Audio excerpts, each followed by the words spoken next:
So I made the flat here. Definitely going to continue. I don't love the half pot bet by them really, but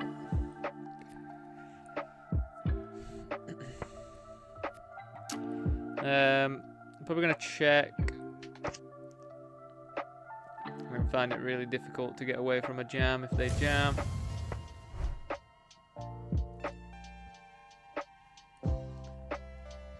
If I jam, do I get called by worse? God, I don't actually know what's... Oh, God, this actually is a bit... If I jam, I get called by better King X. I get called by flushes. Checking back seems like such a nitty thing to do, though, as well. What on earth?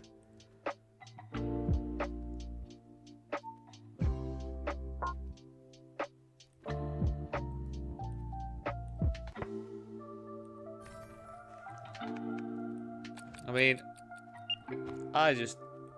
again, let me know. I feel like that's just one of those spots where if I jam, I'm only getting called by better. Even though I've got a pot-sized bet left, and like, definitely, yeah, as I say, everyone, do always let me know what your thoughts are, if you do have some thoughts. I just feel like their range is going to have some better King X than mine, even though the Kings are blocked, so we still have to take that into account.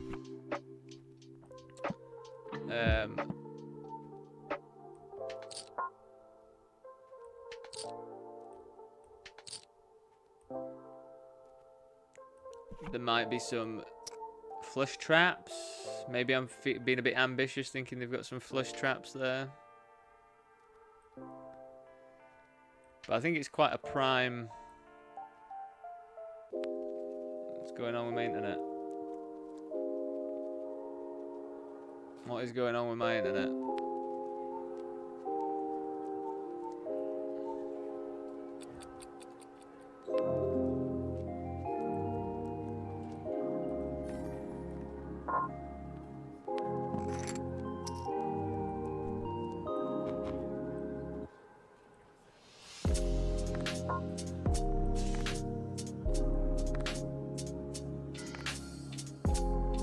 Bear with me, everyone.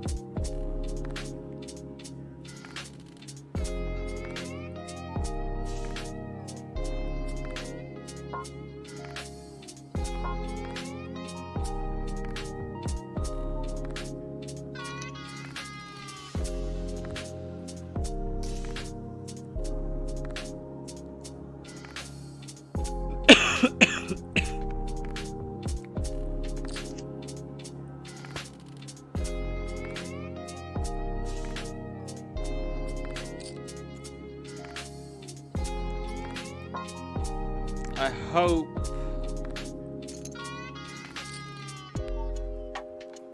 hope we're all still good. Do let me know what's going on. I'm just gonna have to check the YouTube stream now, aren't I?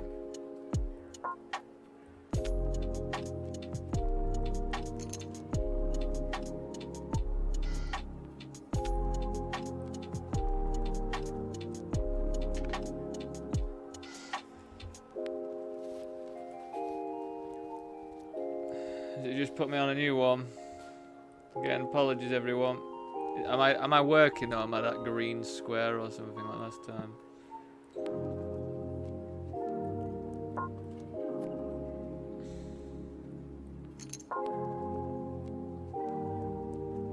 Or by flushes?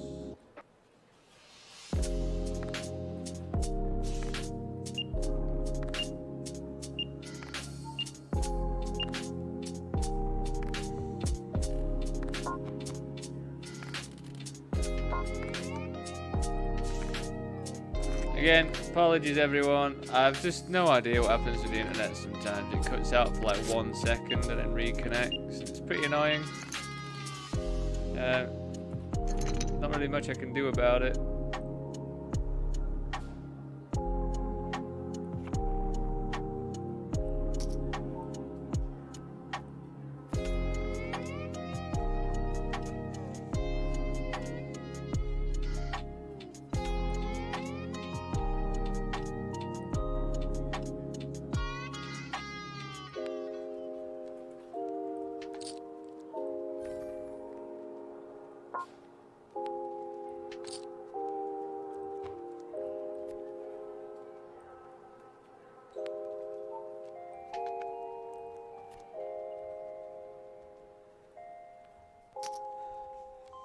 So yeah, if you are watching over on YouTube, do apologise. I hope you find me again.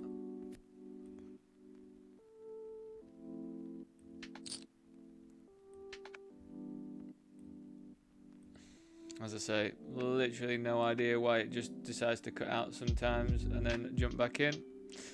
But it does.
Alright, so we're in the money. Ace Queen on the big blind. 2 callers as well.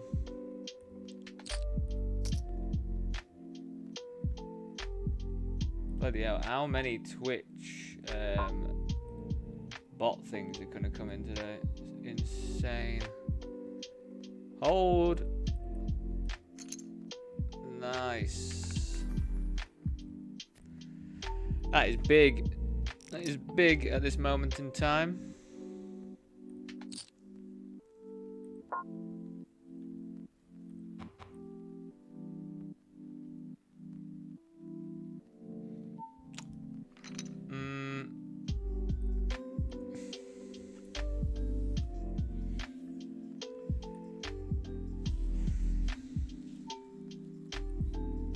It's just a pretty gross stack size thing. I don't really want to jam it because I don't think I get called by worse.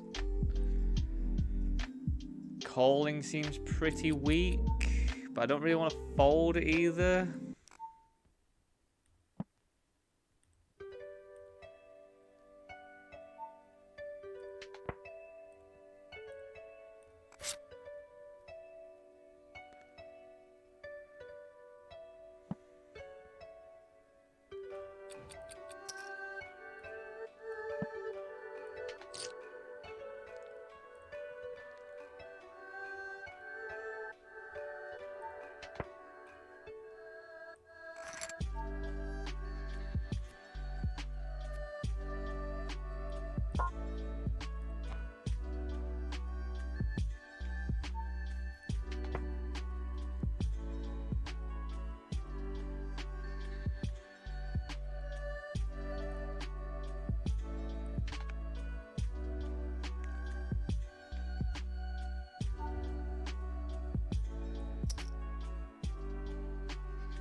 Again, if anyone does happen to know when PokerStars goes back up, do let me know. I will check it again.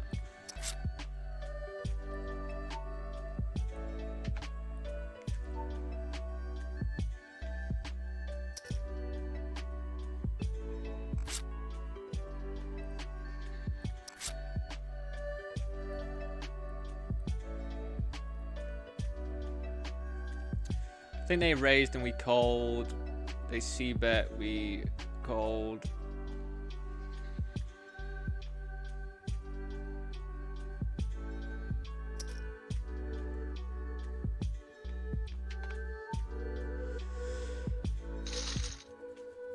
I don't think we do anything else apart from call just yet.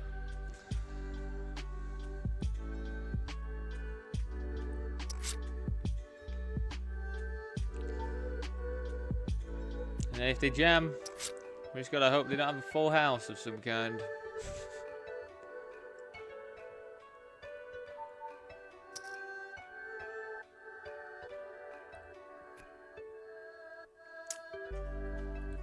If I jam, this is it, isn't it? If I jam, I guess worst flushers call me. Full houses do call me as well, which is definitely a concern. But again, just the fact that worst flushers would call me, I think makes me jam here.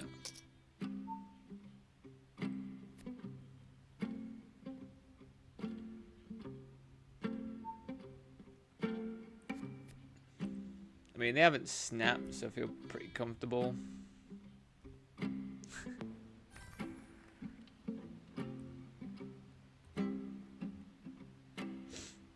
I just have bad experiences with blind versus blind, don't I? It gets me thinking the absolute worst case scenario.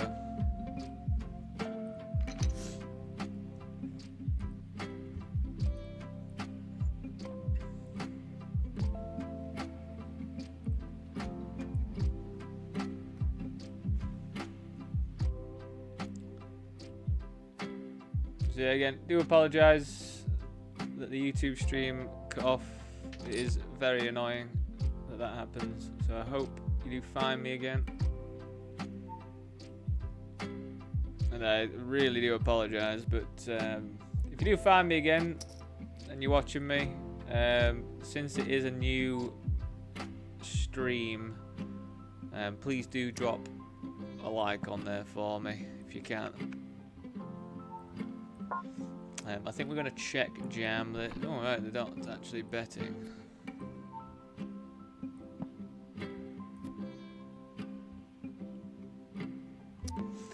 I guess we just have to check call now. I think check jamming's not going to be that great if they've got 10x.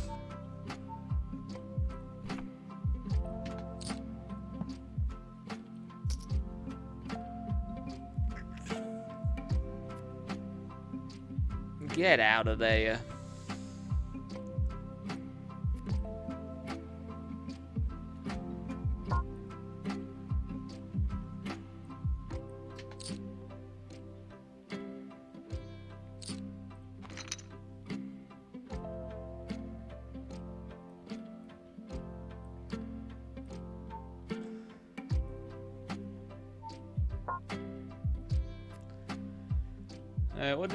What did he raise here?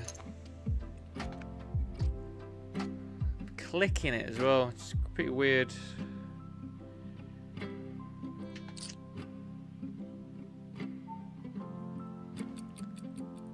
I'm gonna check call. I'm just gonna move over it.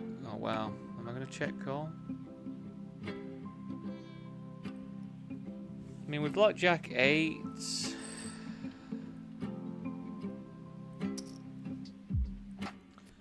Do bear with. I'm just going to jam that up. So they click and then jam. What on earth?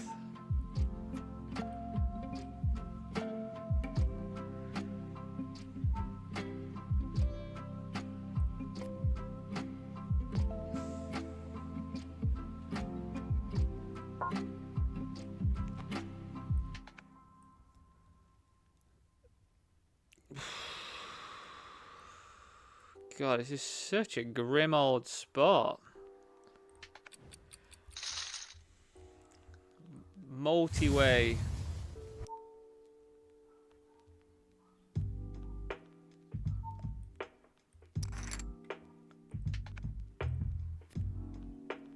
Multi-way a click in position. Like, most of the time, it's at least 2 pair. I've from experience. So we're not really beating 2 pair. A lot of the time it can be set as well.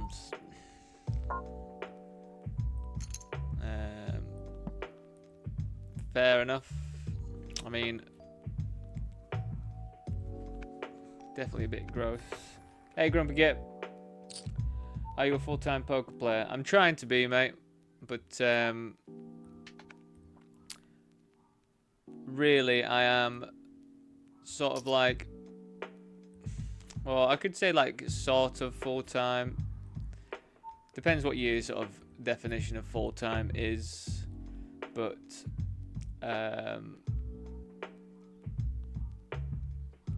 I usually play Sundays, Tuesdays, Wednesdays, and Thursdays.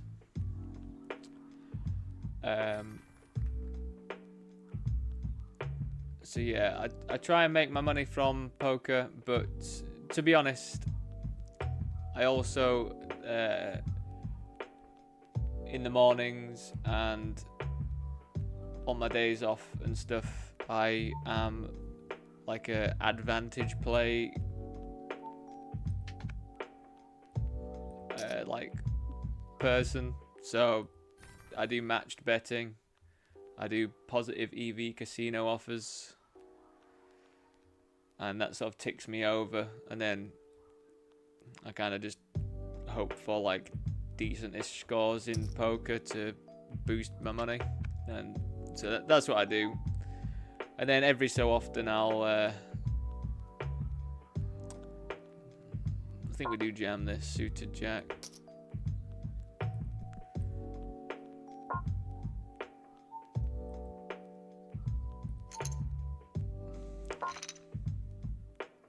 $5. Incredible. We're running into it. $28. Still think that's a jam. Not too mad about it.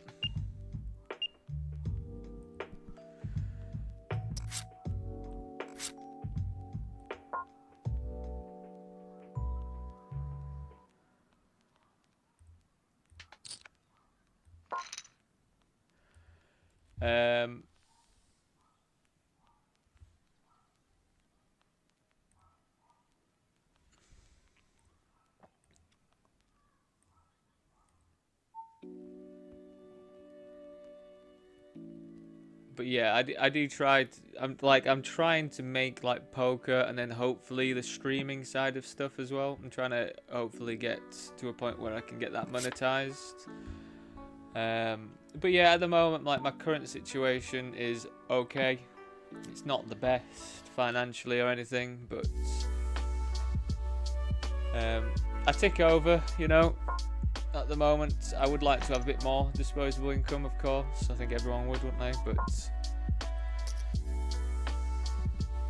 yeah, at the moment, I'm like just okay, sort of doing what I'm doing. But yeah, as I say, I do hope very shortly, soon, whatever, that I'll be able to get one of the channels that I stream on. 'Cause I do stream on like YouTube, Twitch, and Kick. So I'm hoping to get to a point where I can get monetized to be able to stream as well, which I think would be really nice. Just as something else as well. But yeah, poker usually 4 days a week, and then like most days I do the match betting and casino offers. I'm lucky in a sense because I don't really have like loads of outgoings or anything at the moment, so I can stay at like a reasonable level of stuff.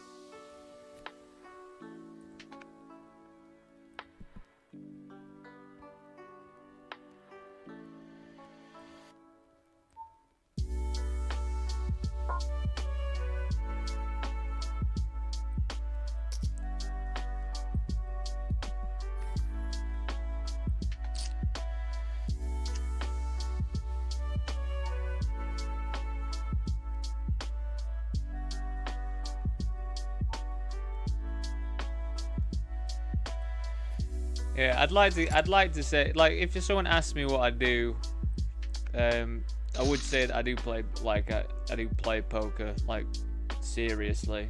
I wouldn't say that I'm not serious about it, you know, but again, it's just one of those things, isn't it, with poker? It's like, it's just a variant. It's the same with, like, not the match betting, because that is just, like, guaranteed all the time, isn't it? Like match betting, if you know anything about it, it's just, like, guaranteed cash. But the positive EV casino offers are also, you sort of living by variance as well. But as I say, you know, my expenses are pretty low at the moment.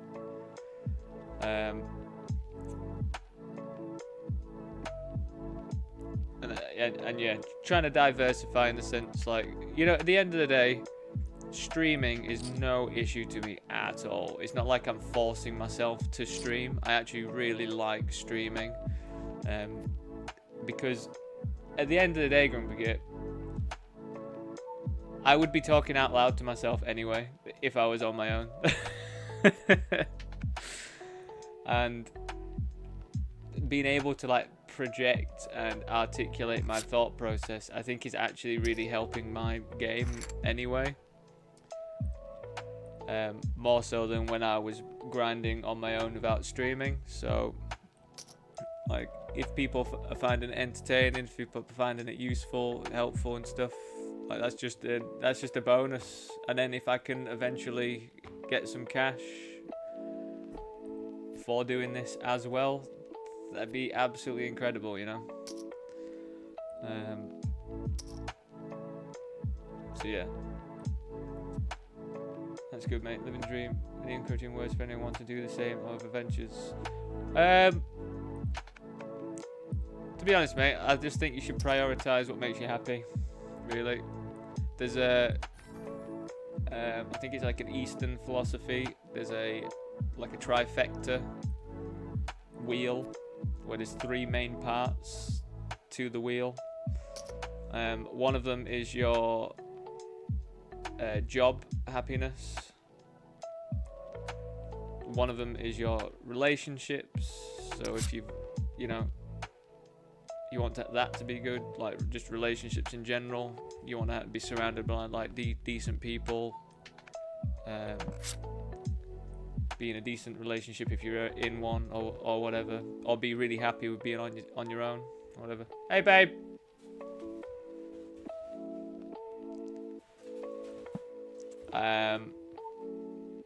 And then also financial. So, like, for me personally at the moment, my wheel is slightly off because the financial thing is the one that's struggling. But as soon as I crack that, I'll be just top tier thing, because I love what I'm currently doing. Will you be able to grab Pix in a sec as well?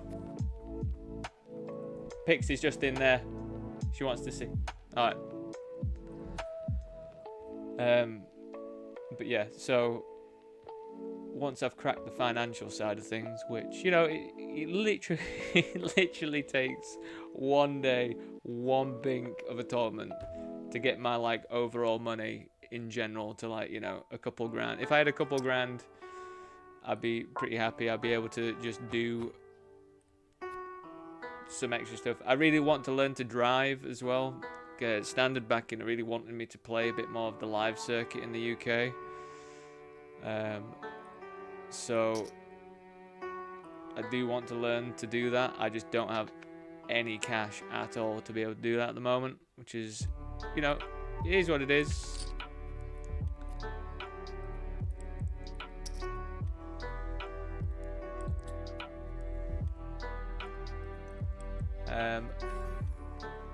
So yeah, I would like to do that.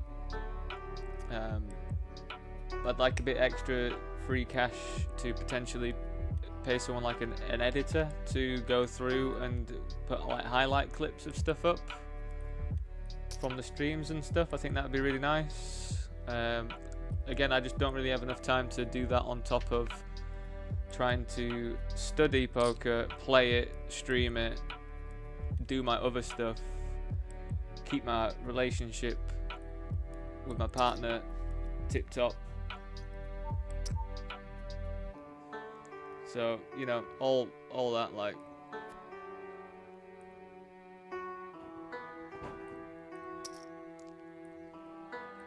But yeah, I just say, if you're able to prioritize happiness in something like your job, you should just do that, man.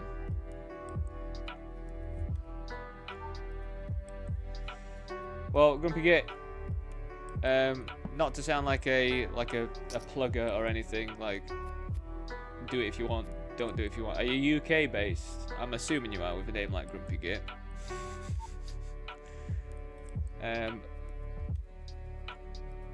I use a site called outplayed.com, and it just lists everything there for you. I do have a referral that gives us both 30 quid if you end up going past their free trial and then continuing with it. But you know, outplayed.com literally just lists everything. You just crack it out. I just keep a spreadsheet, my son.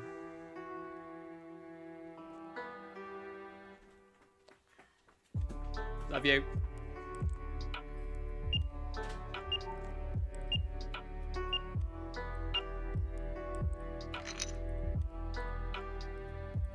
But yeah, at the end of the day, I think when he shouts, "Baby's talking to me," God. But yeah, Grumpy Git, like, I'd recommend that, you know, even with a bankroll of like 500 quid, if you're doing the casino offers and stuff, if you've got to think about it, like, just put it in perspective. Forget about the match betting and just think about casino offers for a second. So what I normally do is aim for at least £10 worth of EV generated in a day, which then equates to, you know, like 310 pounds a month. Obviously EV does not equal exact profits, do remember that. But the way that the casino offers work is your EV graph goes up just like that, and your profit fluctuates between it, but it will follow the trend. So, you know, some months you're gonna break even, some months you're gonna lose, some months you're gonna absolutely excel. But if you keep it low variance by doing small spin sizes on slots, small bet sizes when you have to do blackjack wagering and things, then you're yeah, you're just gonna like lower the variance of it, you know, if you've got the time.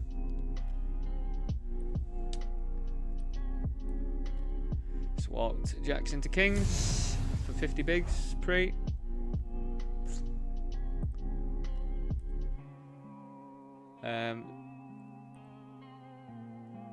But yeah, if you think about that, like, because to generate £10 worth of EV from the casino offers is easy to do in a day.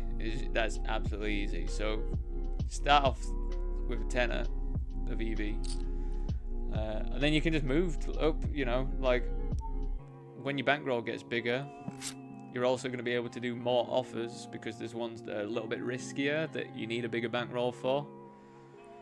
And most of those are like £5 EV on average just for one offer. So then you can start generating, like, you know, quite a bit of EV.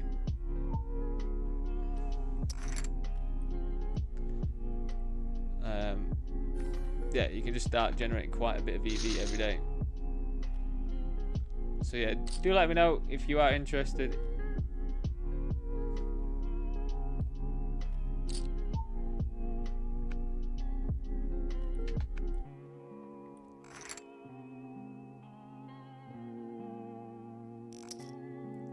At least you're doing Dream 8, especially. What do you mean by especially stuck in work mode?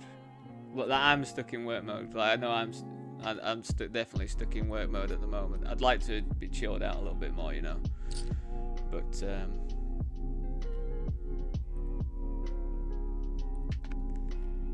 you know, like, I think I also have to just remember that like this month has been the most intense. Like I have 2 months of the year where it's just like ridiculously intense with poker.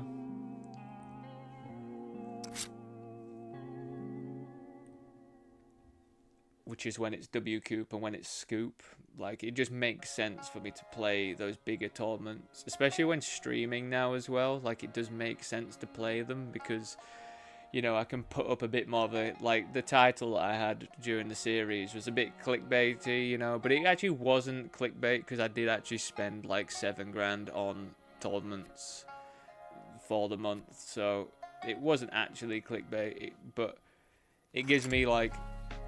stuff. I'm playing bigger tournaments. People want to see some bigger ones, but I am finding the people that are watching the stream are finding it enjoyable in the sense that they get to see some low, micro, and midi sort of stake content with me regurgitating what I've learnt and stuff. So you know, it's all good, all good.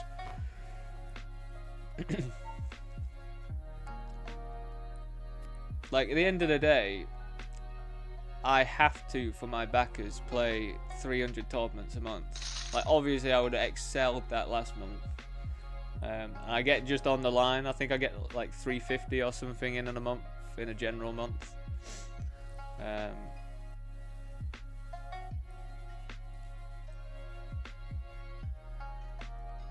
But yeah, it's just one of those, isn't it? It's like, at the end of the day, I'm living my life by variance quite heavily, so I have to take that into account. And, you know, I've had a couple of decent scores when I wasn't doing, like, my match betting and stuff, and then I just kind of, like, spunked all that money away, because I'm apparently not very good when I've got a bit of cash. but I've obviously just had to get to that stage, you know, like, of having some money, losing, well, not losing it, but just like it disappearing and then being stuck again and then trying to build it back up and that. And now I'm at a stage where I feel like I'm a bit more sensible, but now I'm just kind of hoping to, you know, get like a couple grand score or something that will like set me on a bit of a better trajectory of building it back up, you know. But again, as I say, I'm lucky. I don't have that many expenses or anything. The most expensive thing I think I pay for is Starlink internet, which is annoying because I kind of have to have Starlink internet where I am. But Starlink is quite pricey, you know. But like, I just have to have it where I am.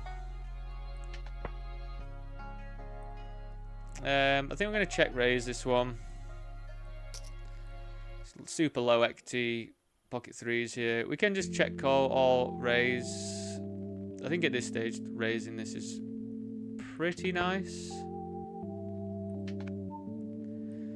Now that they continue, they're going to continue with like some floats some of the time. But I think at this stage, after we've failed to get them off, we will oh my god, after we've had to get them off the hand, I should say,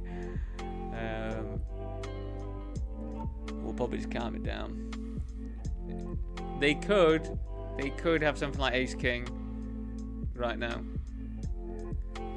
so we are going to go for a little block. They might pay with ace high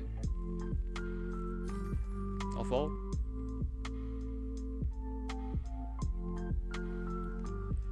Yeah, the work. Yeah, working for yourself is. I mean, you know, at the end of the day, mate. Like I've got the neurodivergent traits. So working for in other like areas. Like I worked in an office for like 2 years, and I didn't realize what effect that was having to me. And once I left the place, I realized I was suffering from burnout from that, which took me about 2 years or so to come out of. And then all my other sort of jobs that I've done in the past have all been like bartending, and because I do masking a lot, like I don't mask now, which is really good, I think. But I normally do like mask when I'm around a lot of people, which is quite draining.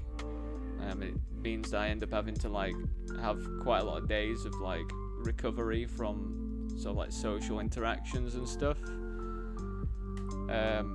But yeah, whenever I've been a bartender, I've then just like relied on alcohol to get through things, and now I'm at a stage where like I'm doing stuff that I like, doing it at home.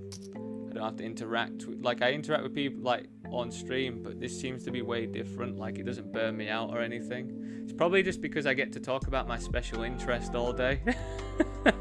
That's what I was saying to my partner. Like it's probably the best way that I can get, because I don't need any social stuff.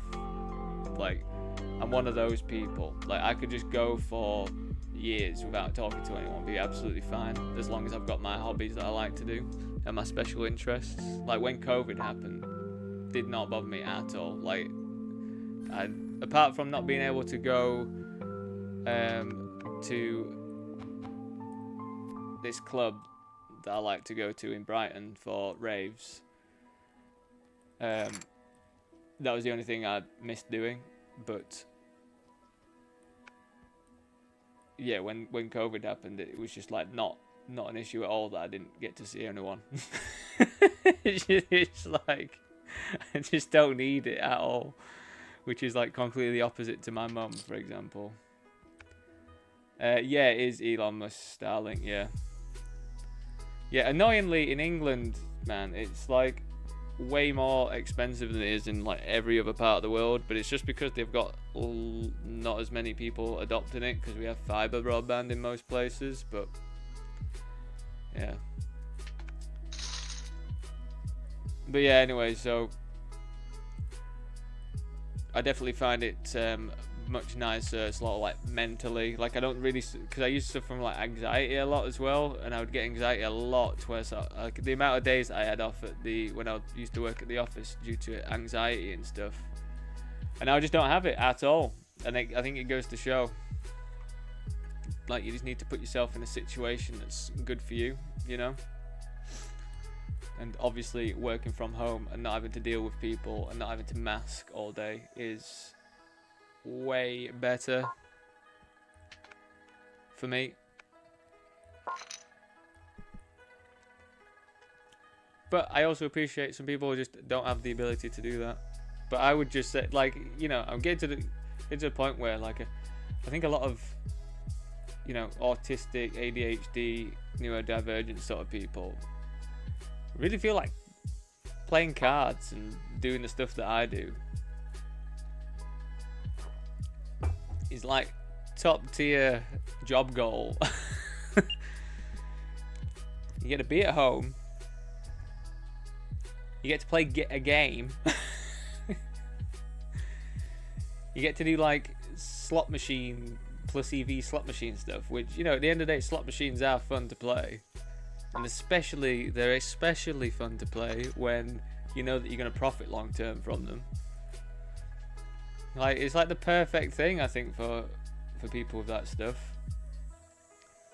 And yeah, it's not like mentally draining or anything. It's good. But yeah, you have to just deal with the fact that you're going to be living your life on at the mercy of variance, which for me, absolutely fine. I know what I'm getting into. I understand it. Does get frustrating sometimes. But with proper bankroll management of everything, you're going to be fine. You just have to be good at bankroll management. That's the only thing. We're not going to... I don't think we call ace deuce versus this. I just don't... If we think about what they're actually going to jam here, they're going to jam loads of pairs that we've only got 1 over 2. They're going to jam... They are going to jam ace deuce plus... but we're not going to be in that great shape. They're going to have some king combinations, probably some like jack 10s and stuff like that as well. All stuff that we're not really that happy about at this stage, risking 15 big blinds. So I think we fold. I wouldn't be surprised if we can call there as well, but again, as I always say, in these like $5 tournaments and that, without sounding big-headed, I do feel like I do have an edge. So I think if there's a higher variance spot or a lower variance spot, we'll just go lower variance, you know. Like maybe I'm overfolding sometimes, but I think it is what it is. You hate being stuck with wife.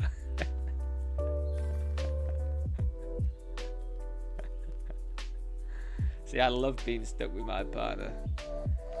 We both just like being together, so definitely lucky in that sense, you know.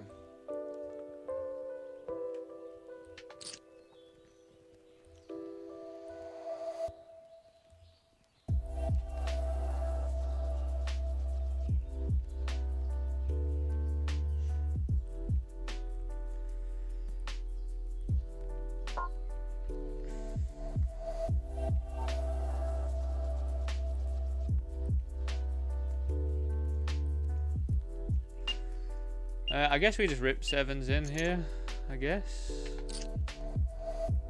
You'd presume, wouldn't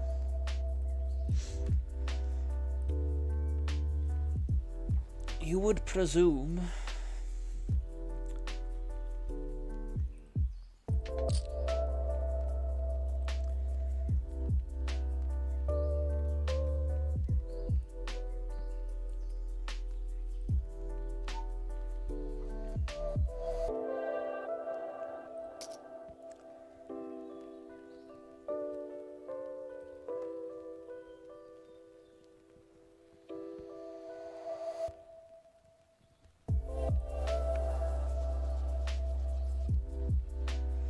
Nice.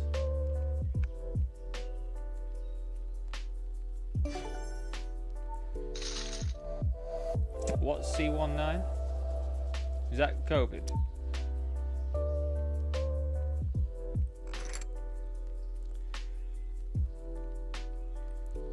See, I wasn't with my partner during that time, really.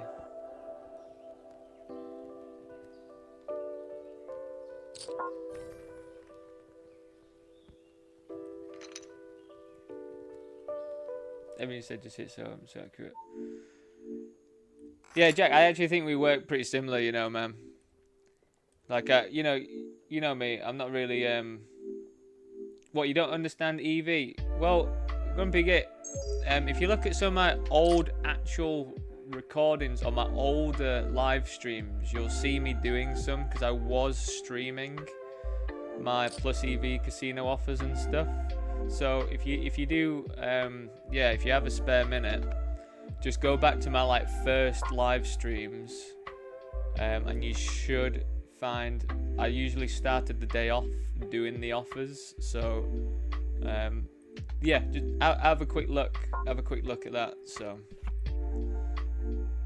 but yeah, Jack, I do feel like we're pretty similar in that sense. Like, as I say, I'm still on the what do you call it, the list to be checked out for the neurodivergent stuff, but I've done a lot of research. I've done a lot of the actual medical based like questionnaire things that give you an answer afterwards, and I score very highly on ADHD and autism spectrum.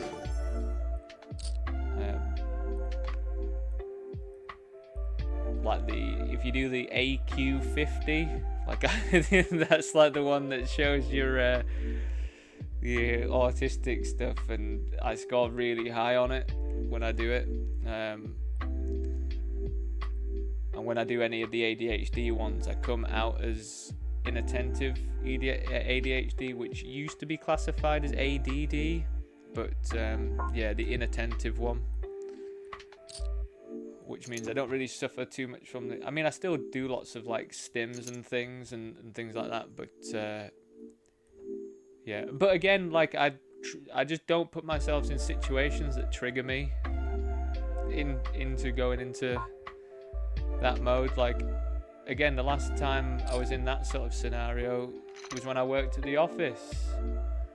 If we're sat in a meeting, and I used to think the meeting was just absolutely pointless, which most of the meetings were. As soon as I get that vibe that it's pointless, the way that it was described once that really resonated with me is like an invisible cog thing starts. So I'm doing like wanker sign, aren't I? Invisible cog thing starts like churning, and there's nothing you can do to like get that focus back. It's getting a bit dicey with the flush straw. I don't think I'm gonna call. They're gonna jam if I call anyway, so I think we just have to fold this one, I think.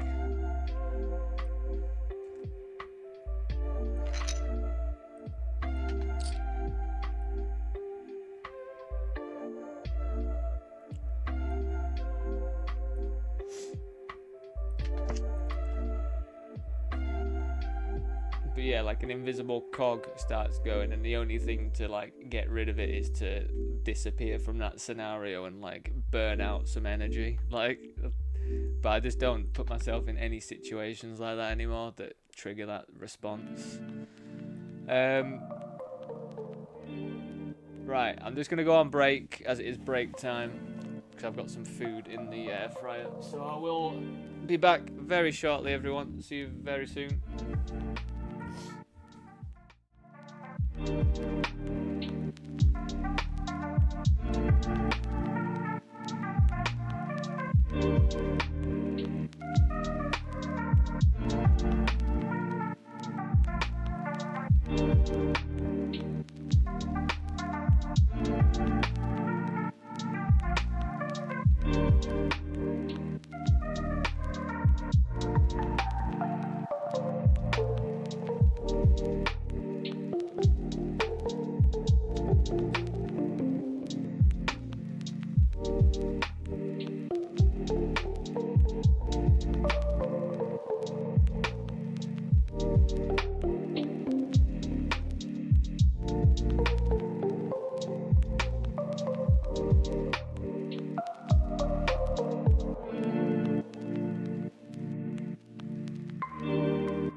Welcome back, everyone.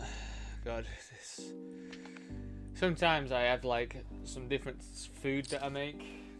It takes like 6 minutes to make, which is just a bit too long sometimes, isn't it? So yeah, I've just got a bit of food, so I will be a little bit quieter.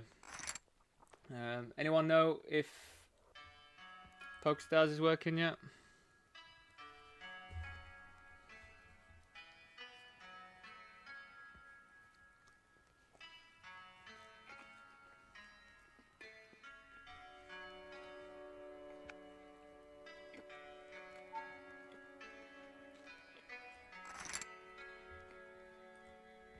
Not yet.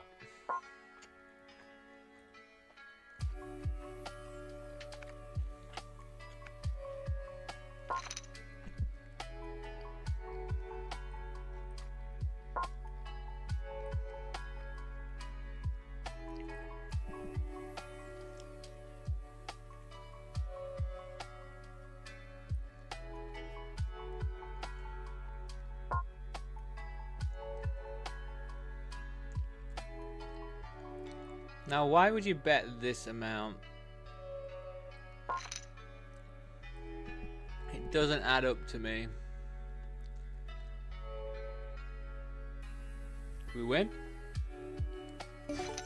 We did win. They had ace 9. They should just check that back. They really should just check that back. There was no need for them to bet there at all, I don't think. You're going to have showdown value quite often. That bet was just... That bet just said, like, air. To the point where... Well, I don't know. I feel a bit mad to raise it, but...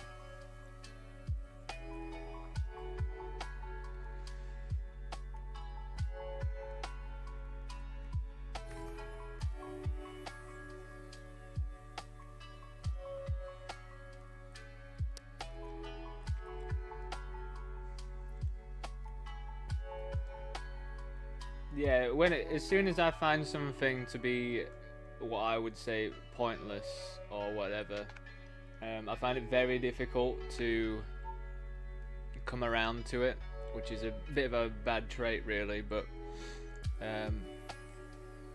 if I find something to be illogical, I'm gonna like, someone has to explain it to me, and then it has to make sense, because if it doesn't, if it just is illogical, again, found that in the office, there was so many like things that got implemented that I was like, can you just explain the logic of that to me? Because if you can't explain the logic to it, like, what's the point in changing this that already works? That must have been pretty annoying to have as an employee.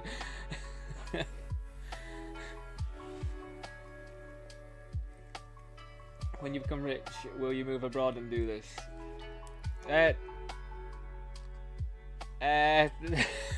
won't move like abroad, but I think our plan will be to move to like Wales and have a bit more of like a homestead where I can still do this work and but have just a bit more of a chilled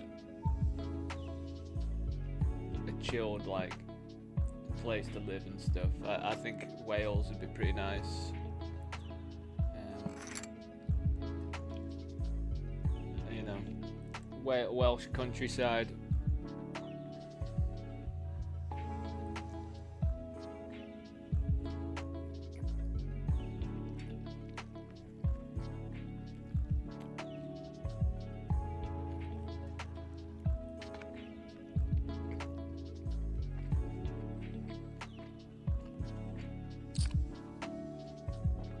Plus Wales have like really good sort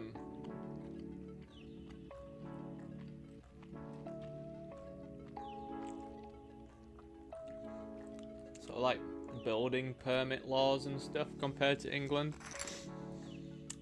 because I was looking at that for a while. Built like trying to sort of like get some land and then building stuff on there, but in England there's loads of like weird laws and stuff. There is a book out there that you can get to work out how to do stuff like that, like live off grid. But it is really hard in England to like fully achieve that. You have to do lots of stuff on the sly. One that's incredible. So there's a guy lives near London. He's got a bit of land, and I don't know if you know this about English planning laws or anything, but if you buy land and you put a caravan on it, you can only stay on that land for 28 days of the year. No idea how anyone checks or not, but that is the law, unless it's like a specific type of land. But then it's really hard to get the permission to convert it to like living land or whatever. Anyway,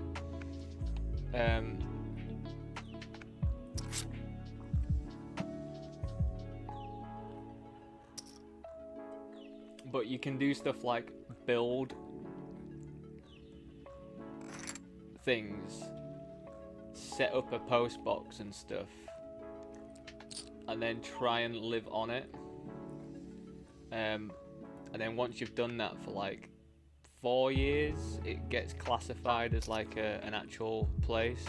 And then if you manage to get there for 10 years without anyone noticing, and you've got proof that it's been there for 10 years, which the way you do proof is to get something sent to it by postman, and then you just keep it.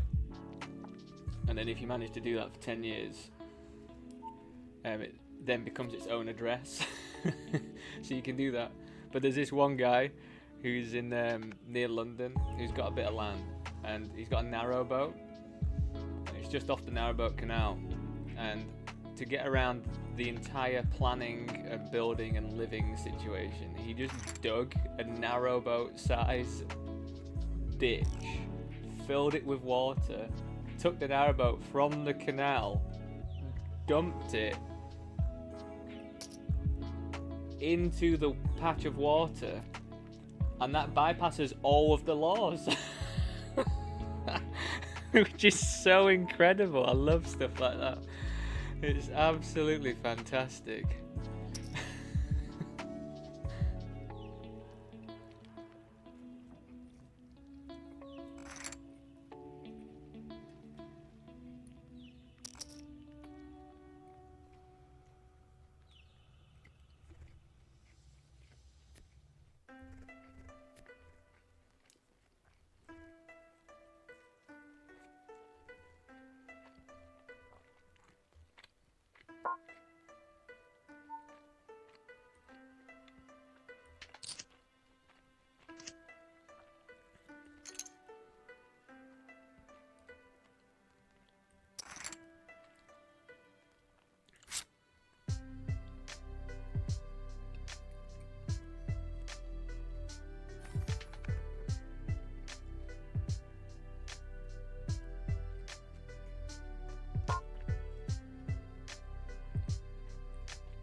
think we have to call this double knockout potential.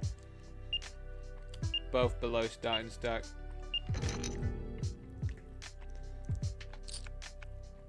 How did he just have aces there? Unreal.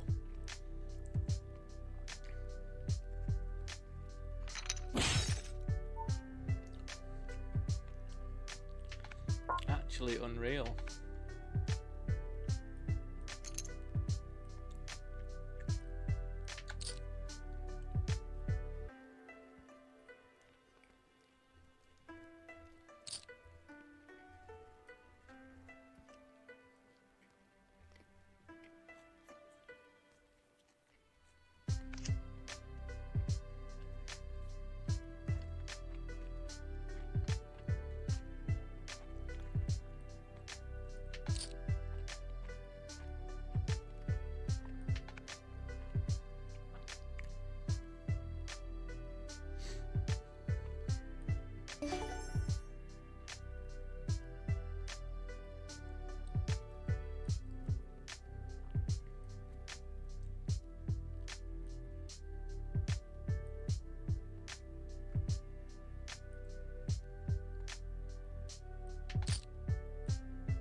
So we actually have got some like decent-ish looking tournaments today. Like at 6 o'clock over on Poker King, we've got a 25k guaranteed $33 PKO we can get stuck into.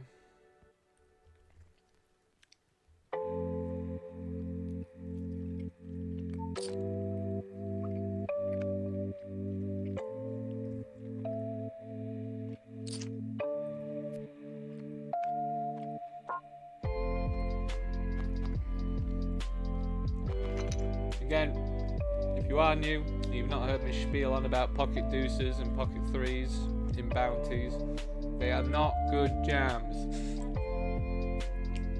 They double block combinations of hands that you want other people to have. And when people call you wider, there's a really good chance that your deuces and your threes are going to get counterfeited as well, just by like Jack 7. If it comes 4 4 5 5, you know what I mean.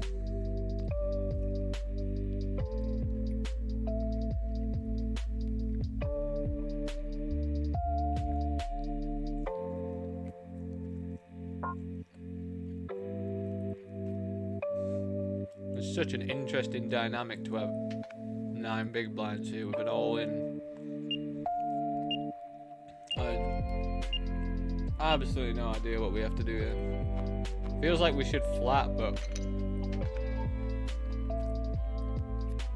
when our stack size is also so small, it doesn't feel that great either. Especially if someone just rips it like they should do.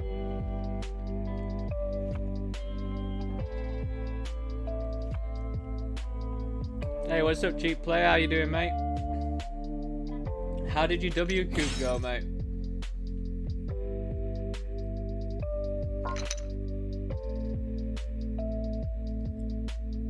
Is the affordability check on poker online like other bookies? Yeah.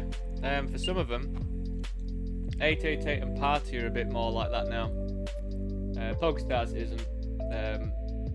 ACR Poker King isn't either. But Party and 888 are. Like I have a limit on mine, and to increase it I have to send them like P45s, and I just don't have P45, so I've no idea how I'm ever gonna be able to increase it or anything. Yeah, literally no idea.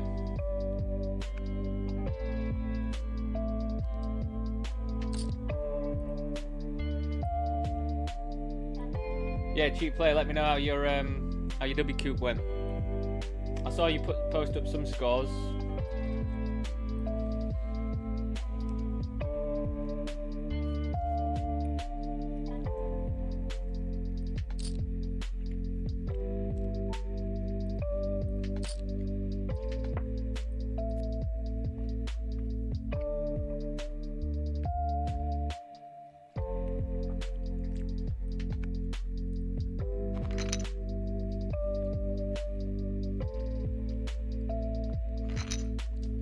Cheap play, man. It's usually Wednesdays, which, to be honest, out of all the days of the week for them to do maintenance, Wednesday's the most annoying for me when they do it on Wednesdays. And that's because that's the day when we have an extra $11 bounty, that $11 bounty, whatever it is, to play. I'm like, why do it on the day when there's like some extra tournaments? Do it on, like, Thursday's okay. A Thursday's absolutely fine for it to happen, because there isn't like any sort of special. There's no mini Thursday thrill, like the early thrill or whatever. But yeah, really, they always just do it on a day when there's like more than just the normal amount of tournaments, which is, I just find weird. But they cater to different, they just obviously cater to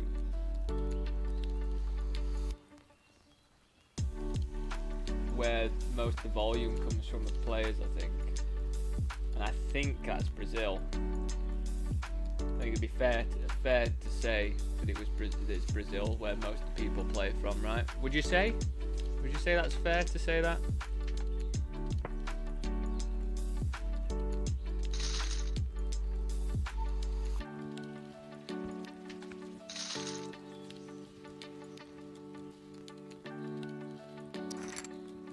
As if.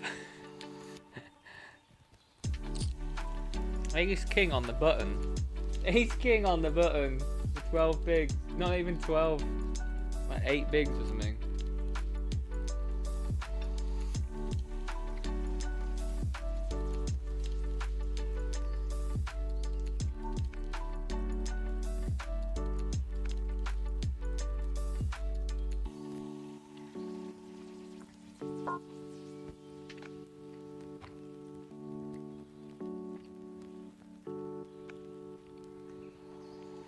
Ah, okay.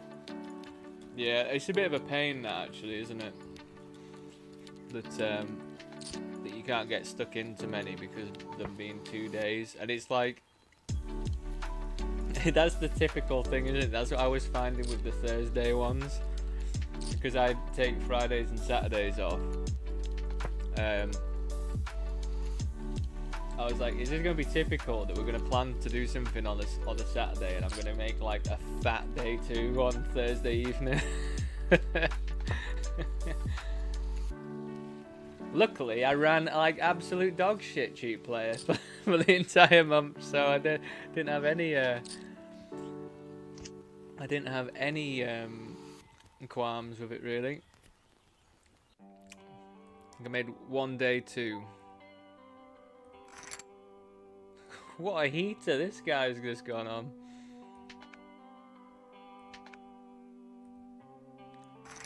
Boo, I would have taken that one down.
Yeah, it just has to be, doesn't it, cheap play? It just has to be sort of tailored to those lots, isn't it?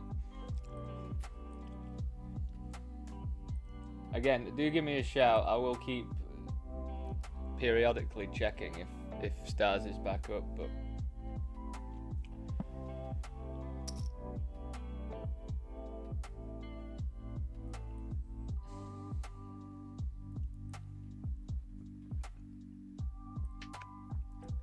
trying to get my volume on Party 888 and Poker King today, it seems. Which, you know what, it's actually fine. Poker King is pretty reasonable altogether. Just have to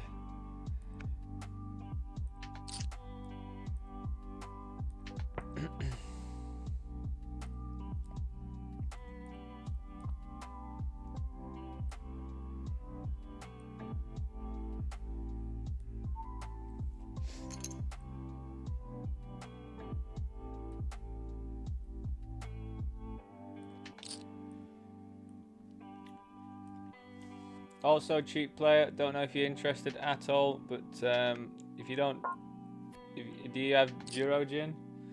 If you go through my link, the Eurogin link, I think you get 25% off subscriptions to them. No pressure or anything, just I use them for the tiling and stuff, and it's pretty good for me, but I don't use them for the overlays or anything like that. But I find the tiling to be pretty good.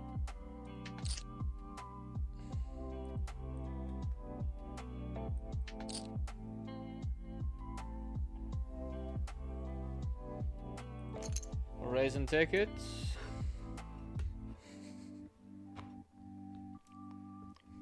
It's like an in-joke I have with myself saying the raisin ticket.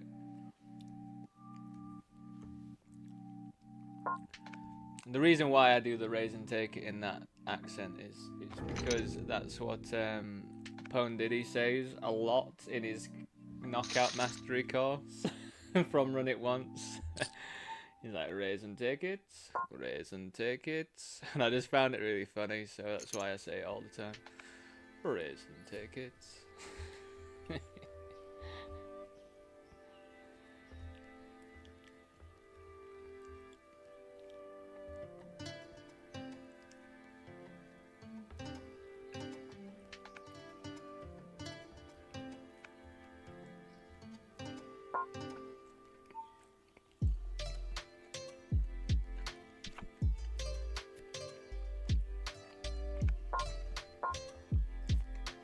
Yeah, that's very true as well.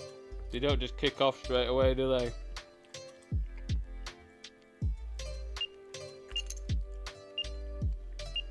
I think our hand has been forced here. I'm going to have a hazard a guess that we're going to get called. But I really don't think we get to. Oh my god, let's hold this one. It'll be a pretty chunky little hold.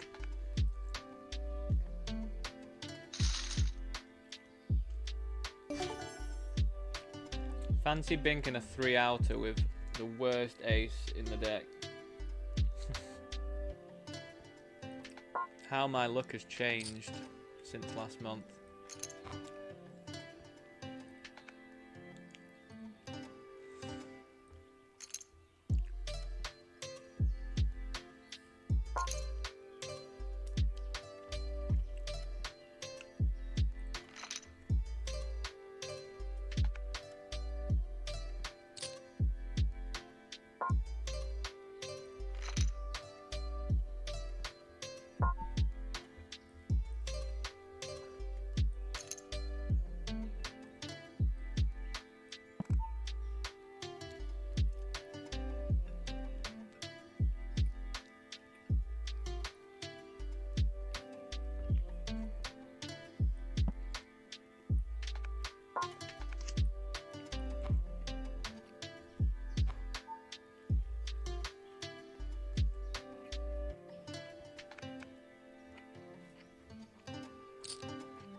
But yeah, Jurojin, mate. Like,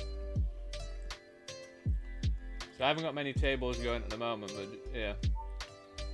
And I just like set up the grid, and then like I can just, and they snap into place, which is really just nice when you've got a lot of different tables going on that. And then like the overlays and stuff are pretty good. Yeah. Are you solely on PokerStars, Cheap Player? All right. Oh yeah. Oh, sorry, I missed that. I just missed that other bit of text there.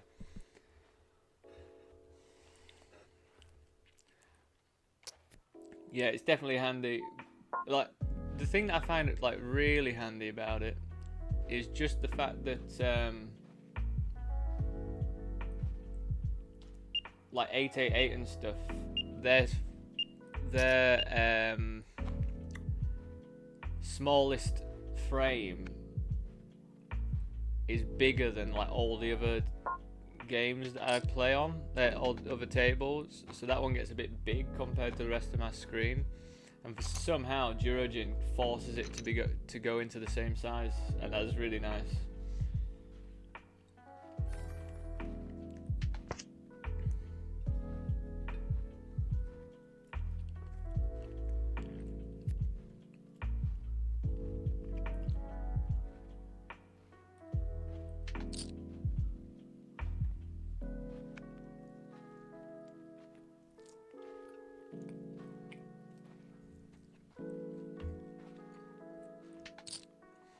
It's taken me an absolute age to eat this food.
It's like one of the worst runouts I've ever seen in my life. Multi-way, it was like 5-way or something. It checked all the way around to me. I bet 55% I get these two callers. 2 pairs. And now the ace comes on the river. Like, I just don't beat any ace now. What a horrendous run out. Don't beat any ace, don't beat any flush. What a horrendous run out that was. King 10 beats me. This absolutely horrendous. Come on, ladies, treat me well.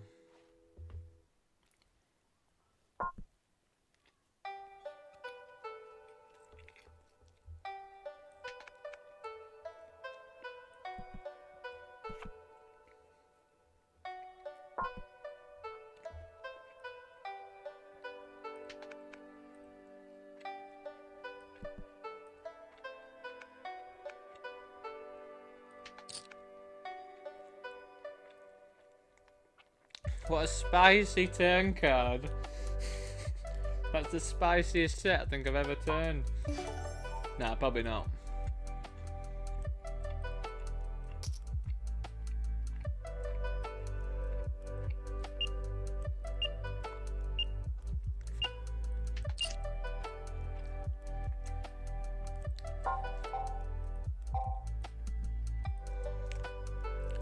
I think at that stack depth we can raise to induce with 9s, but then I think we're also fine just to rip as well.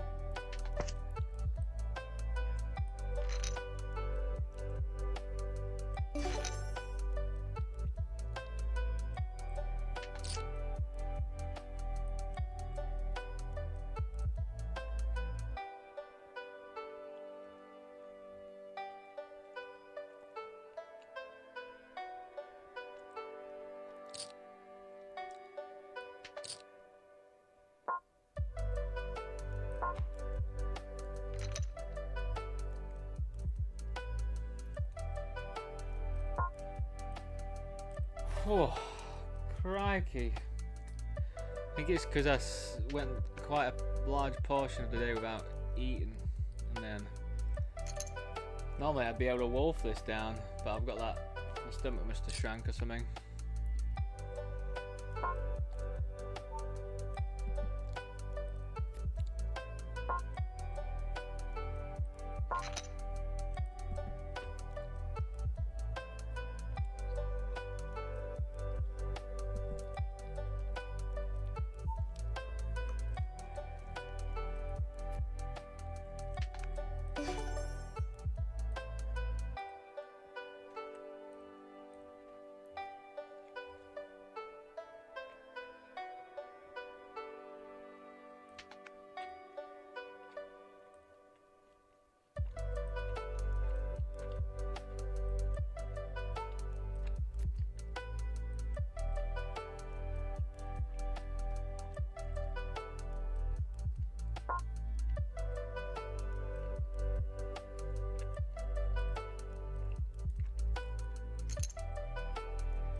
Let's hold. Nice. Good stuff. Good old King Jack offsuit. Best hand in poker. Did you know that, cheap player? King Jack, best hand in poker. Unreal. I think we just got a jam here. Not thrilled if they call, but for the rest, I mean, I'd be jamming a raggy ace over this anyway, so.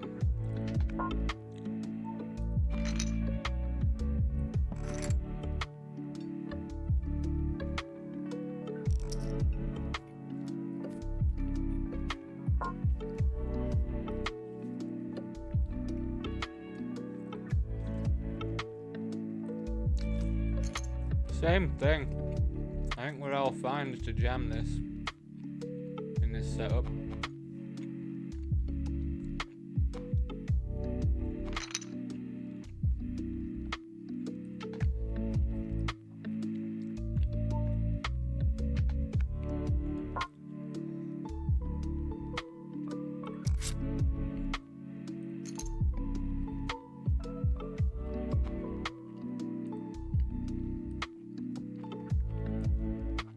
They raised, we called. I think calling's pretty nice with a suited ace, like ace 10. I think it's pretty good. We can call, I think we can call or jam here if you want to.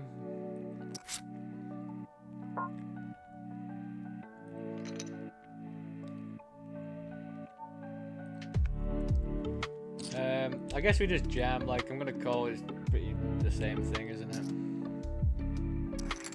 it? Wow. How do I do it, blind versus blind? How do I just get set up so much blind versus blind? It's hilarious. It's just funny now, you know. How on earth?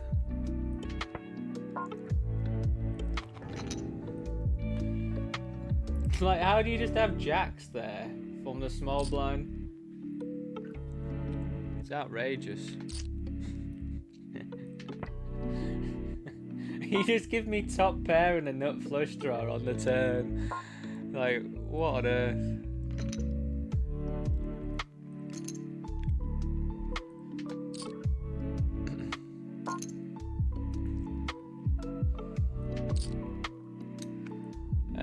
Right, I mean, after this one bet, I don't really know we're going to get any more money. If it's, I guess we're going to have to check this back a lot. Hopefully just keep barreling. I mean, it's hard to hit a flush. Oh, yeah. Oh, yeah. They're setting up, are they setting up for a jam? Go on.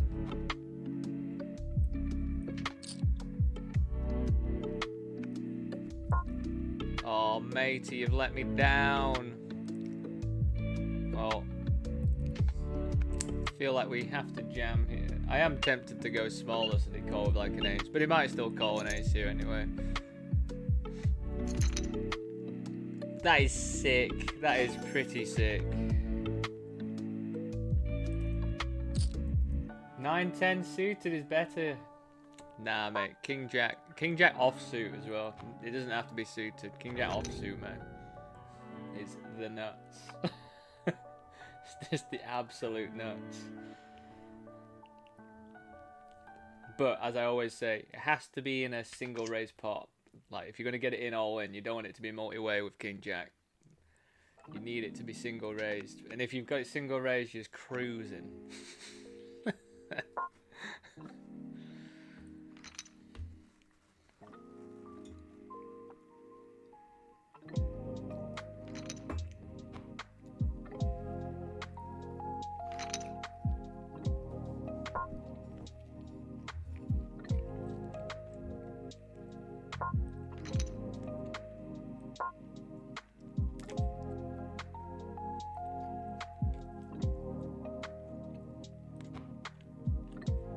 Just feel like it's a bit ambitious with 2 8s paired. When they can have loads of 8s, they can have loads of 8s. Bit ambitious to come along, I think.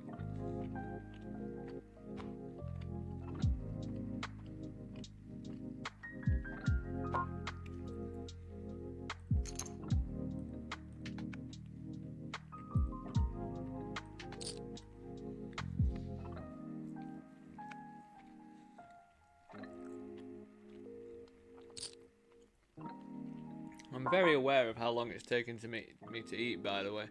It's like the stream's turned into like a small poker-based mukbang or something. From how long this is taking me to eat.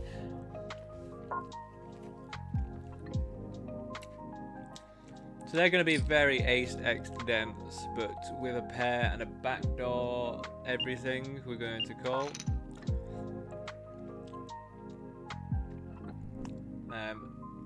I mean, would have preferred the 9 of spades. I don't think we can call this. As I say, they're gonna be so ace-x heavy. If it was a 9 of spades, we'd be snapping it right off. Oh, that's pretty sad. But they could have aces. Let's just think about that.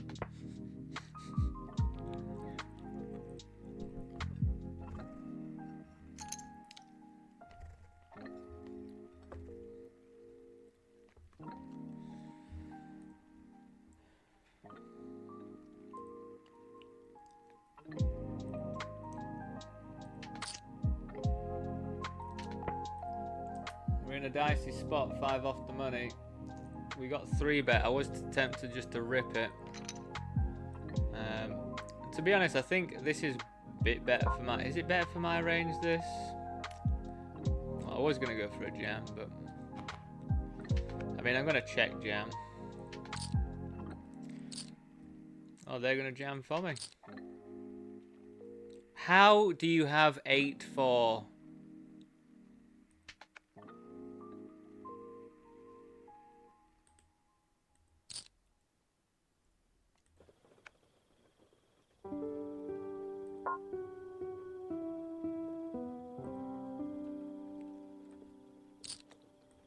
Right, someone explain that to me. You know what I say about Poker King ACR and the bots? Try and convince me otherwise. That's not a bot. Why the fuck is anyone 3-betting 8-4 offsuit? Come on now. Come on now. And then just turning their gut shot. What on earth is that? What on earth is that?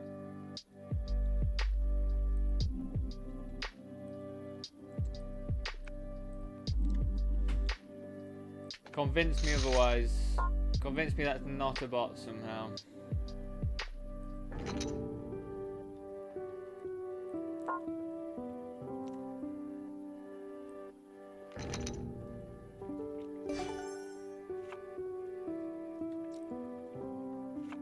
Oh, $28 bounty as well. Banging.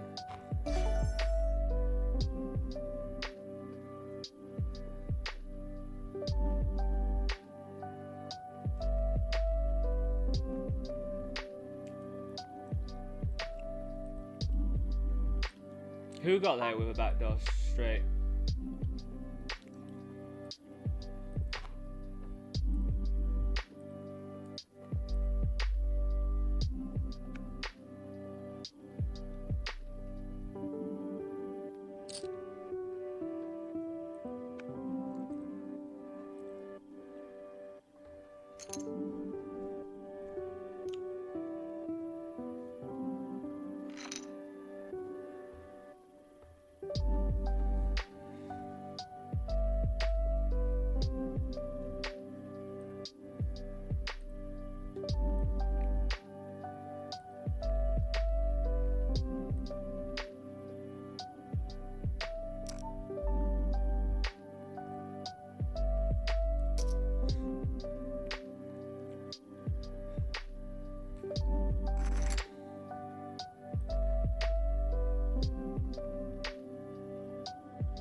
I can't believe I just soft bubbled the 1650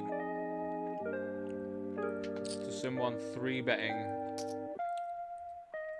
8-4 offsuit, jamming it in, and then binking a fucking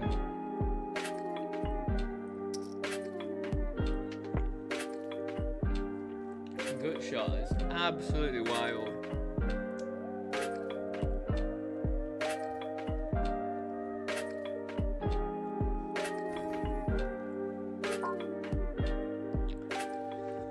Smaller bets when you've got 2 pair.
You know what? I'm not gonna be that happy if they jam on me right now.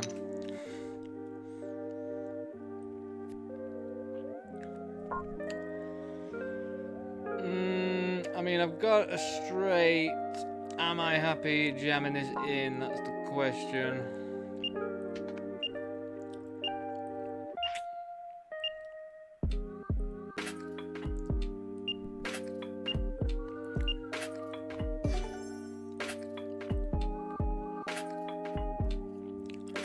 Again, I'm trying not to value own myself. Maybe I'm a bit too cautious, but again, like, what actually does call me there if I jam?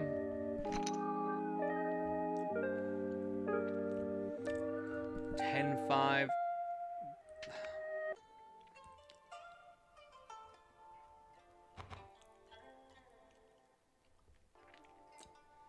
Like an 8 would call, Jack 8 would call, Jack 8's like any spades it's got there.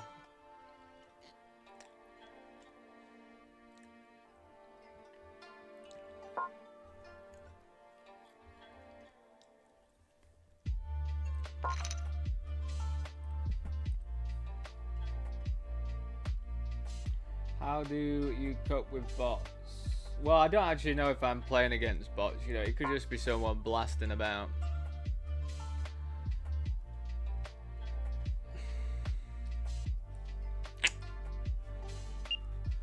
I mean, it's pretty close whether we go for this one, but it's such a bizarre move.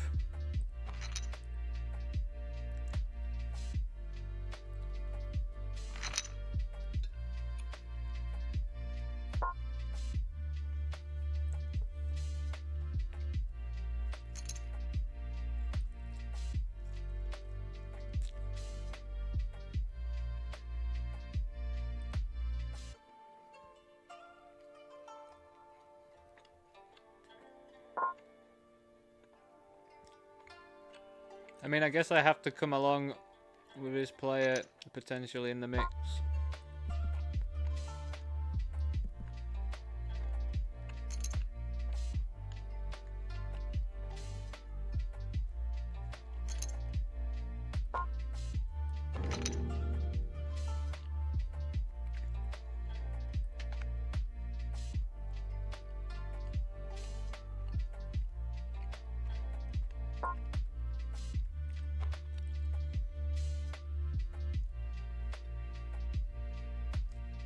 Yeah. Anyone want to explain the 8-4 offsuit? Apart from a robot that knows what's coming. Like, what a 5 off the money. I wonder if I 4-bet jam pre they call or not. That would be pretty telling, wouldn't it?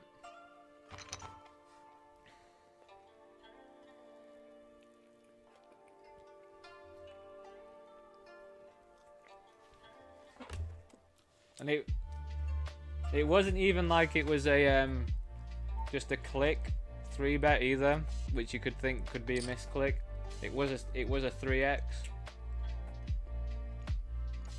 So I feel like you do kind of have to put some effort in to make it 3x.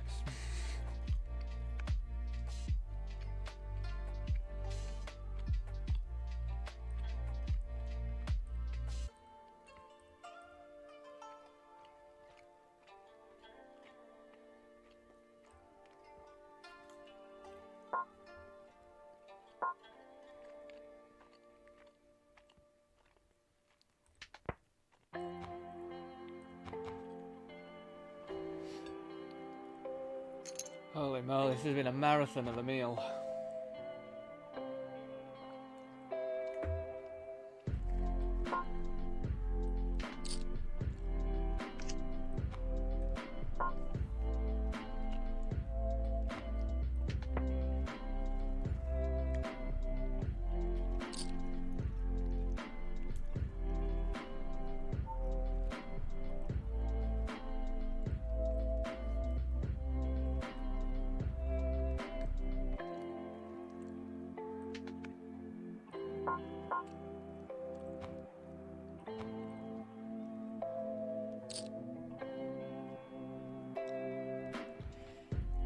You know what though? I actually played live with someone who played kind of like a sketchy robot once when I think it was the main event UK IPT in Brighton, and this guy like led on the turn with like nothing apart from a like just donk led on the turn, not like with absolutely nothing, and then barreled again on the river. You just went runner and hit something, and everyone on the table was just like, what the actual fuck? Like, how did you even make that? Was ridiculous play.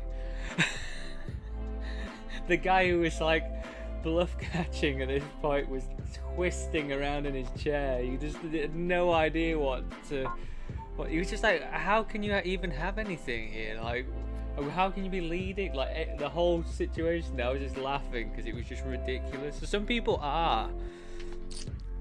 do just do some ridiculous stuff sometimes. So, you know, maybe it's worth making a note of that person's screen name and seeing what their like shark scope stats are and stuff, because there is a list of potential bots and it's massive on ACR Poker King.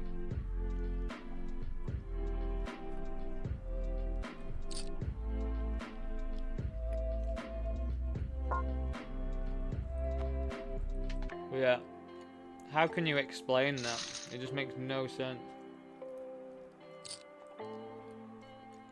But then, you know, even top professionals do stuff that makes no sense sometimes. Like, everyone, I was watching the Cash Game Invitational in Triton Day 2 last night. Limitless opens King Jack offsuit, gets 3-bet by the big blind or whatever. Flop comes King XX. Guy who's 3-bet, C-bets. Limitless just folded a kit in top pair. Just folded it. The commentator was just like, what's going on? Nuts.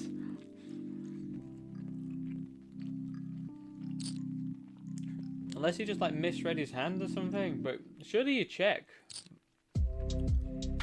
But Limitless in those cash games did not look in a good way. He'd been running very, very badly.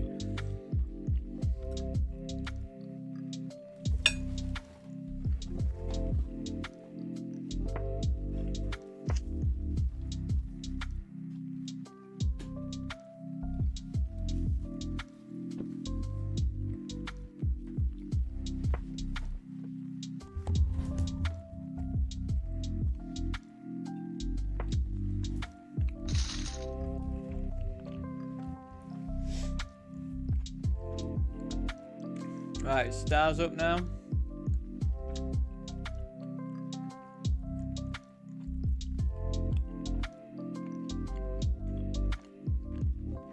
Nope.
Yeah, what can you do really when someone 3-bets 8-4 offsuit and Just rips it in. It's just absolutely, you know, who knows? Who knows?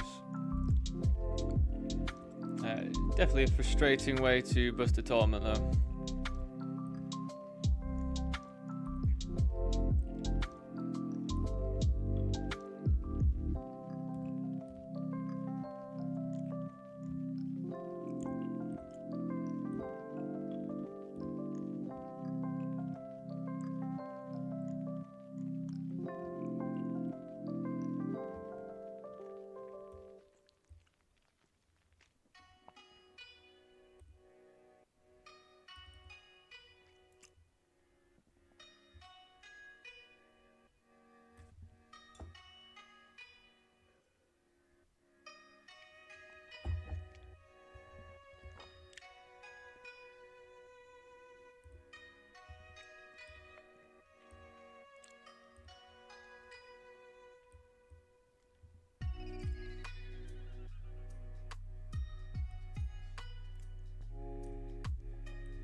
Just bear with me, everyone. I'm just trying to find all the games to register into. We're gonna get that mystery bounty going as well on party. And the Terminator in a sec.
Yeah, it's pretty annoying, to be honest, isn't it, cheap player? Especially at 5 o'clock now. Like, do need to sort that out, don't they, really? Like, this next hour is the hour of power, isn't it? For registration to things.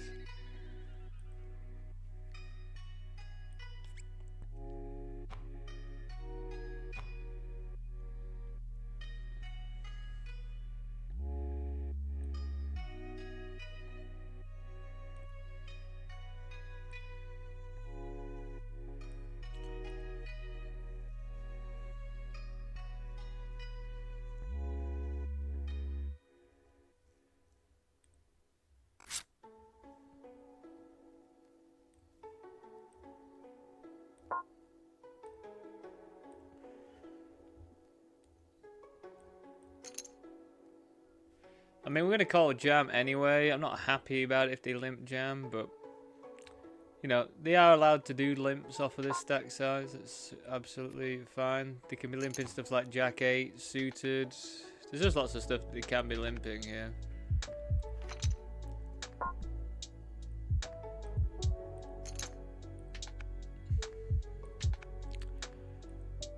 Limp forward in positions is interesting. That is interesting. What hand do you actually have that limp folds to 4x there in position?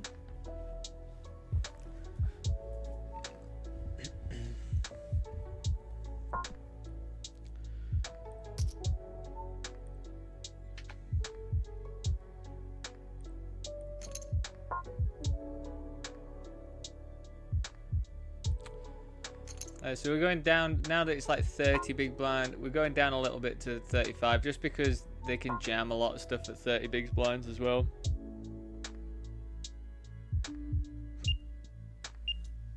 I think we can do both things here. I think we can check or bet.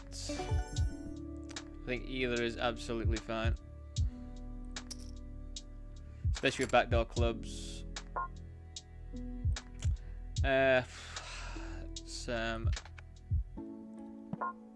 I mean, they're going to have quite a few ace-X that wants to raise pre-flop, I believe.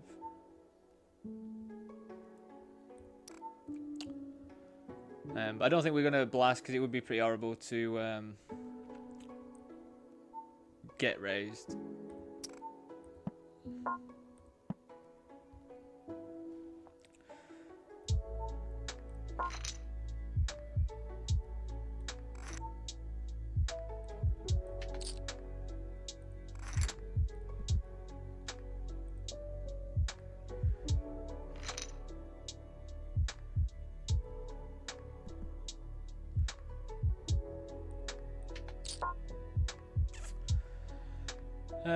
I mean, a few things have got there now, haven't they?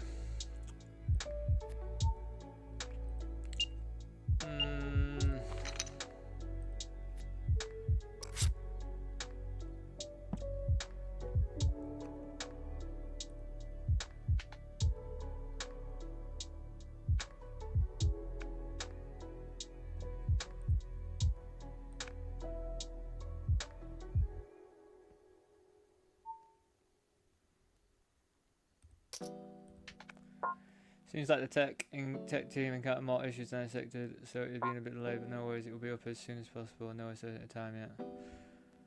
Bloody hell. Don't they know cheap player is chomping at the bit to get going?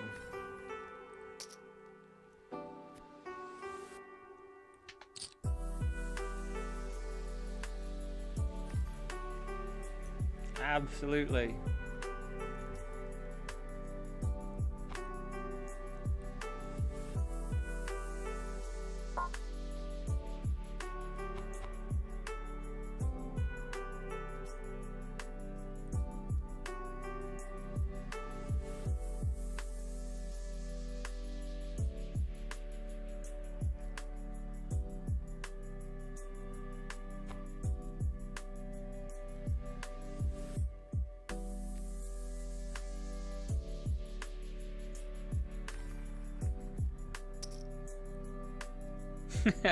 I just maxed late reg twice, the $6.60 mega stack.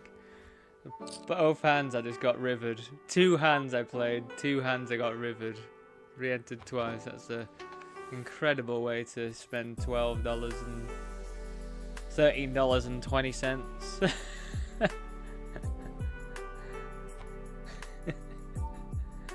Did not want me to do anything in that one.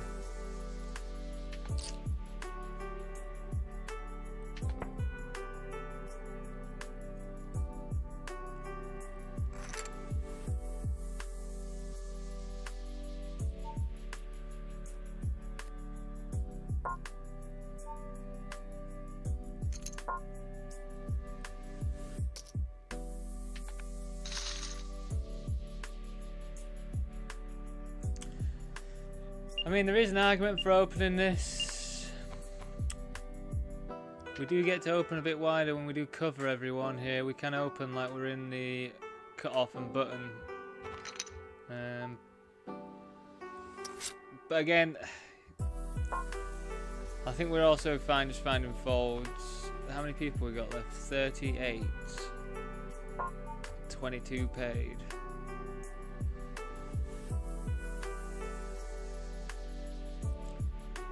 We've been 3-bet and flopped a set on a really dry board, which is fantastic.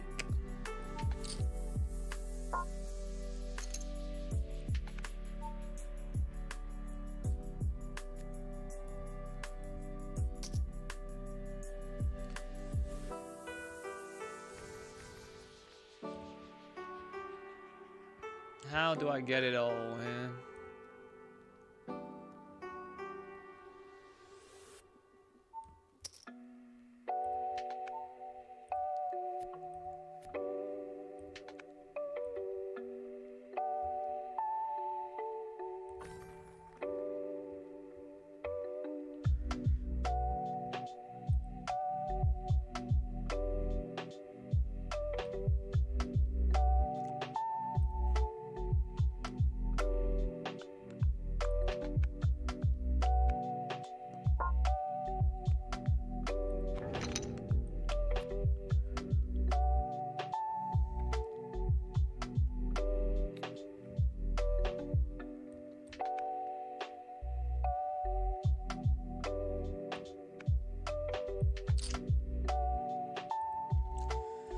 think my B75 with 7s there might have been a bit greedy. I'm just trying to work out what I actually would have in there as bluffs for that size.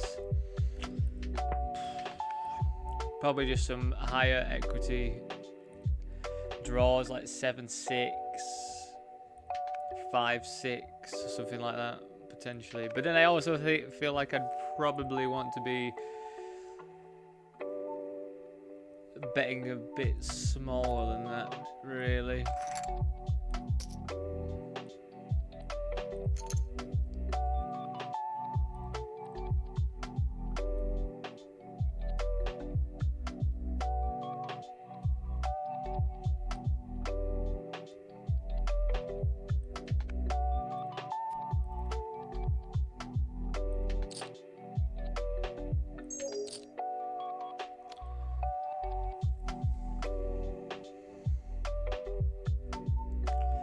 Definitely a funny spot and combination for me to have. I think we have to go for a bigger bet on this texture, like half-ish, charged club draws.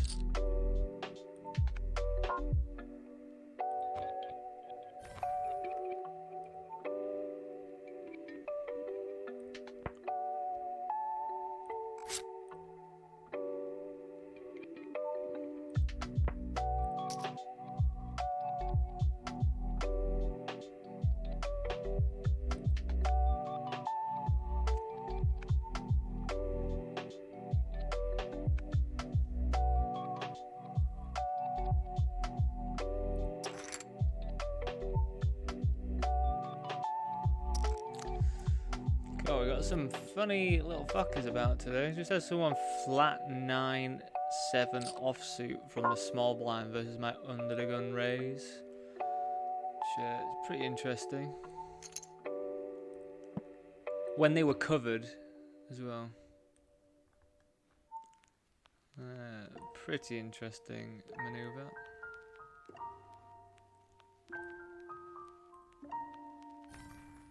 We are raising to call off. Why do they flat? What on earth? Oh my god, what do we do now? I was not expecting that. What on earth do I do now? This is not a node I am practiced in.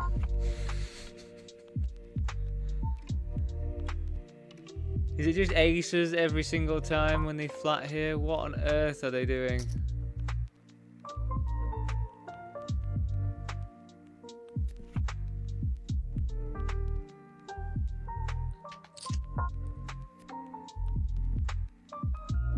What on earth are people doing today? That is just a weird... I am not trained for this scenario one bit. That was God, you don't have to see some stuff.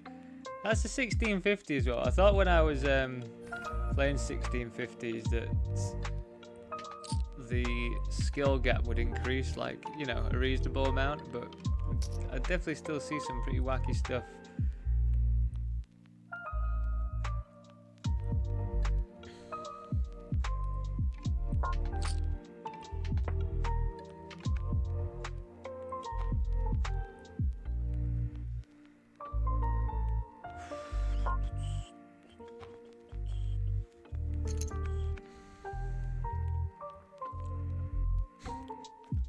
I just don't understand.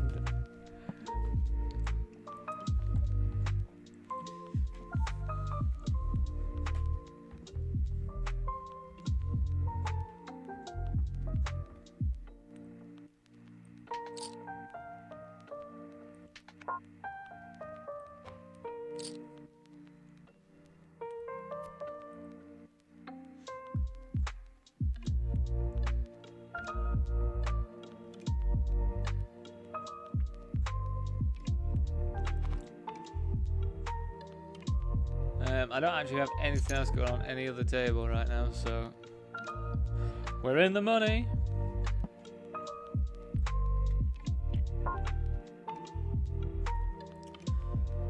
Yeah, again, there is quite a incentive for me to open this up, especially with all the shorter stacks.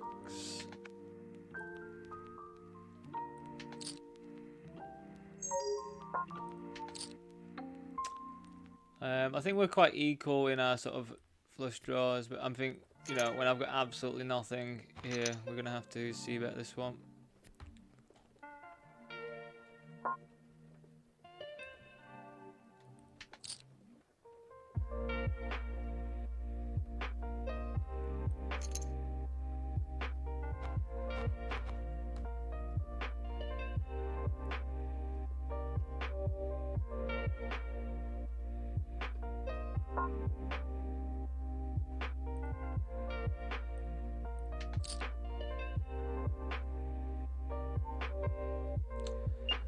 I mean, we can check or bet this one.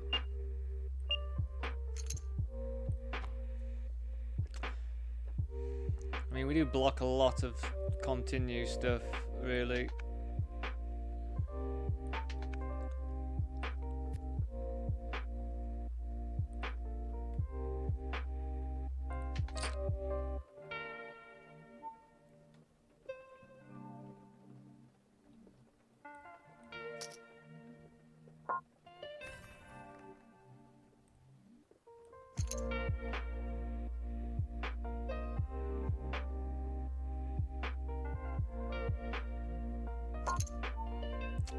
Get out of there.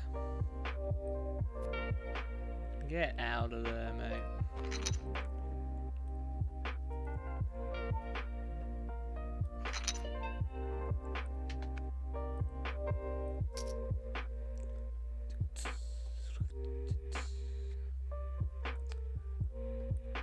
Again, everyone tuning in over on YouTube.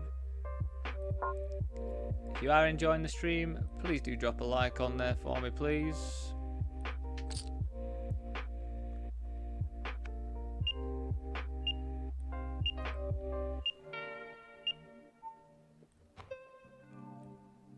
So I didn't realise, I thought I'd folded already.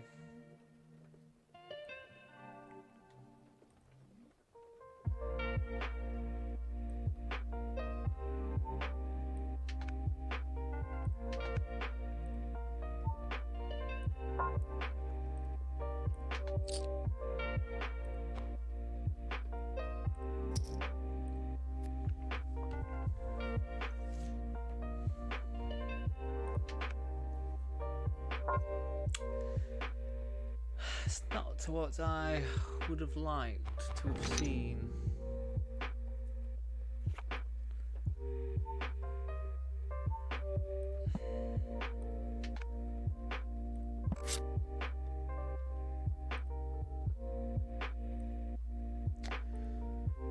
So under the gun opens here. We just made the flat with 8-7. We can mix raising or flatting, I believe.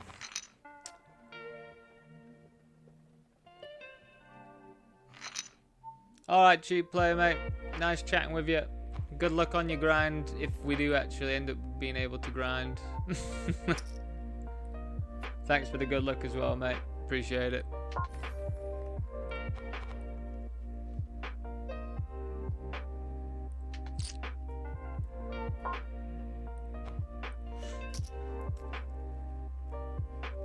But yeah, with the clubs, when our club draw was like, it was, you know, relatively vulnerable to being outdrawn.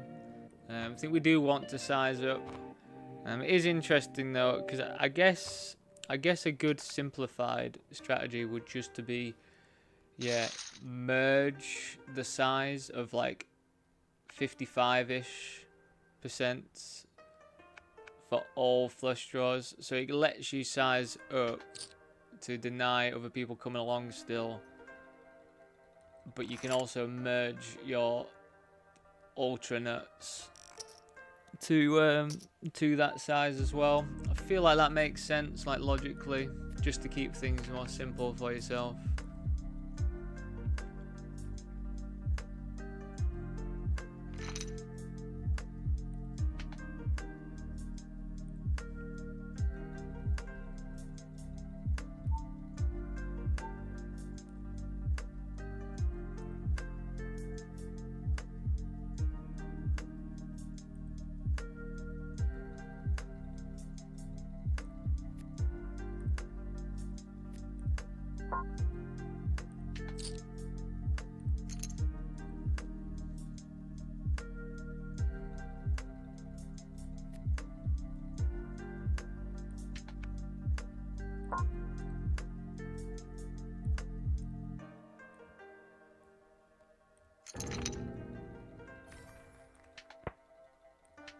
Oh, I'm getting a lot of these ones today now.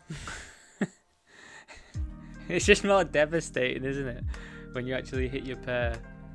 It's like, oh yes, I've won the flip. Oh no, I haven't won the flip. They've just done me in like a kipper.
Should we look at what first prize is? First prize is, everyone. It's saying $321. Interesting little spot here.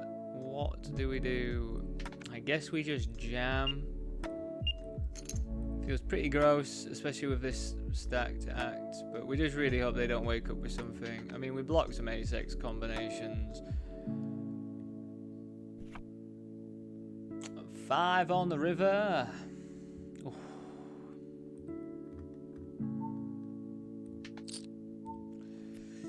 Well, luckily that wasn't a dent at all in our stack. What was that? 3 big blinds, something?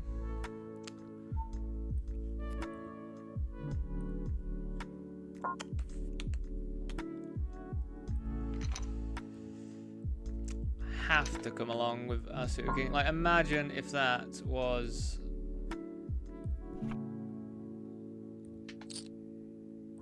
diamonds.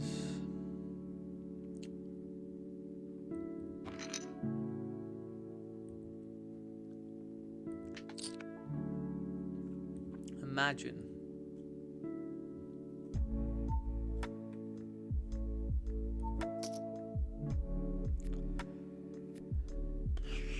Yeah, we're gonna have to call this one. They're gonna jam worse ace-x for sure.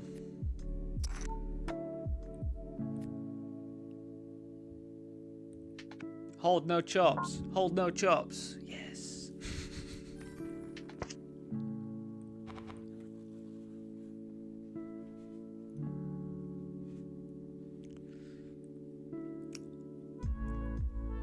That is an interesting combination.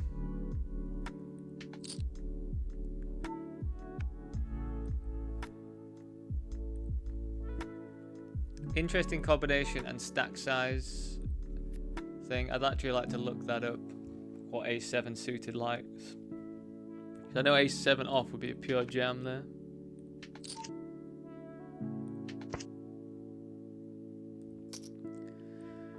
A7 suited versus a 15 big blind jam is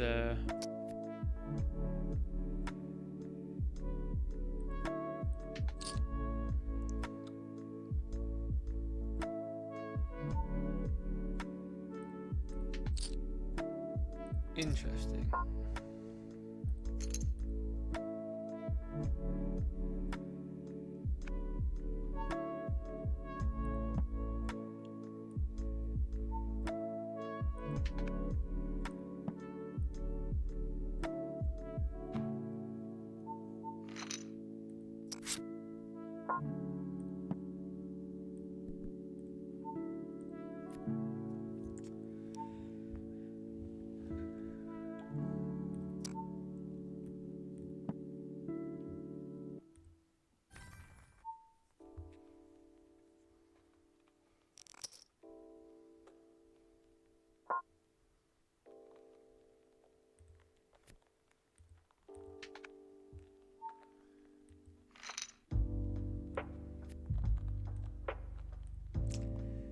God, some of these multi-way spots you get in. So I opened, we get all these callers. I check, I think they bet, they call, I call. And then we get top 2, but it's such a gross top 2 to have 4-handed. Like, what do? We just have to, like, check call. Hopefully it checks through and then we pair up. Like, it's just pretty grim.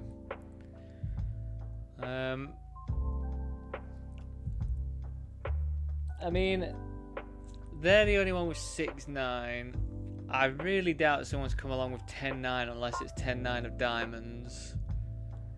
And then we'd kind of expect a bet if you did have the like 10-9 of diamonds, because it's a bit more vulnerable. I think we're gonna have to snap this off if these two fold.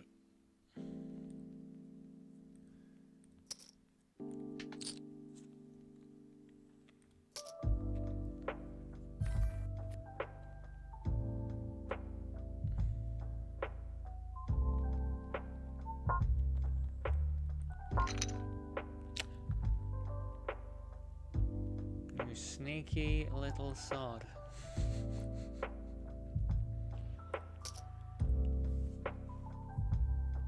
I mean, it was a pretty good price. Fair play.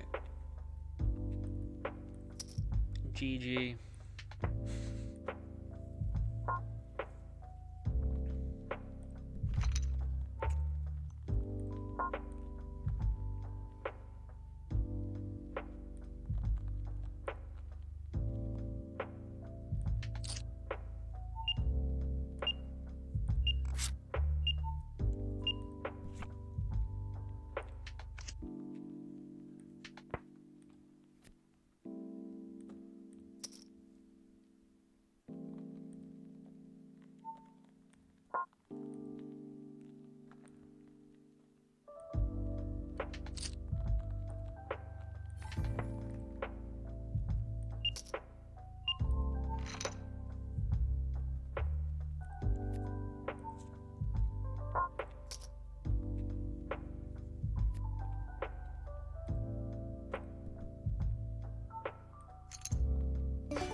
Right, we get squeezed. I mean, their squeeze should be a bit more liberal because of how much perceived dead money there is. So I think ripping 9s for 27 bigs is still absolutely fine.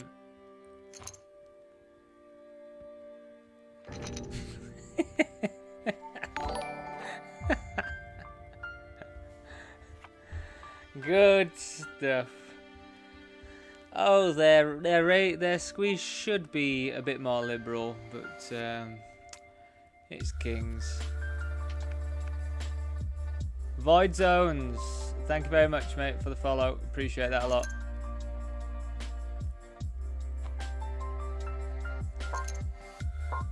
Just in time to see that. Just in time to see me articulate how their squeeze should be a bit more liberal and looser. And then it just be pocket kings. That's hilarious. That is funny stuff. We're going to check raise this one.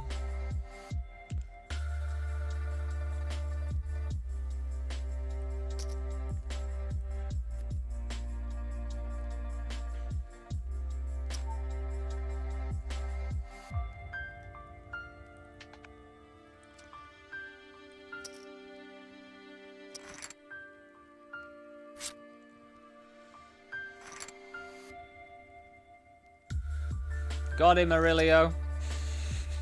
Got him.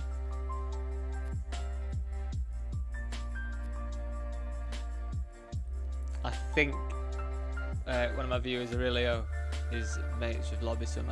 I think he mentioned him the other day.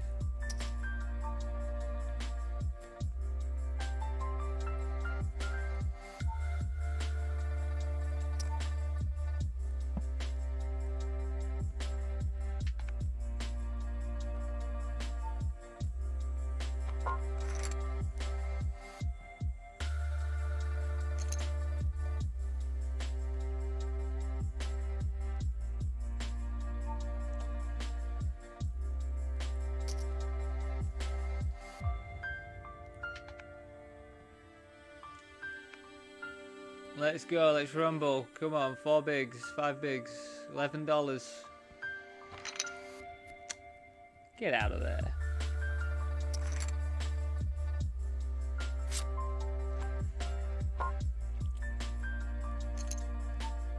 We just need these to fold.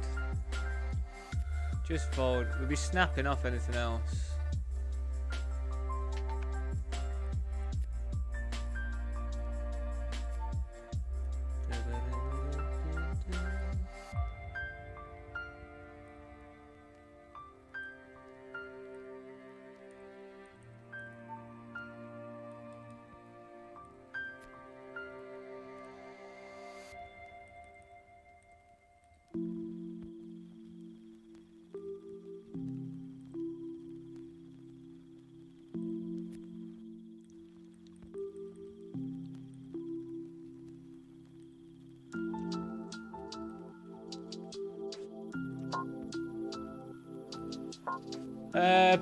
Now this is a pretty weird spot. I guess we just flat.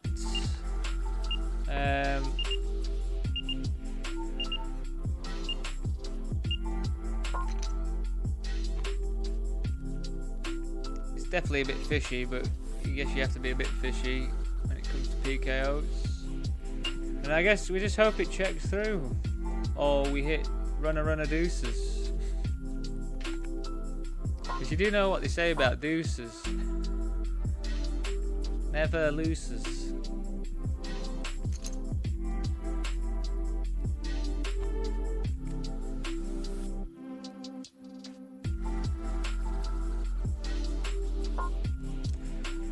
Void zones, I have absolutely no idea what that means. But I appreciate you coming in and chatting.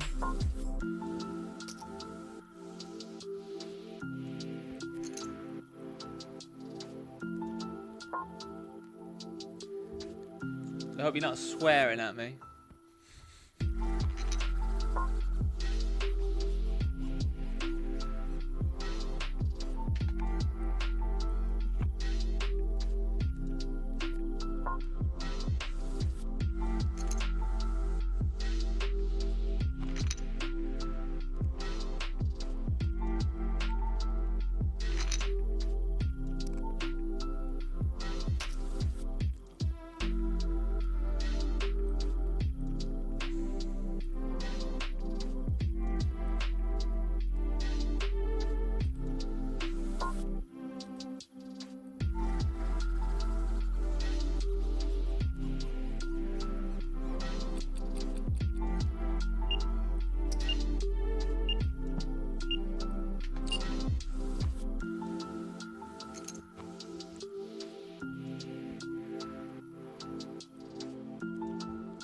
Oh, it's Irish.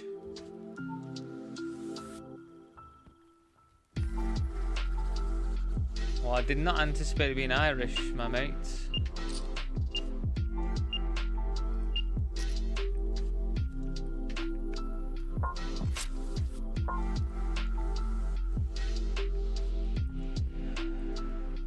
Wow, it's put me on quite the table draw, isn't it?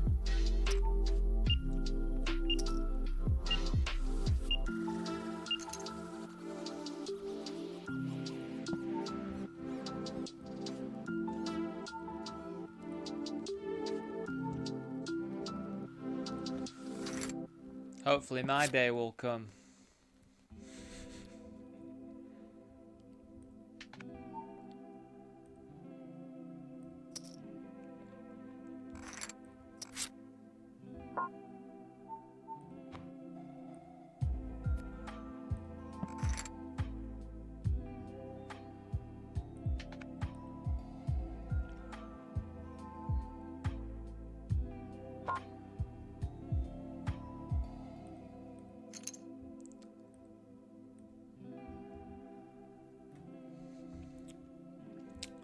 think up to 7s, we jam 20 bigs. 7s are, it seems categorically across the board, people do not know how they feel about 7s, whether you want to induce or just jam. It's a tough one. 7, 8s, everyone's pretty much behind the idea of inducing, but 7s, what are your thoughts on 7s? Void zones, do you have a thoughts on pocket 7s, blind versus blind for 20 big blinds? What are you doing there?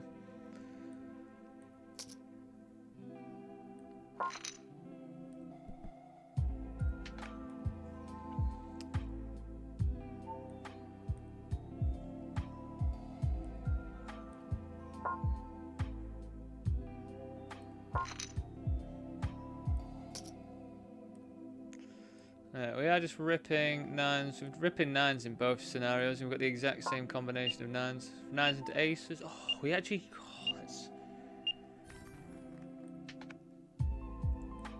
that is quite the trend I've got at the moment. Jamming 9s into aces. Again, not something that I wish to do. We can flat, we can raise.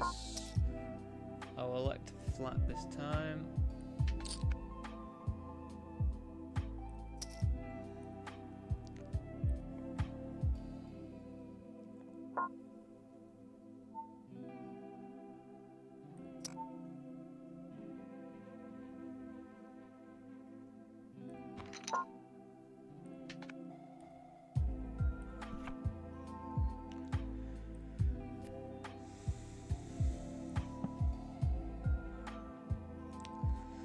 So we limped, they isolated, we called. I think we raise here, and the reason is that they're probably going to have to continue with ace X.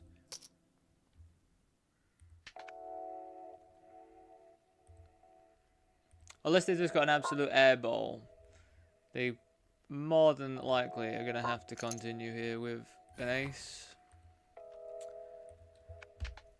I feel like if we check call, they're going to check back quite a lot on the turn, which, you know, maybe that's just the extent of what we're getting from them there.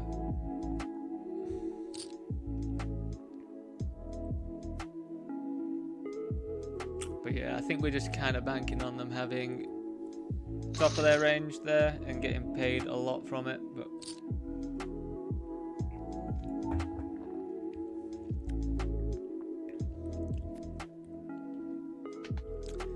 right, is Poker Stars up yet? It's getting pretty late, Poker Stars. Thank you very much, Void Zones.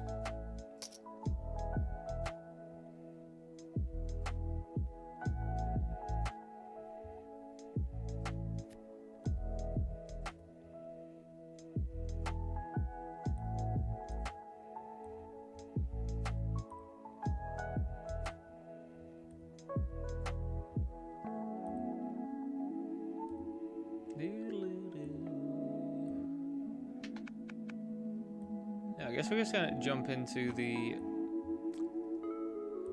some of the knockout tournaments I never play on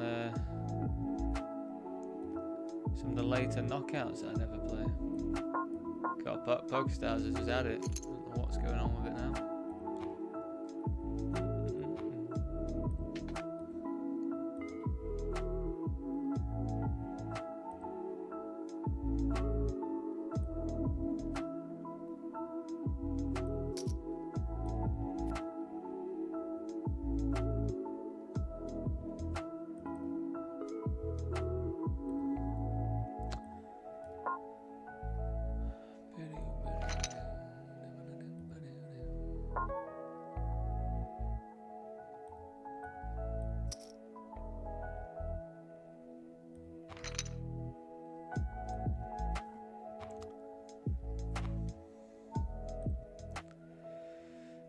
Yeah, so we bet big on this board. We can check this one or bet. I think when we're this deep, we do not mind betting. Even if they jam, we've got top pair and open ender. So Feels pretty good.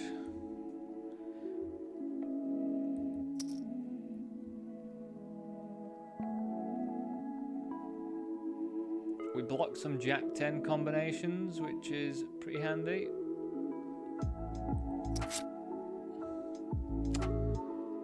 Now I can't say I'm thrilled.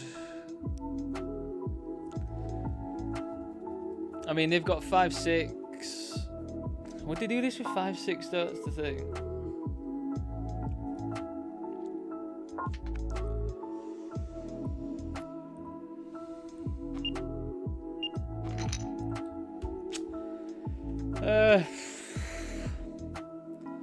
I know I'm getting a pretty good price, but it's just like, am I ever actually beating anything now? 2 pairs beat me, just so much stuff beats me. Fair play. I'm a total noob, only started a month ago, trying to learn cash games, but big learning curve, so taking it slow, mostly reading and researching at the moment, therefore I can share no wisdom on the server. Yeah, also, Void Zones, just to make you aware, I might not be the best person to learn from because I'm playing tournaments. My moderator, the Go Slow, he plays cash games and he was showing me some cash game stuff.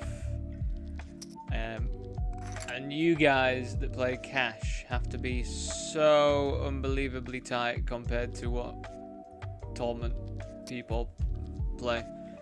If you want me to go into it, is the reason why? The reason why is because we have antes that happen all the time, and in cash games, unless you play an anti-specific game, you don't have antes all the time.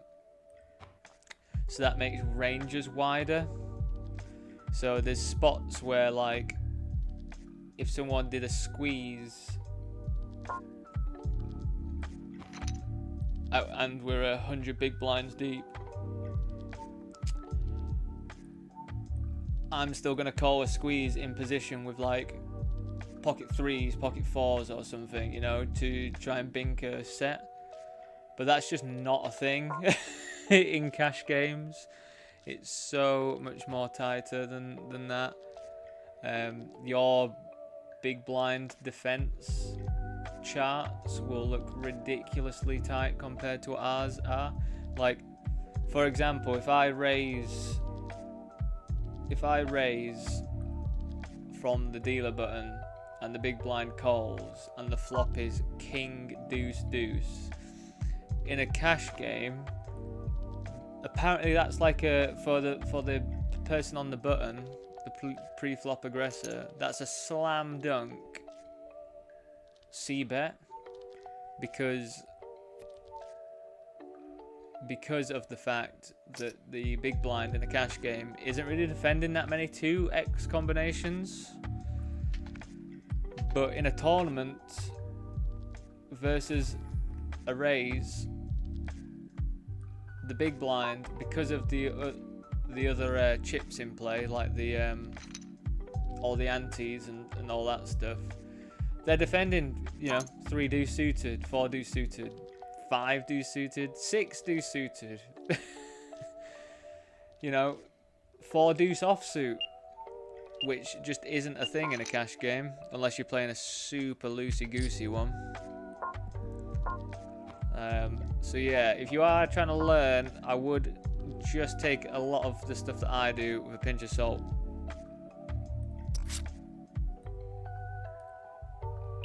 Because it's much, much looser.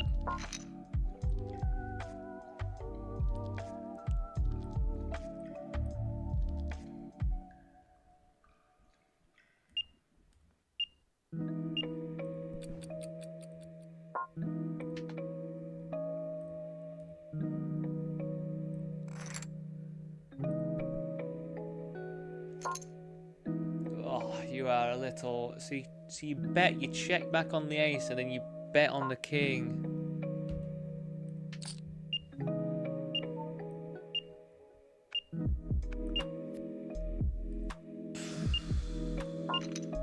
Oh, it's pretty grim.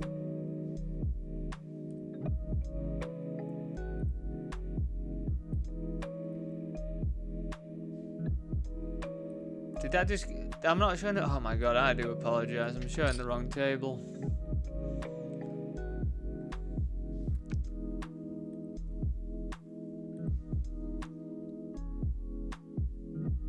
But yeah, I feel like you're making a good choice learning cash games, mate. I would definitely stick with that. Don't get into tournaments. You have to be a bit of a nut job to like tournaments.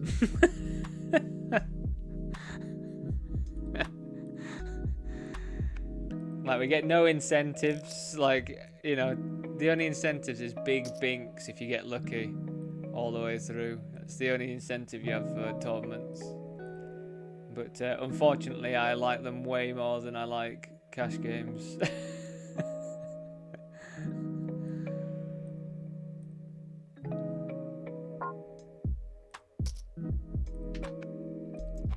When I say that, like, you know, if you're playing and you get a bad beat, like a really sick bad beat in a tournament, no, in a cash game, there's a good chance you might qualify for like a bad beat jackpot. You don't get any of that stuff in a tournament. You just get knocked out and you have to cry all the way home.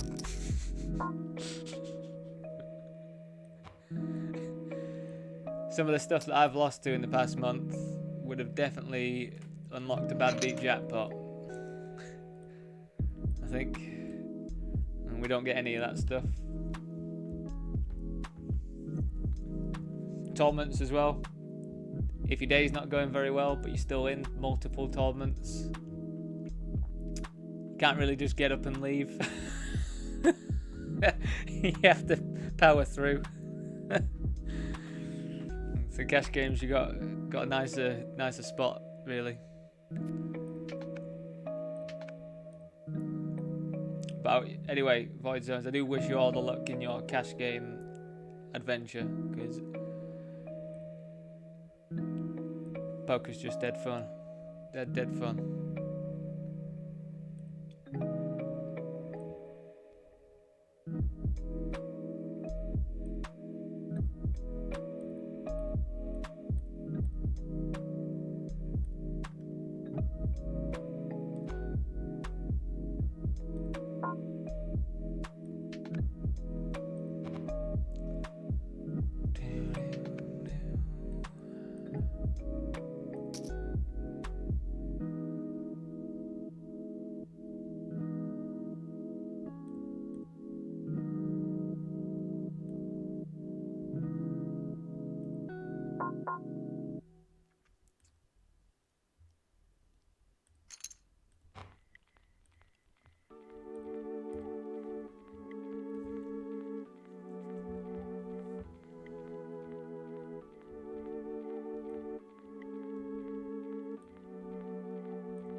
Clarification, I'm still joining free roles, which I guess are a bit more similar, but not going to put any investment into on cash games. Yeah, that's good. Yeah, free rolls, you know what, free rolls are, yeah, there'll be free rolls will be tournaments, so yeah, you can definitely learn some stuff.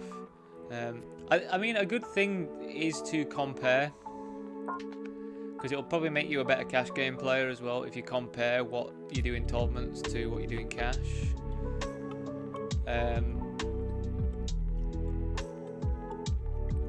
So yeah, that's definitely true, and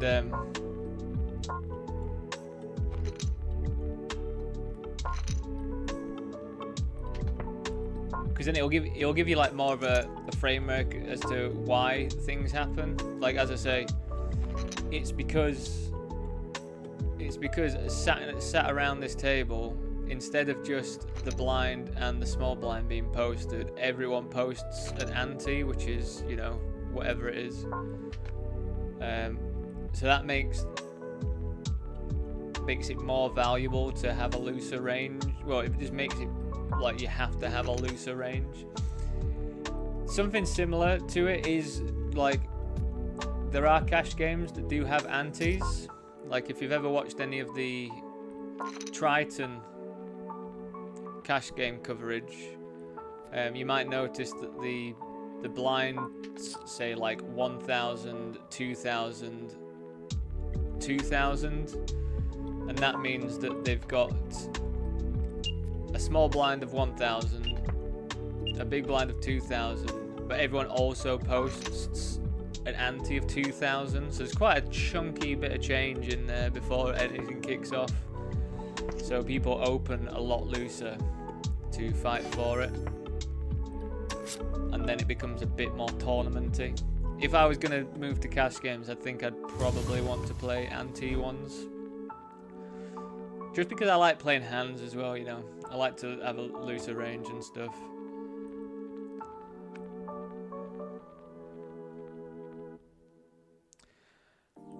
And like, just to go a little bit further into it. So like this table is 8-handed. So there's 8 antes being posted. So my range should be a bit looser. And then if you play a 6 max table, there's only 6 people. I know, sorry if I'm making this sound like, I don't mean to sound patronized or anything. But if there's 6 people around the table, there's only 6 antes being posted. So whilst the ranges from the get-go are a bit wider because you don't have under the gun and under the gun plus 1, their low jack and hijack ranges will be slightly tighter, and that also affects in a tournament what hands you actually want to jam as well. When you get to like 10 big blinds, your range is slightly tighter at a 6 max of what you want to jam, just because there's less chips to be won anyway.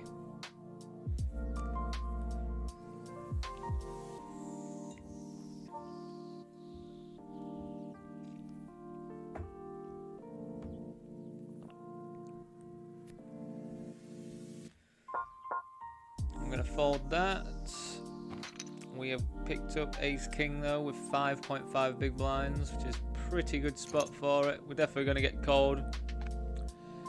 I'm not sure if you're only gonna be playing like free rolls. I'm not sure if you're gonna be seeing any bounties as free rolls. Let's hold. Nice. But yeah, if you're watching some of the tournaments, the ones where I've got like money bubbles above the players, it means it's a bounty tournament. So just disregard anything I talk about because it won't relate to you at all. At all. Some of the stuff you end up having to do in bounties just because of the maths is ridiculous. You would just look at it from anything that you've learnt already from cash games. You'll just look at it and just be like, what on earth is he doing right now? This doesn't make any sense.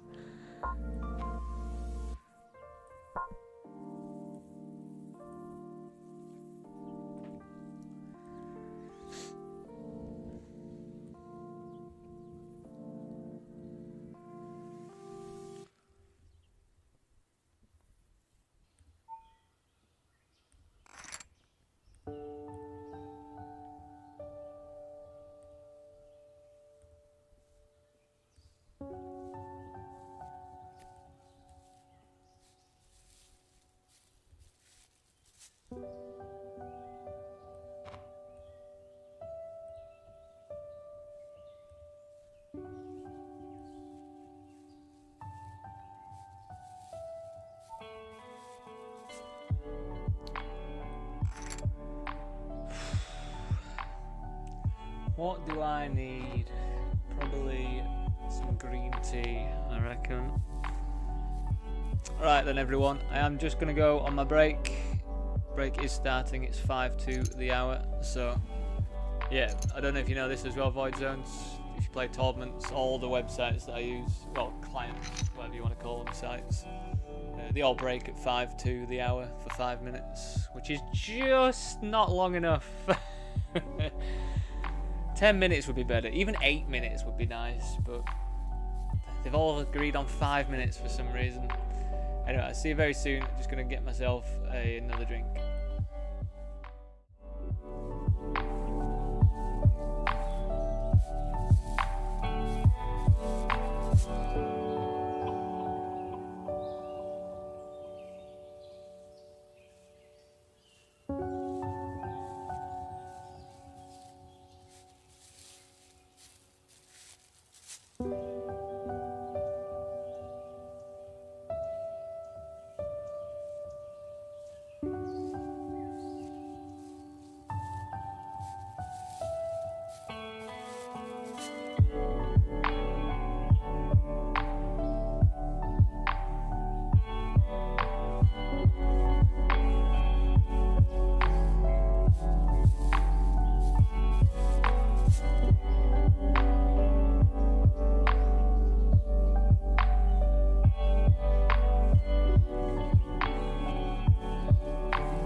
Welcome back, one and all.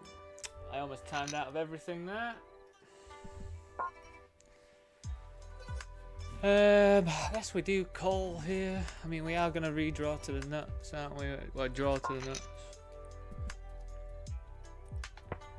Check. Check it.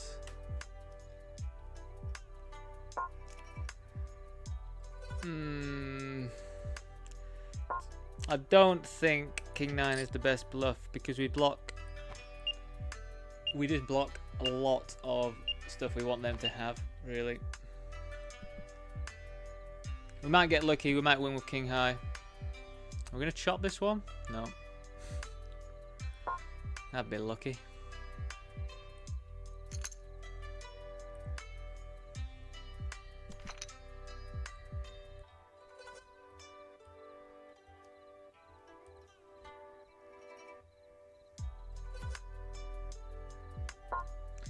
Well, it's pretty good.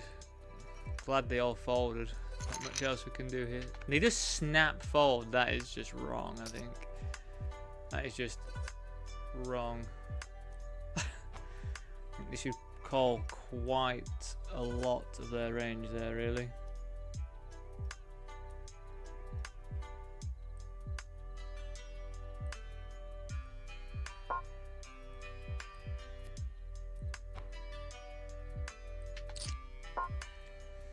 I mean, I kind of want cards. If we just walk into kings there, hearts, need a 10. Oh!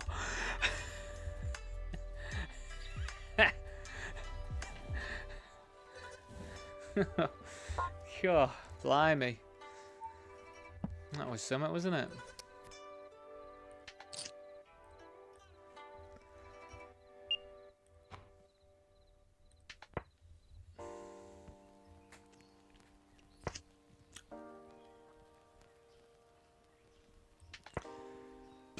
I mean, we're gonna have to call off again. That is a pretty good hand to see. Hold. Yeah. I mean, I don't even know what I was. I guess we lost to a 10 if we were to get hit set.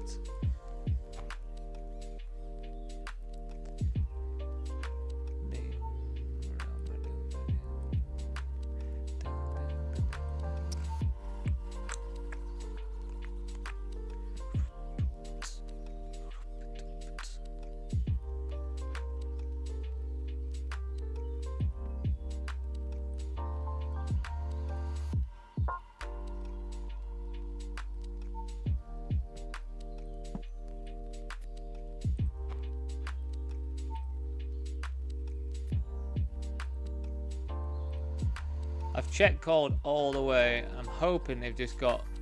Oh, they never triple, do they? It's always so sad. They better not have had an ace. If they've got an ace, it's gonna be livid. They had an ace. Oh, they had ace 6 though, so I guess.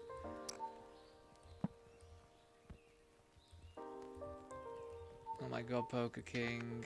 Just work, man. Why does it have to do this? It's very frustrating. Oh my god.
So I'm just stressing out a little bit because the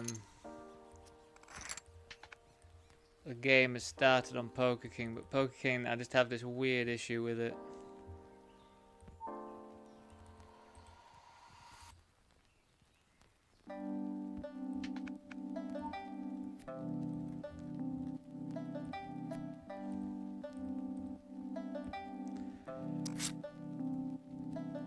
Come on, let's hold. Oh, it's so sick. That is such a sick river. How is that the river? $56 we won.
How is that the river, man? Outrageous stuff.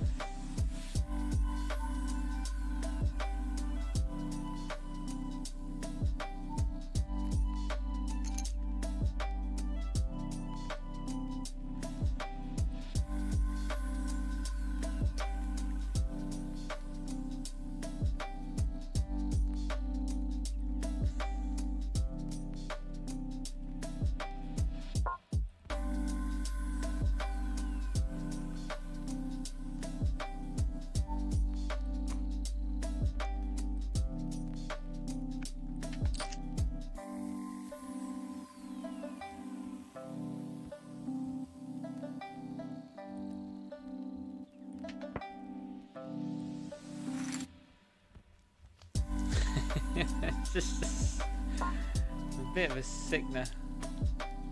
Calm down, Dan. It happens all the time.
Oh my god, I need to pay more attention. It's this Poker King issue. It's like it threw me off. There's an automatic all-in, I had an ace. What am I doing?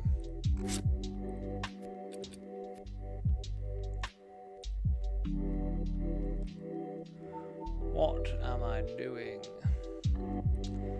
Well, I mean, I'm kind of glad that's the action. Makes me feel better results-wise.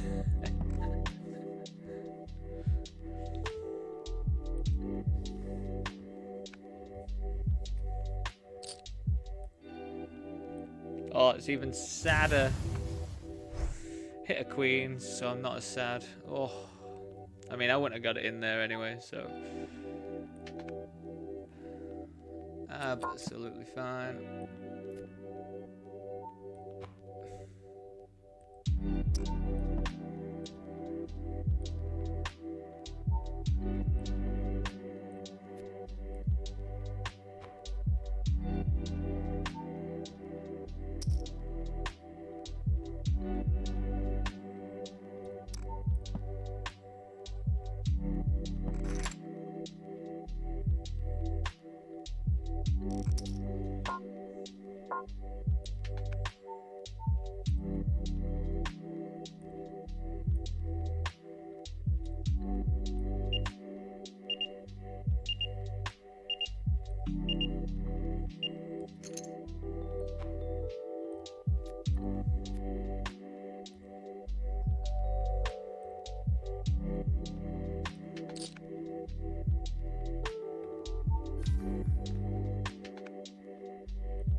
So this one, Mystery Bounty, if you don't know what Mystery Bounties are, we play until, I think, the money with Party Poker's Mystery Bounties.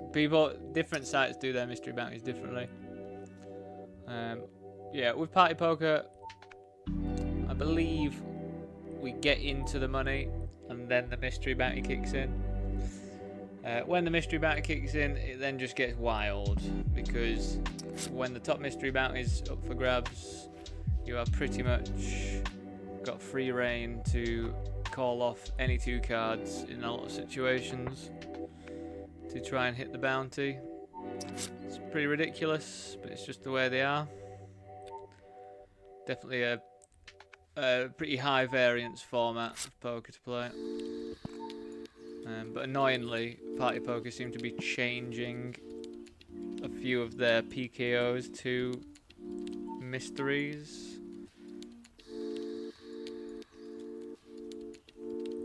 I think we're gonna check jam this if they stab at this.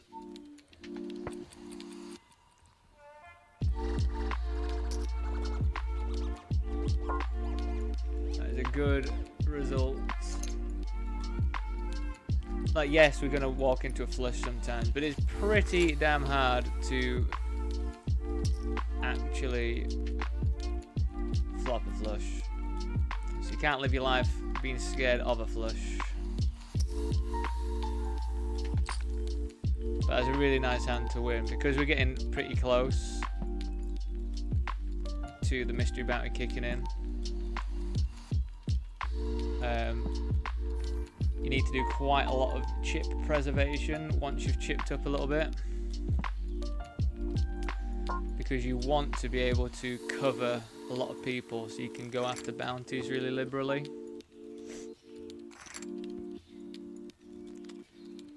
That's the rundown for you. I think in the next hour I will pop the light on, so I can realise I'm getting a bit dark in this corner, aren't I?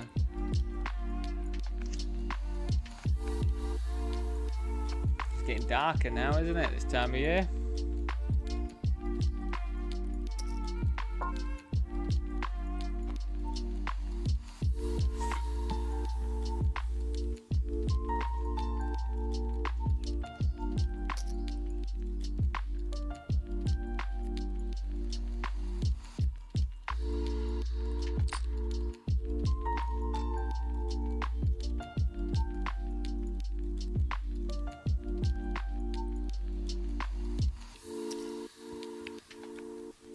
I will limp if you're limping.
Right, bear with me a second. I'm going to pop my light on. 1 second.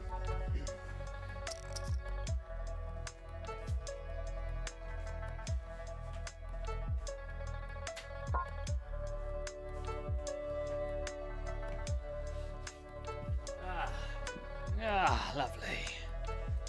We can see.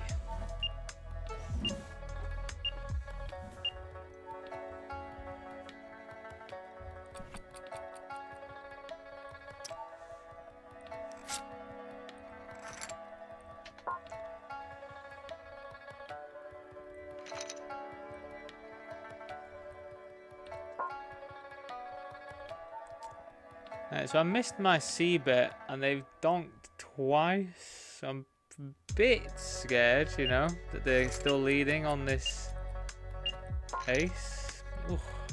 God, they didn't 3-bet pre. Man, I am incredible at losing ace king to ace queen. It's still happening.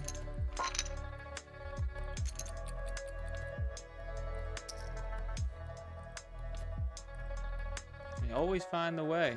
Even if they're not going to get it in all in pre, they still beat me somehow.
Absolutely baited by the deck. Blind versus blind.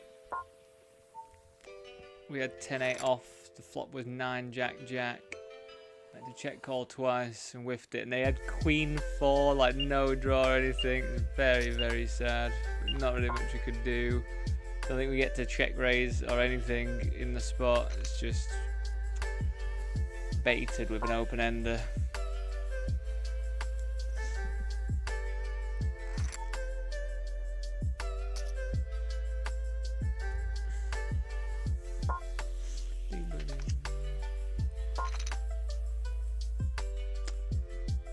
Developed pretty nicely on the turn. Interesting that they check back. I guess we get to go big now then. Like, why would they check back an ace here?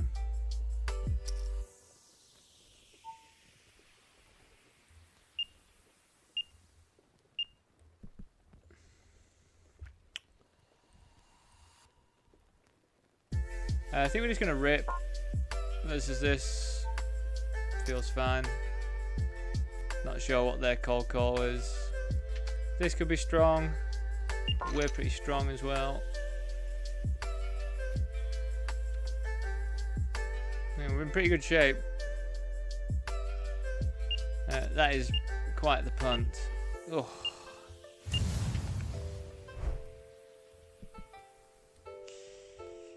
Ace on the river makes me shiver.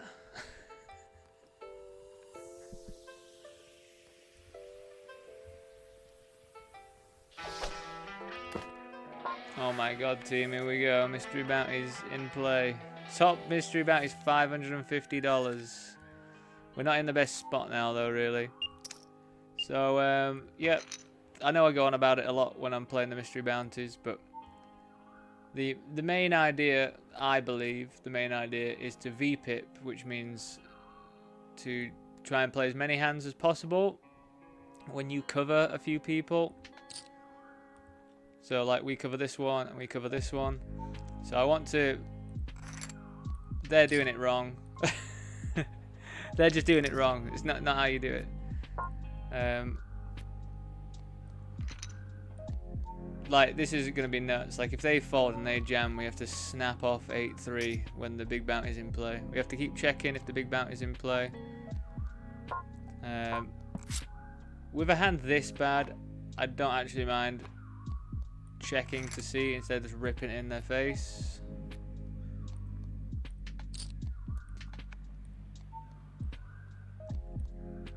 But again, we want to play as many hands as possible. Basically VPip, like VPipping 100% when we cover. Like here, when we cover. Like here, we're just going to fold. It's Jack 10, but I'm still just going to fold because I need to preserve chip so I can go after these two. That's the idea.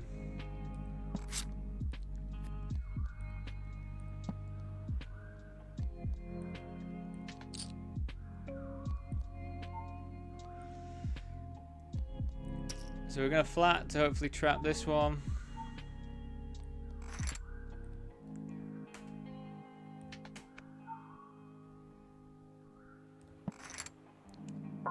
It's a bit annoying because I'm like in a spot where I would definitely benefit from a double up, so jamming would have been a nice play, but I also still need to be able to get these two lots of bounties if possible.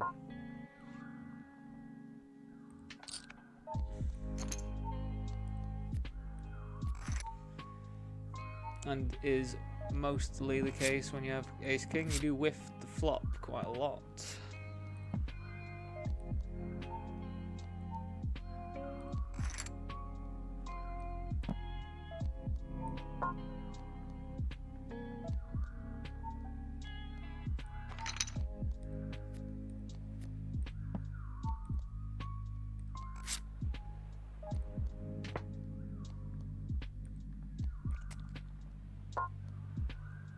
But yeah, it looks like we might get into the money first. It's quite a weird... I mean, it makes the bubble go really fast, I guess. Having the mystery bounty kick in just before the min cash. I mean, it'd be nice to slink into the min cash. Like, luckily, with this specific format of mystery bounties on party poker, you do end up getting, like, close to your money back. Again, we are limping if we cover this player.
Pretty grim if they've got a spade, to be honest. Oh, it's so sick. What a sick spot.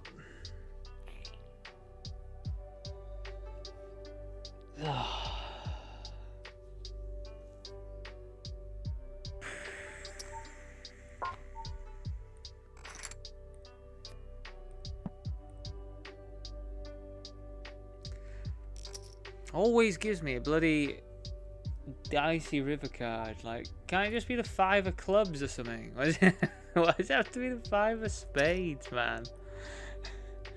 I mean, they would bet check back to realise equity for a spade draw. I do appreciate that. So We also did limp, so their range could just again be 100% of hands. Very tough. It's a pretty tough spot.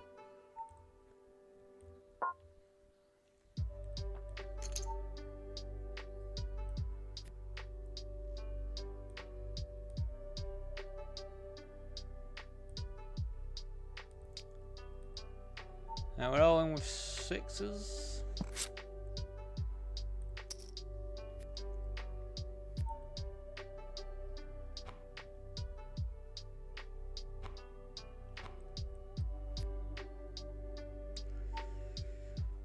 Honestly, surprised I got forwards, especially from the big blind. I feel like big blind's supposed to call pretty much anything for that amount of chips. I mean, it's not a bounty or anything, but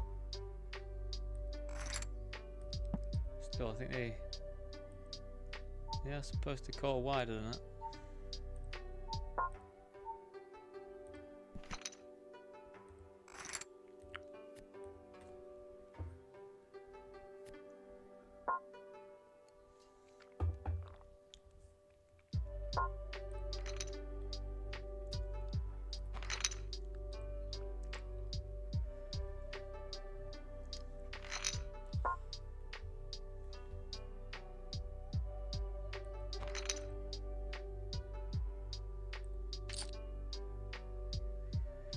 Already.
Alright, looks like we have made the min cash, which is nice. Unfortunately, we don't cover. But they should, in theory, call any two, really, if the big bounty's still in play. Yeah, there's a $550 bounty in play, and a $400 one as well.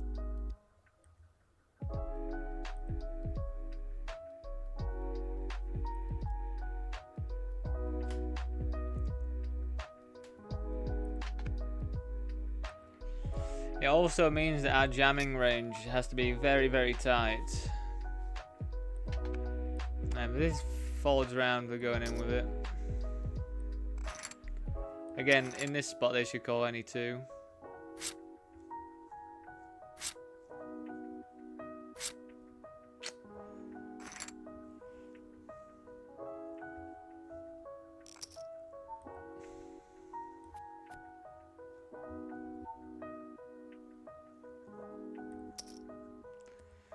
Also, we don't have to jam.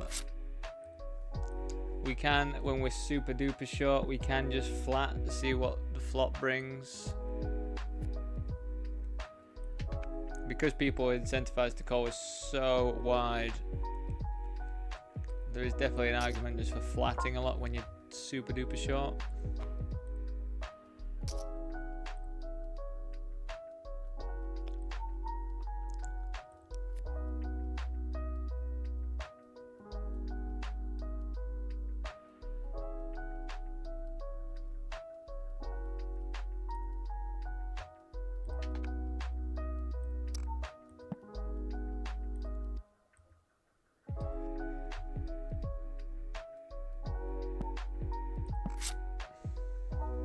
You want a 10 of clubs.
never want to see it, do you? Never want to see it when you've got jacks versus ace jack. It's just such a horrible one to see.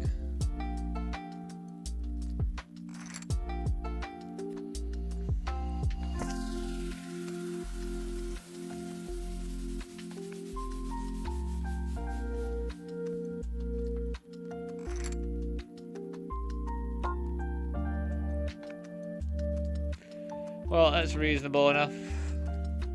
Reasonable enough.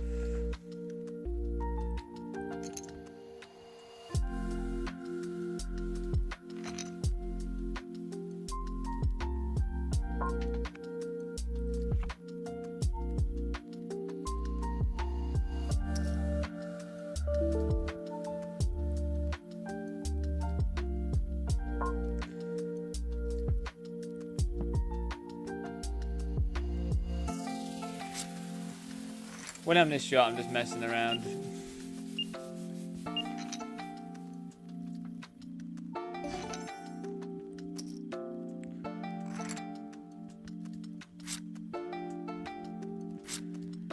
Pretty good though. Was that like a quadruple up or something? Back in the game.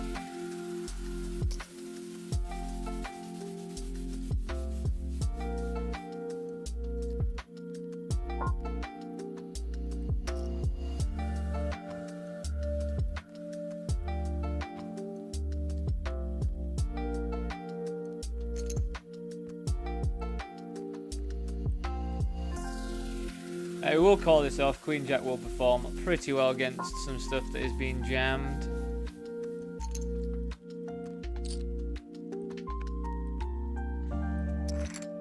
Apart from kings, it's pretty disgusting. It's pretty vile that they've got kings there, to be honest.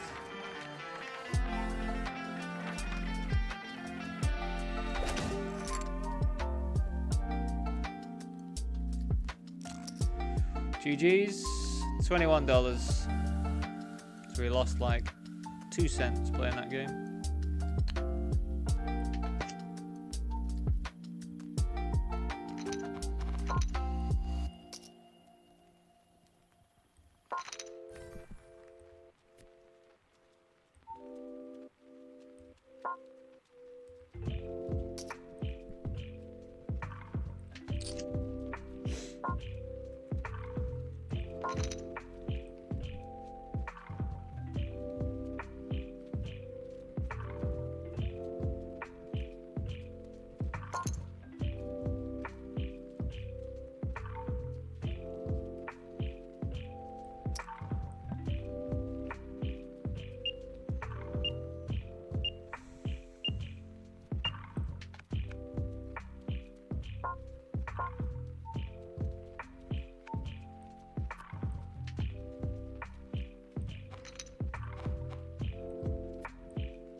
So apparently our standard backing group is saying that PokerStars is back up and running, but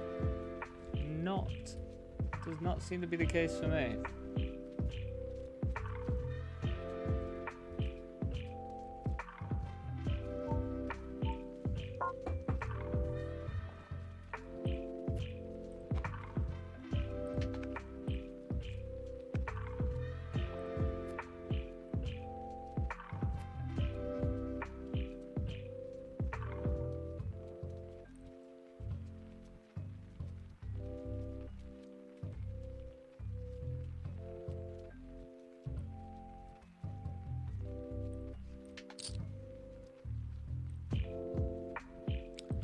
Probably the best person in the table to be able to jam against, because they're going to be the widest. They're going to be the widest because they've got the most chips. But they still have a top tier hand somehow.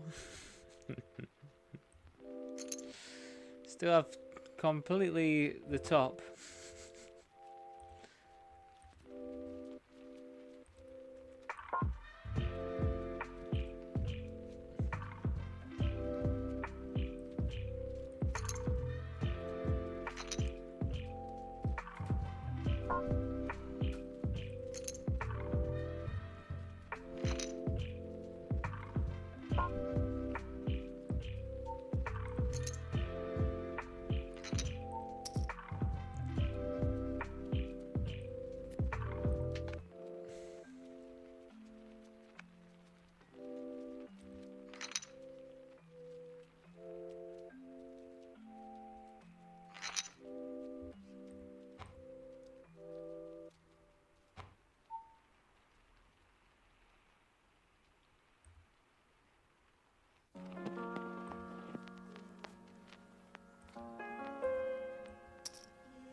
Do I even register today?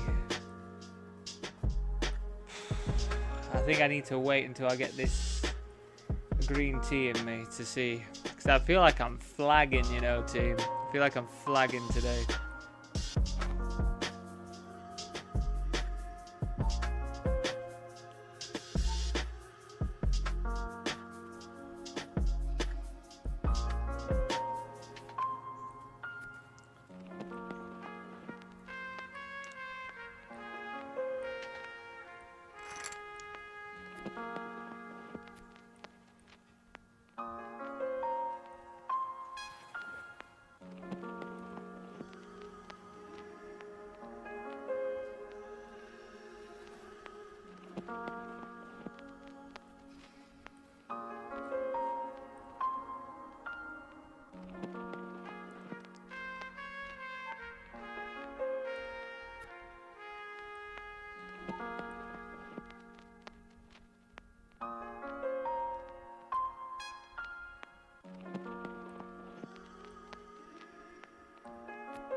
I just know what's gonna happen though. If I decide to stop registering, well, I'm even gonna register something for 7 o'clock. I just feel like now PokerStars is up and running. I'm like, well, I should definitely play the Micro Thursday Thrill, shouldn't I? I should, shouldn't I? Really? Starts in at 7. Good gravy. I do feel pretty tired, but as I say, I probably will perk up once I've had some more green tea, and I probably will just get a second win because I did not wake up early today or anything, so I definitely should be on the cards. So yeah, we'll probably get into the Micro Thrill. What else is going on? Big 440 Micro Thrill, $4.40 Deep Stack PKO. A couple of things.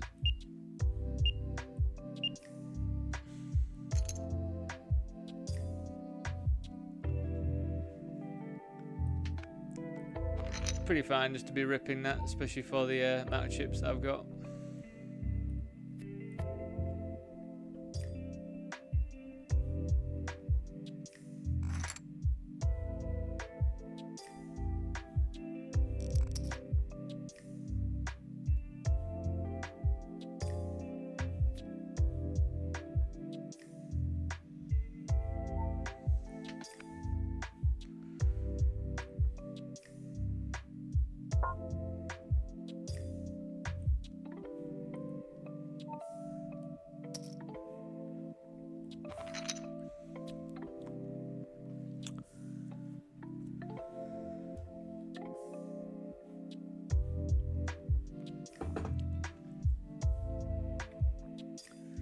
Go on, Ace King. Oh, 8's are my nemesis. Oh, I'm so used to getting rivered again today that I'm clenching. I'm like, oh, is it gonna happen?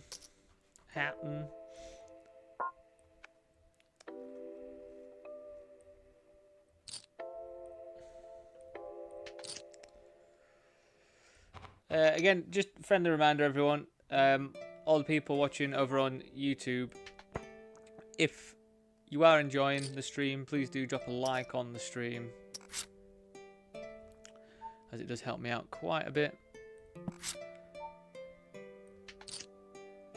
So definite check back now. If we carry on, we do have a range advantage of having like kings and queens and all that stuff, But hands specifically, like if we keep barreling, we're strengthening their range up to be just kings and queens and no sevens. At this point in time, they've still got sevens in their range here. So, I mean, if they, yeah, see, so they might still just be 7x here. Yeah. God, it's lovely, isn't it, when you say exactly what they could have, and it's exactly that combination. Well, not exactly the combination, but exactly that hand range. But yeah, there's like a temptation when you've got 10s just to blast, because it's like, well, I've got all the kings, I've got all the queens and all that.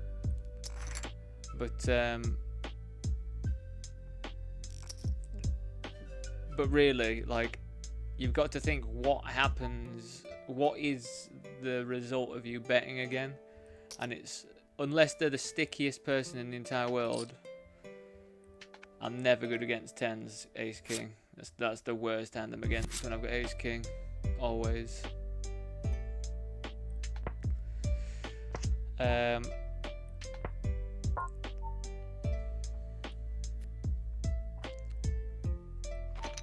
But yeah, you've just got to think what is going to happen to their range when I bet on the turn. And as I say, it strengthens it up a bit more, especially depending on the bet size. If you bet small again, you could keep some sevens in the range. That's definitely true.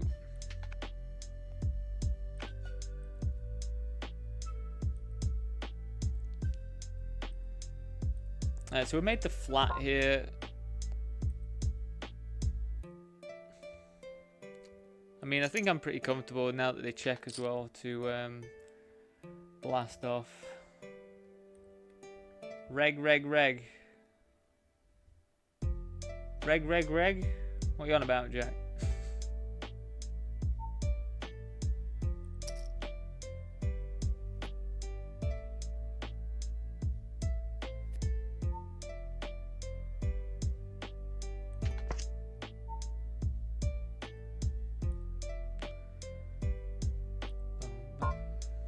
We can flat, we can just jam.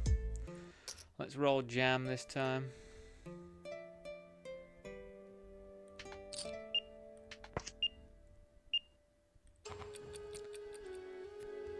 Pretty slow call. Jack on the river.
Yeah, definitely feel like I'm flagging right now. Okay, yeah, I mean, I'll get my green tea out of the fridge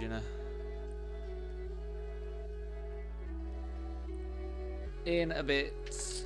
5 mins, and I got 5 mins for it.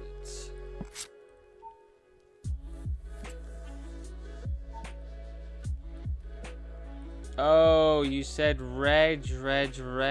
God, it's up for interpretation now, isn't it?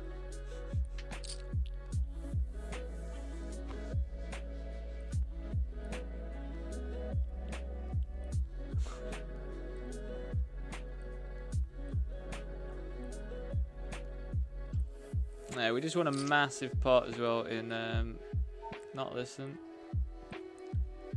In this one, I 3-bet this player with Ace Jack. I was in the big blind. They called. Flop was Jack 10 8, I think. Jack of diamonds, 8 of diamonds. I bet 75% on the flop because I feel like it's either big bet or check. So I went for big bet. They raised, which was very scary. And then I didn't really know what to do in that spot, so I just ripped it in, and they had Queen 10 of diamonds, which was an unbelievable hand for them to have. And we held, which was very nice, because they actually had like 60% on the flop.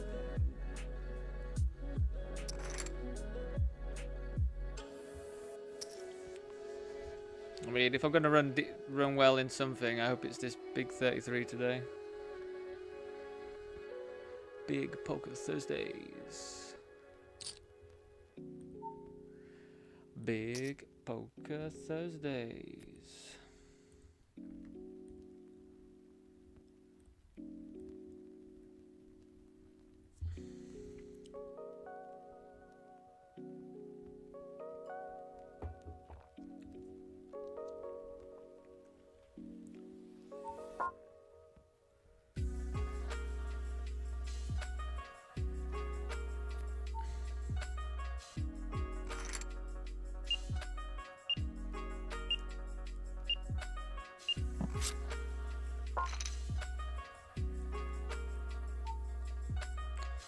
So here, multi-way, we're going to check quite a bit.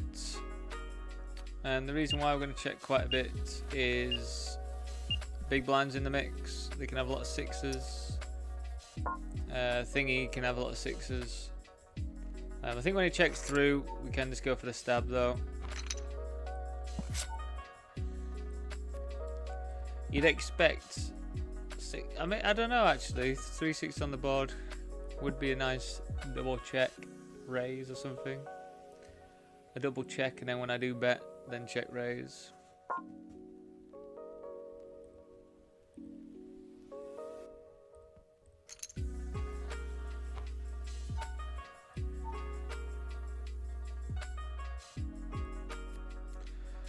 Ace on the river. I'm just not saying anything with enough conviction today to summon the powers of the river binks.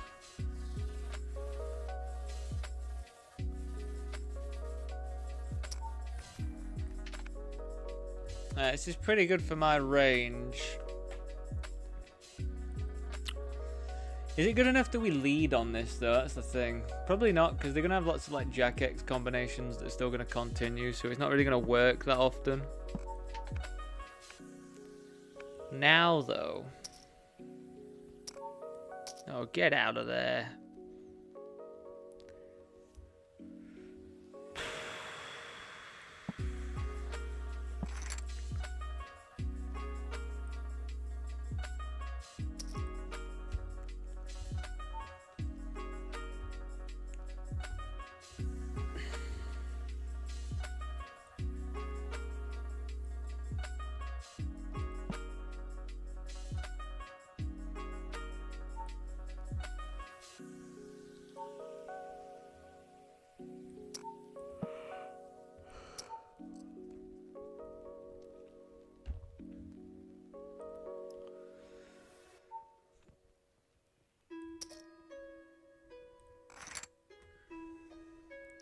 I feel like we do have to size up here when the hearts are there. Also, the good thing about lol clown. Why is that a clown? Why is that a clown? Come on.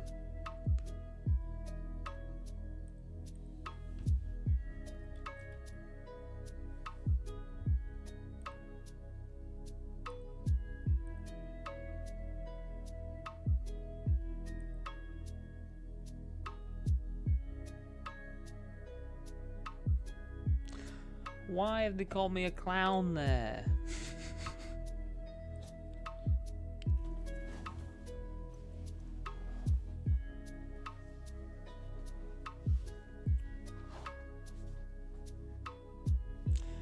Anyway, I'm just gonna go get this green tea then, so I'll see you very soon.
Oh, Carol, do not worry. I do not care what anyone thinks about me at all.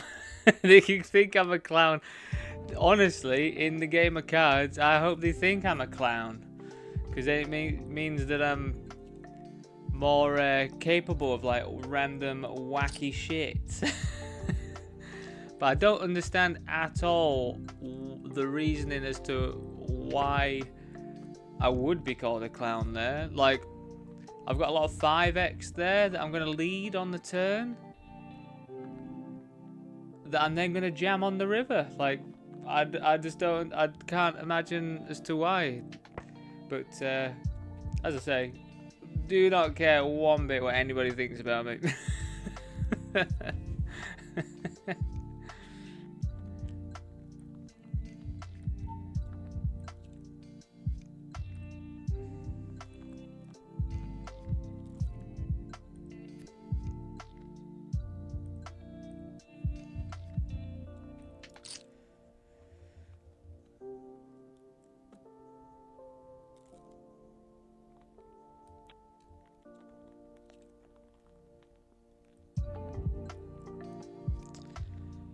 So this was multi-way. I'm hoping they go for a bet on the river here.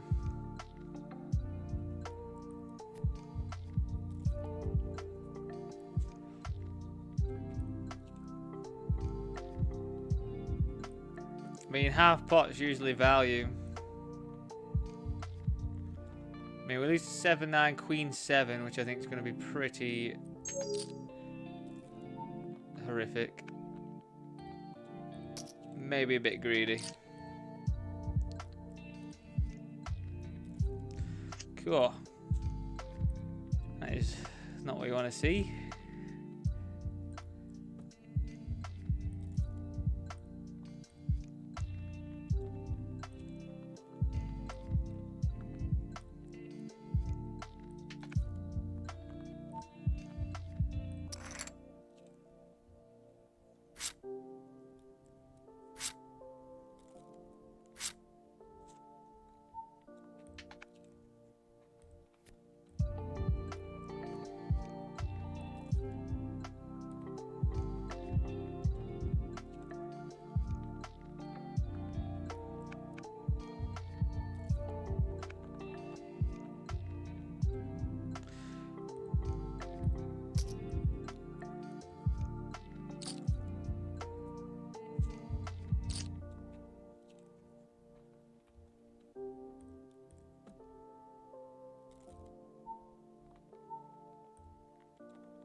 Imagine just flopping queens dead.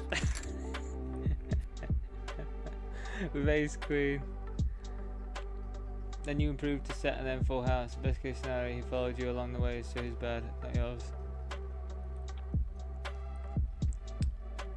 Again, like, I could not care less. But yeah, maybe they're just having a bad day. Maybe they're having a bad variance day. They're just getting a bit tired of people blasting at them or something. Do you know what I mean?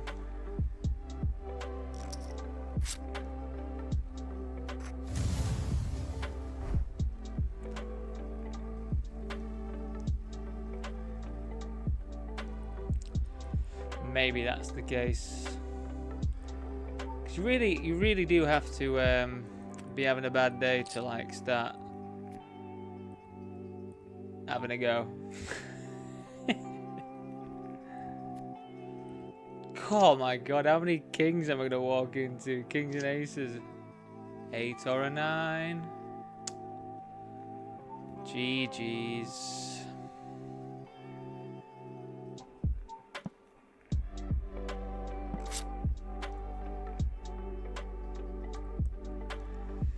GG's there.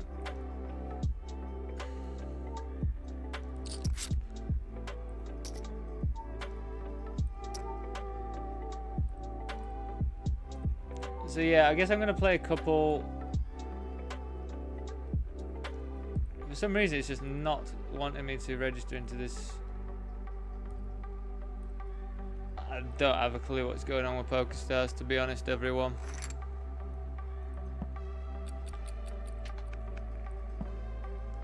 The games that were able to register are not now able to register to. The only one that's running is the Micro Thrill, which we're in. So we might not be playing much else, much other things on there. Bit of a lackluster day. To be honest, it's yeah, definitely a lackluster rounding off of the day. Like for my last weekday long session.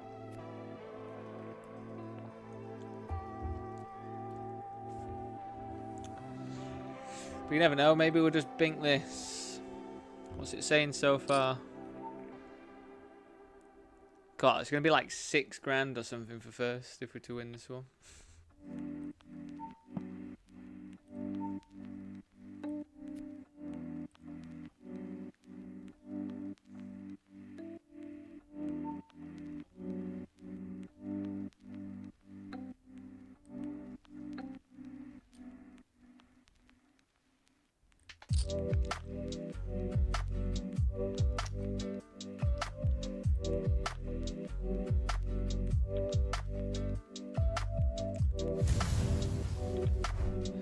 Always a 9 when I've got 6. Always a 6 when I've got 9s. It's interesting. Really, really is interesting.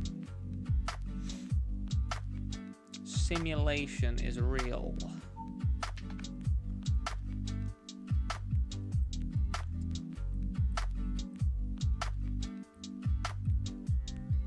I think we just rip. They're going to have to be pretty tight anyway, so we just run it with whatever they've got. Hopefully it's not aces or kings.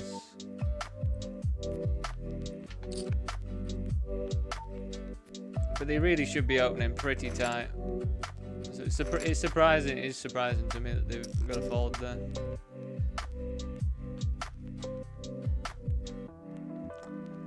Very, very surprising, you see.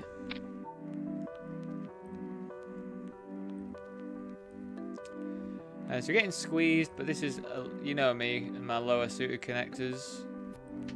Always going to come along. Do we check call this? Still think so. We could check raise it, but against a squeeze from under the gun and under the gun +1 calls, and then they're betting that. I'll believe you. I'll believe that you've got a better hand than I do.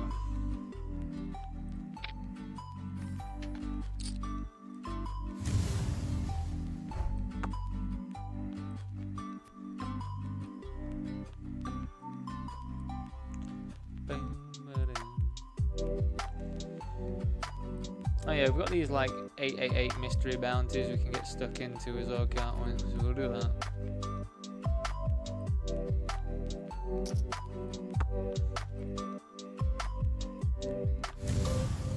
Feel like this is fine against this big stack here. Very good, very nice.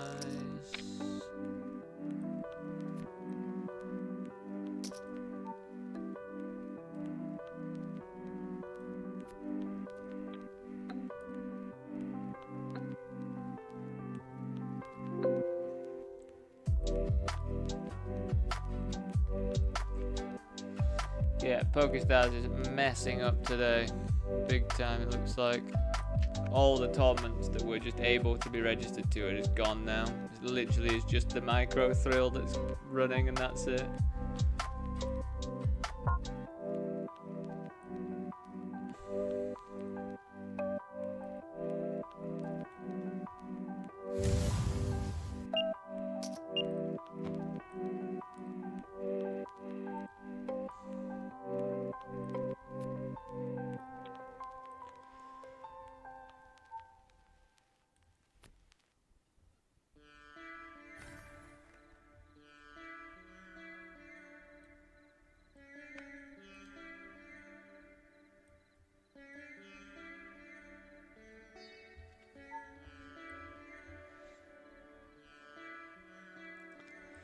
Yeah, like even the $33 vanilla tournament on Poker King's not there today. Like, why is that not there today?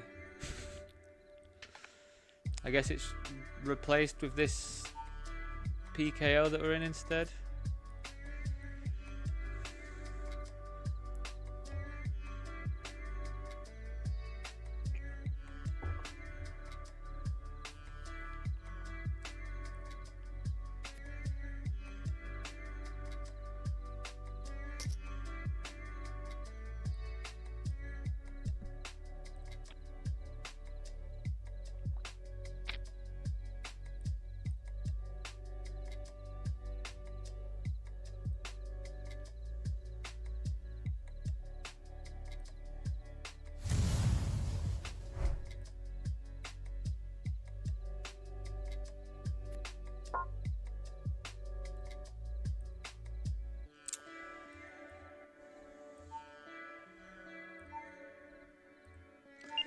I think we just got to jam this one.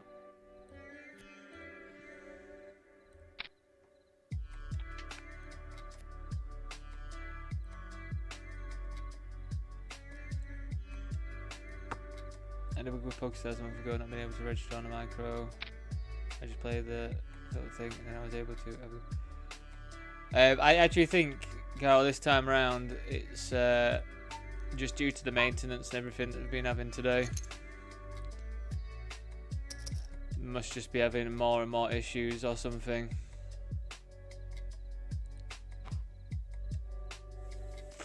God, I don't think we call 16 bigs. What do they jam 16 bigs? Like ace jack, ace 10 minimum.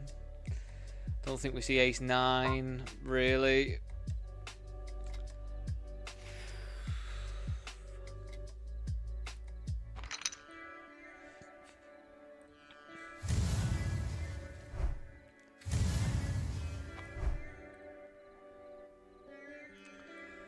They do have all their like king jack sort of stuff as well.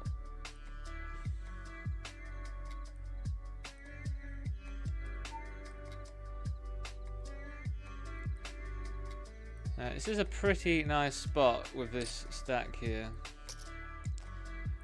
So this is going to be a time where I cold call. I don't usually cold call ever. I feel like it makes sense when there's a bounty here.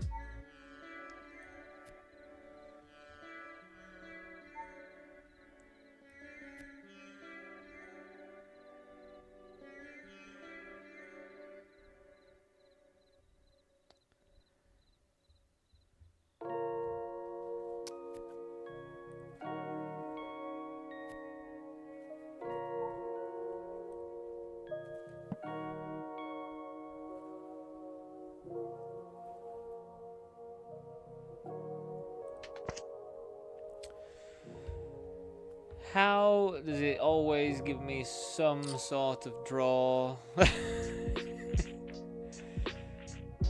Half pot to have 2 overs and a gut shot. With clubs and hearts being incredibly dicey if I do call.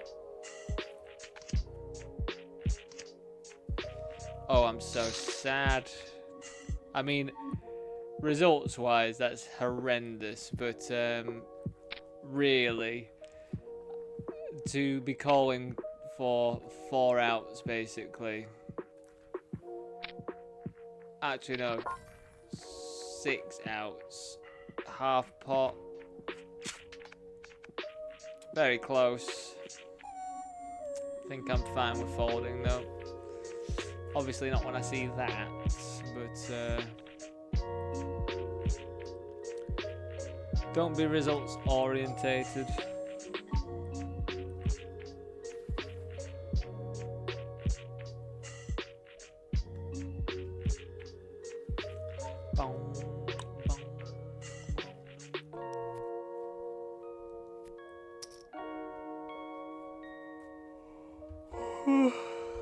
Crikey.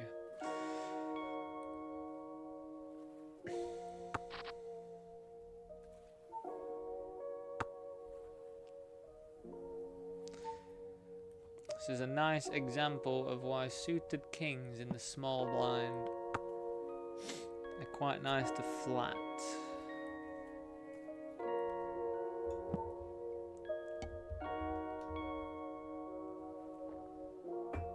Honestly, I think we can just jam this in, you know, especially when they're betting that size.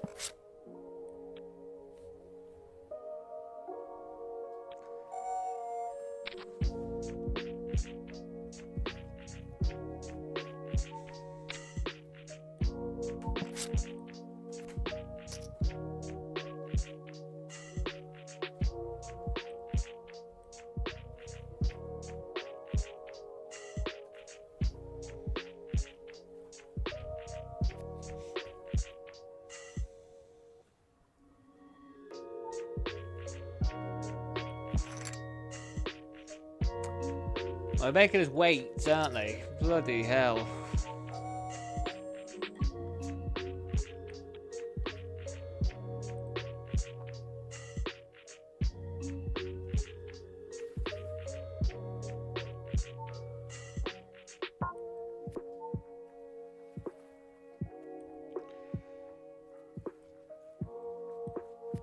Alright, wish me luck.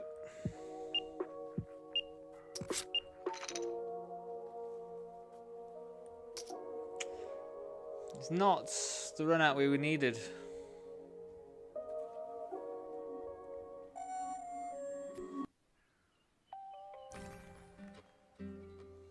We actually end up getting 40 bigs from that. Bloody Nora. What did the other player have?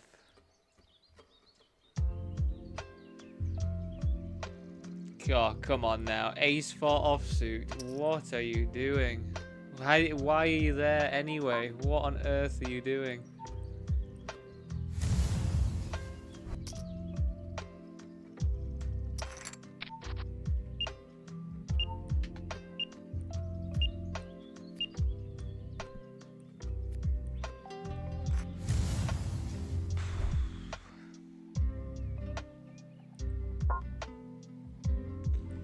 GG's, eh?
Rip it in. Let's do it. Rip it in. Let's do it. Oh. Do we flat? Should we jam it in? Should we click? No, I don't like clicking.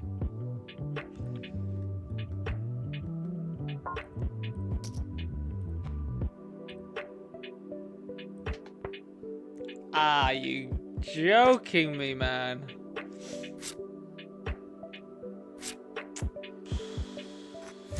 God, how many outs did I want as well? It's like the most live I think you could ever be.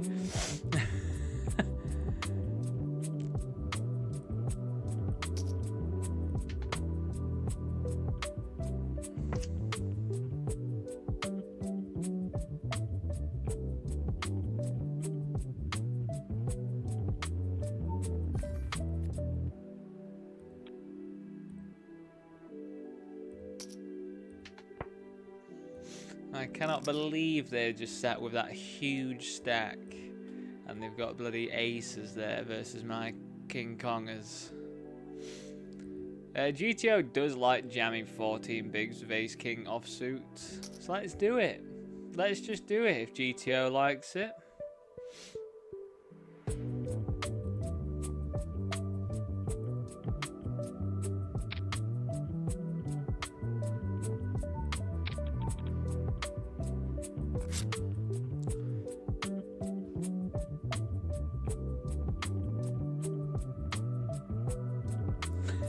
Never in doubt fold, but then I would always fold.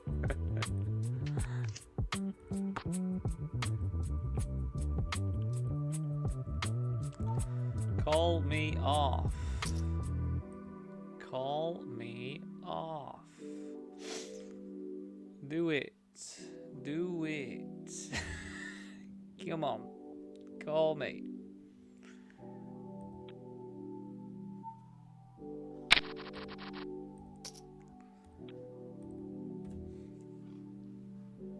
Got some thinkers today, haven't we? What you got? 4 deuce offsuit or something?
What am I showing you? Super 11. Show you the Super 11. So we 3-bet. We're gonna bet this one big.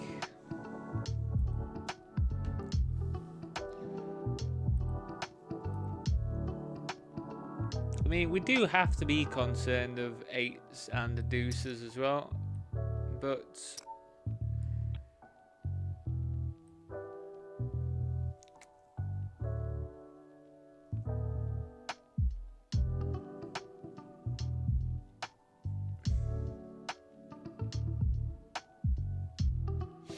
Do we check this?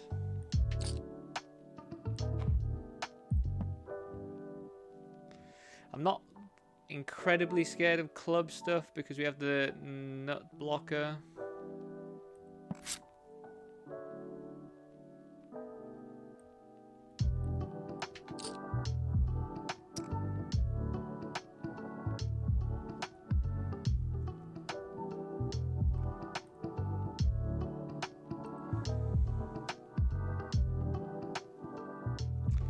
Do we want to check and then let them like bet at us? Oh, I've just lost ace king versus queens in the 33. They flopped the flush draw and got there. Maybe we check this one and let them potentially bluff.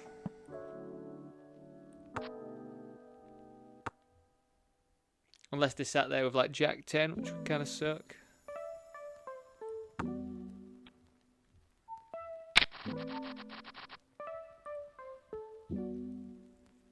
So, if I jam, do I get called by worse?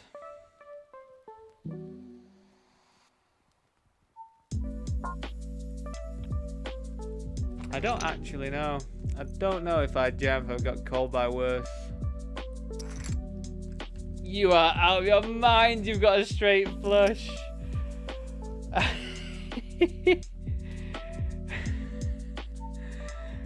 Oh.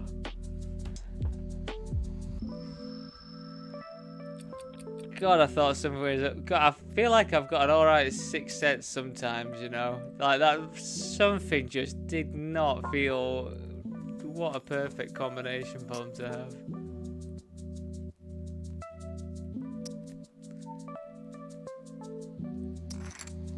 Oh my God, I just lost to another straight flush. What on earth? Right, team. I think this might be me. You know, I think someone's just not wanting me to get anything going. $33 on Poker King. 3-bet under the gun with queens. They call flop is like 10, 9, 6 or something. 2 diamonds. They check to me, I bet 55%. They check raise, which I'm scared about, but I just don't think we've got much option but to just rip it, to be honest. They have ace, king of diamonds, bink of diamond on the turn. Not really much we could do there, to be honest. Definitely a gross spot getting check raised though when you bet 55%.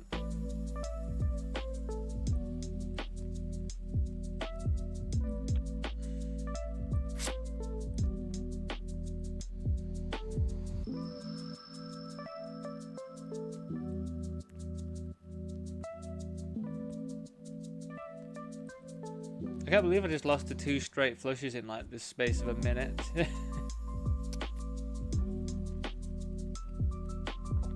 Full king, king pre.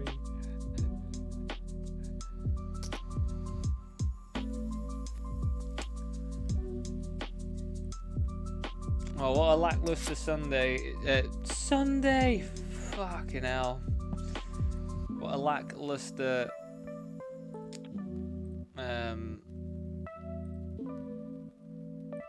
Thursday it's been. PokerStars off all day until now, and then there's only one game going that I'm going to register to.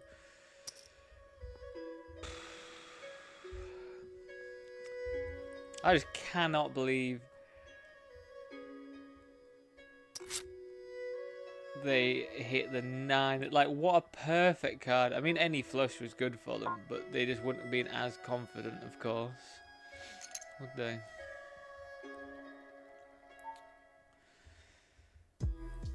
But yeah, after today, Friday and Saturday off for me. Much needed rest, I think, you know. It's been quite the slog, hasn't it, you know.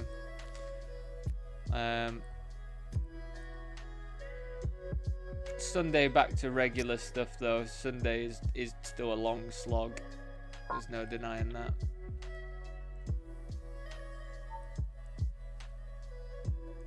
but I should be refreshed, recuperated. Seems to be a big bet or check board versus big blind. I think with an overpair with the open ender, probably a vulnerable overpair with an open ender, probably a nice big bet.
I was really hoping for this one to get in the mix.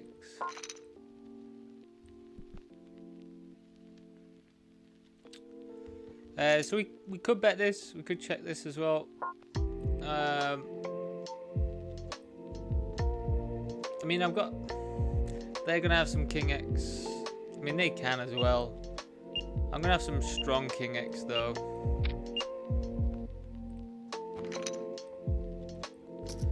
I mean, that's the main person we want to get through, so that's good. Oh baby, we like a bit of 5-6 when we're 187 big blinds deep.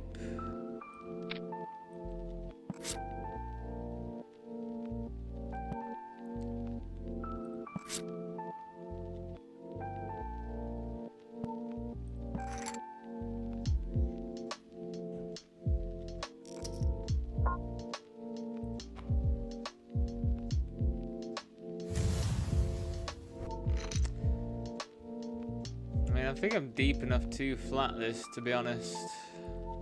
I mean, we'll come along. Hopefully they don't jam. If they jam, I'll be very unimpressed.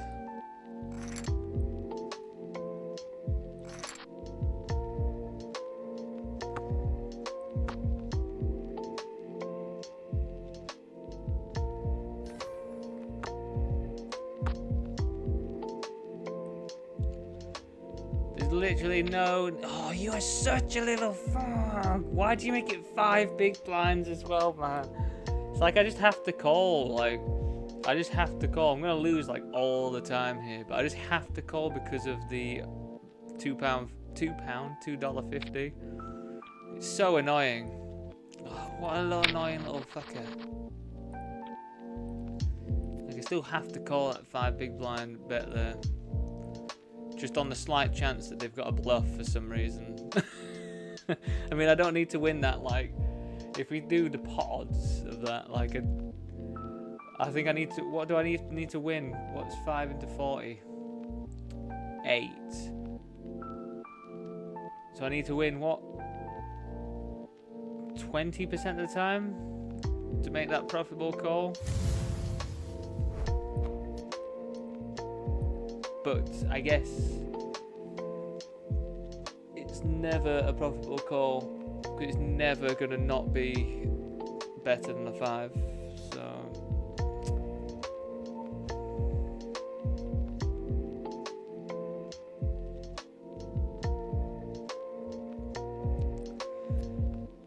with your ace queen, I was afraid of a queen 9 for a full, and a back thought about the 10-9, 10, and a back thought about the 10 jack of club, but seeing that happening, yeah, it was cold, wasn't it?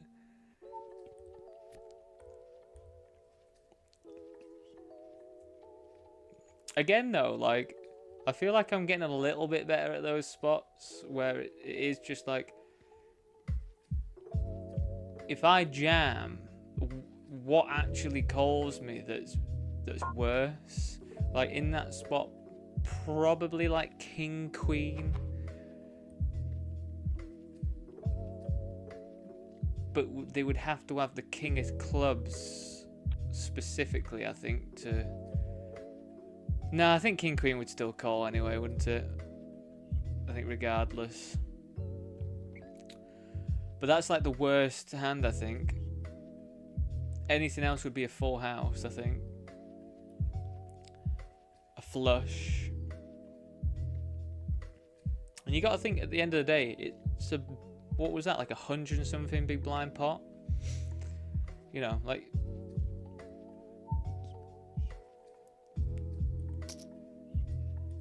That is one thing, actually, I need to just really hone in on, is exact stacking off.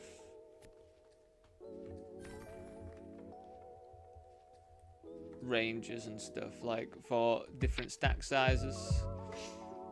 Because it's like when 50 and below, like good top pairs get to like that stage where you're happy getting it in. But ICM wise would be interesting.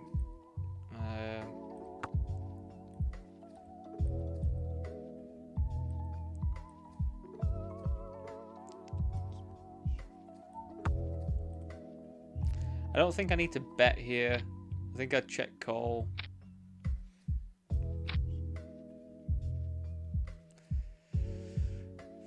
I mean, it's not a good combination. Suited, the nut flush draw is just never that great of a card to bluff when it misses.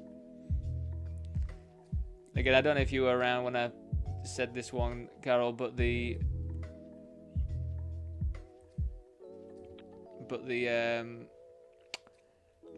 little cool rule of thumb to go by, little thing is, if your bluff was really appealing on the turn, so like a high equity bluff, it's more than likely not going to be a good river bluff.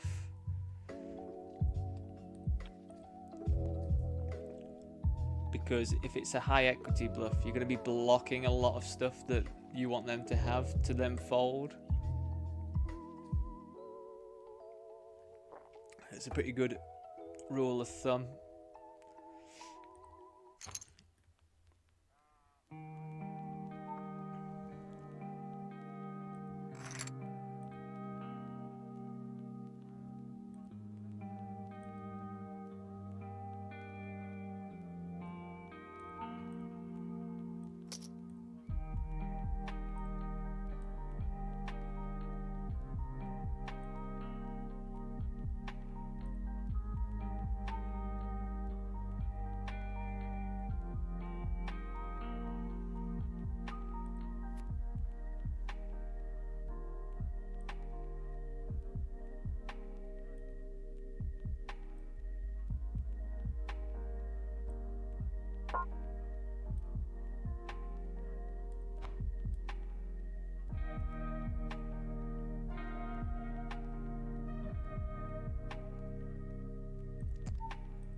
A nice weird spot that we're priced in to get in the mix with. Why? I just wish I could fold, because this is just not, like, it's just not a spot that should be happening. It's just... You don't have to see some funny stuff in these stakes, don't you? Like, what is this? 3.5 big blind. Oh, and then they just rip. What on earth, man? Oh, and they fold. So it's not even like the nuts. Oh my god. What on earth are we seeing?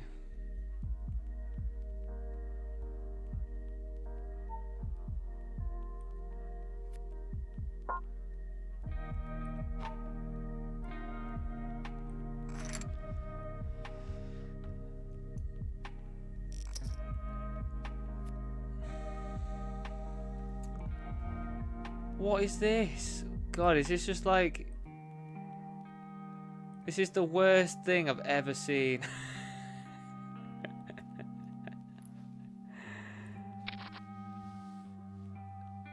What do they even think? Unless it's a misclick. I mean, we've got to just think it's a misclick sometimes, haven't we? 4 big blinds. Out of position. So it has to be a misclick or aces, doesn't it?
Again, just to reiterate, everyone, from next week, we're back to regular old schedule.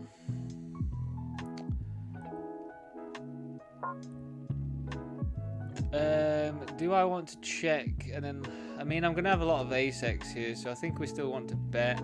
Just bet small, I think.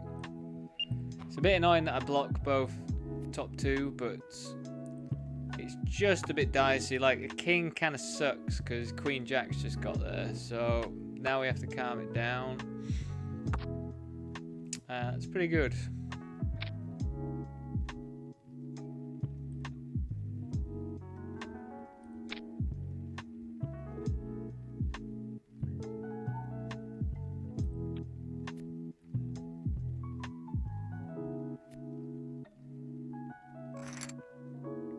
Call me, it's not much.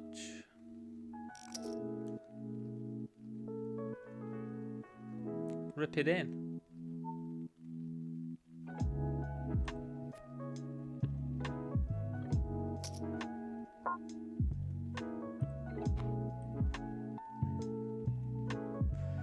But yeah, we are back to regular old schedule again.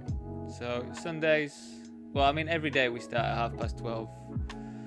That seems to be pretty reasonable. Do you want a flat? Do you want to raise? Let's raise with deuces. We could, if we spike a deuce, we'll stack them. Or we just take it down. You just got to limp forward in position. I don't get it. I just don't get it. What are you limping that you forward in position? Like, what hand do you possibly have that you are limping there and then folding? At 76 big blinds effective, I just do not get it.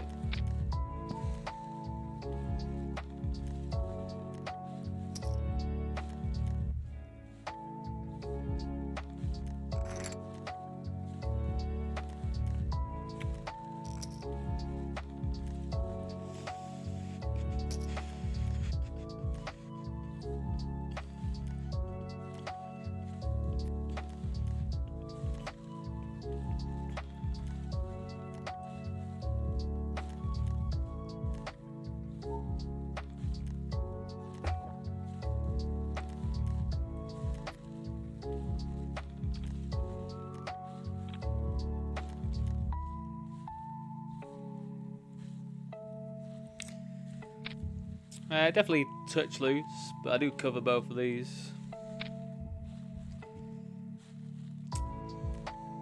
Still hit a flop of 8, 9, 10 if it wants to be nice.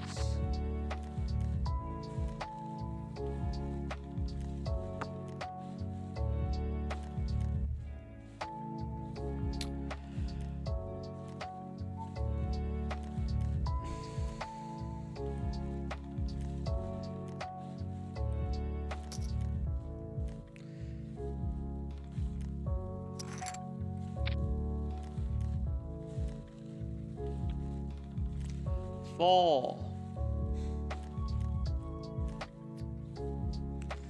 I mean, we can't really get away from a 2.5 big blind jam, can we?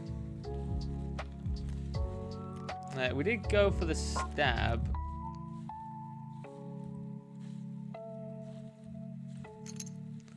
Do bear with, I'm going to have to be jamming in over here as well. So we don't walk into it.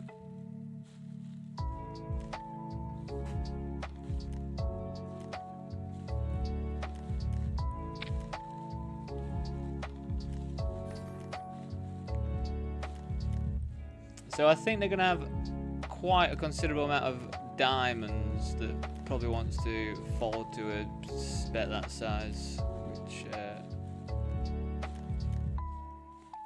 looks like it may have been the case. I think the good thing about like that board, if we like really think about that board, should we just look at it? Should we look at it for a sec? How do I do that?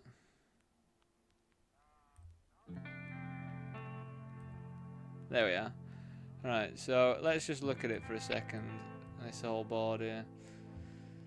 So, if they've got diamonds in this specific thing, they might have some, you know, like connected diamonds and that. You know, even if they have like 5, 6 diamonds, actually 5, 6 diamonds would probably want to continue still. But if they had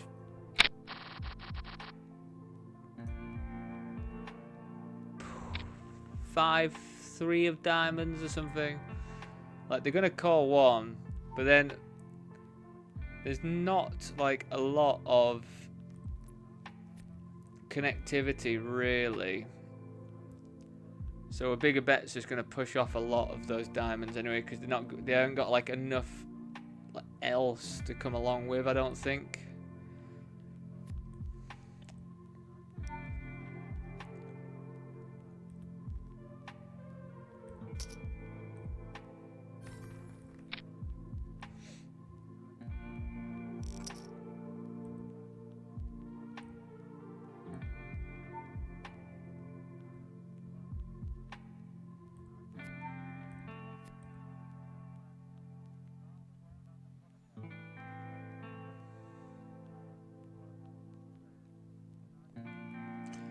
And a donk pot, and then you're gonna. There's some stuff going on today, isn't there? Bloody hell! What on earth do you think these are then? 4, 5 of hearts, and then the other one's got ace, queen with no heart.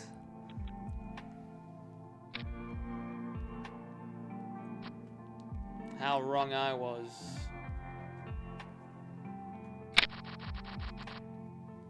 Don't know how I feel about their Queen Jack pot bet there. Just feel like they're going to be dominated quite a lot. Right, wish me luck. We are jamming close to the bubble with King Queen off suits.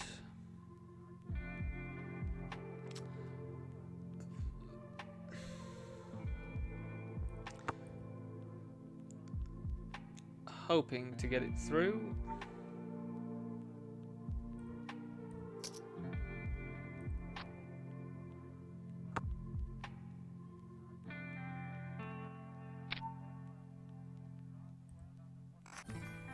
Nice.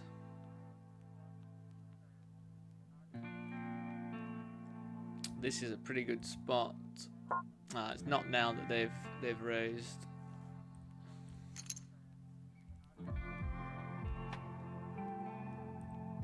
I've just shipped ace 4 in here versus a limp for 15 bigs. Can we hold? Nice.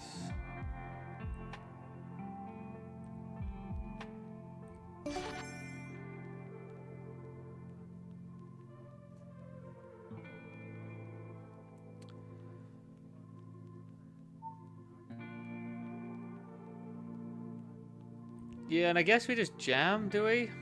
I guess so.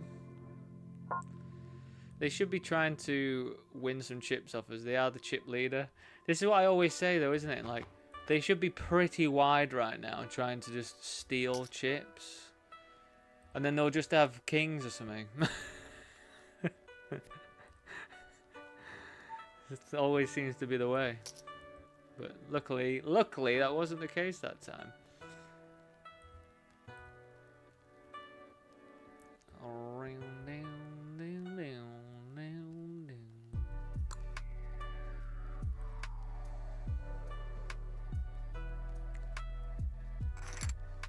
Right, I will see you all in about 5 minutes' time.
back, everyone.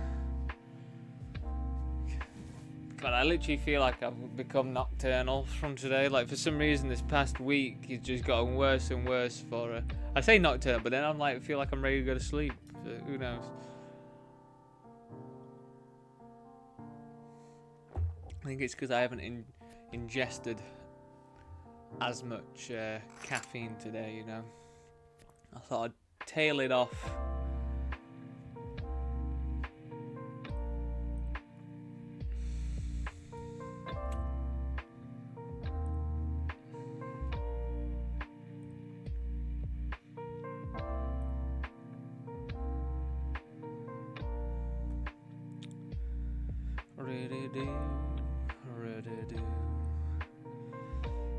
Yeah, I'll see if I can. I wonder if Twitch is updated now.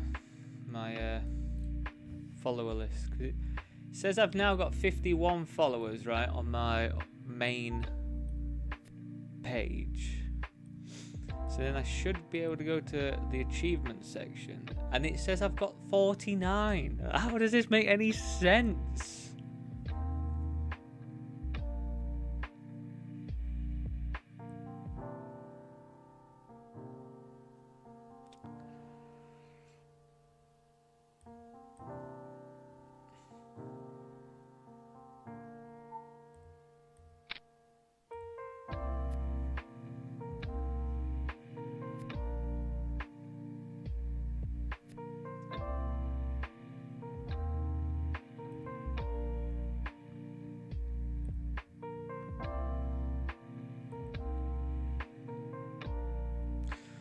Oh baby, we've got the ladies. Go on, someone get it in with me. I'm ready. I am ready. I am primed. Come on, a small blind. Oh, go on, big blind squeeze for 70 bigs. You know, pretty interesting. We are, like, normally top set likes to trap, but I just don't think we can. How connected these lower suited cards are, the fact we don't have the Queen of Hearts, all of that. Kind of makes me want to bet bigger, but I just don't think we can with top set. It's a bit of an awkward top set to have. What on earth was that? Well, that's a shame. Not blocking hearts as well is like, you know, you really think you're going to get some more action there. My Glory hand then, that's like the action hand apparently.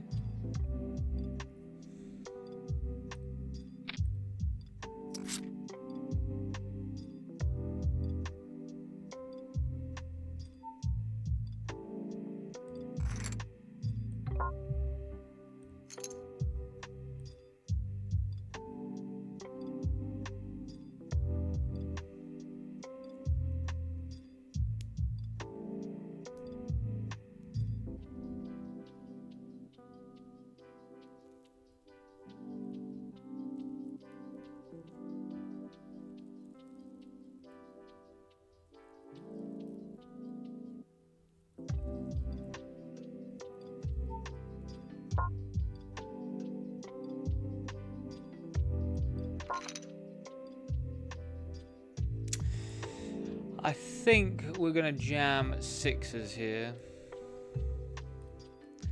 Yeah. Our starting stack is small enough. I think this makes it fine, especially against a stack this size. Again, as I always say, this should call stuff like Jack 6 suited. I mean, I'm surprised it took them that long to call Ace 9 off. It should be a snap. Snap-a-dap-a-doo, it should be. But I rate it. I rate that they managed to get there.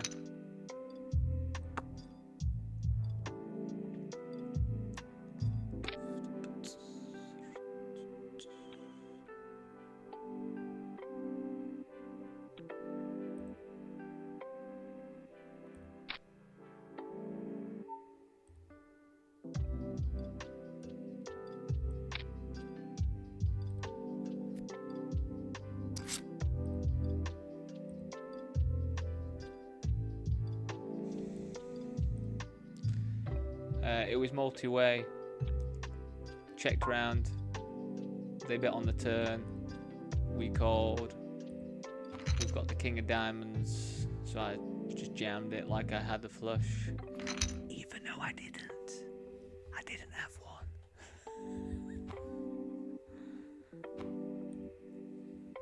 But I made them think that I had one.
So, when I'm like deeper, if everyone was, I don't know, if everyone was like 20 big blinds, 30 big blinds, we'd start like thinking about opening stuff like this from here as well, just because we would cover everyone quite heavily for bounties and stuff, and we can just, you know, run it with king eye flush draws and things. But everyone's still a bit too deep, really.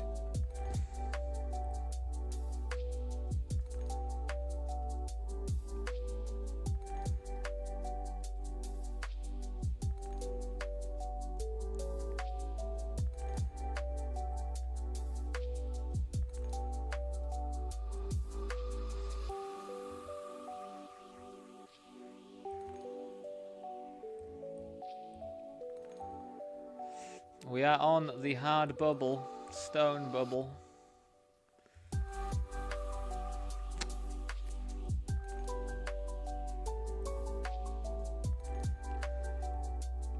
$546 for first place, this one. Reasonable. Very reasonable.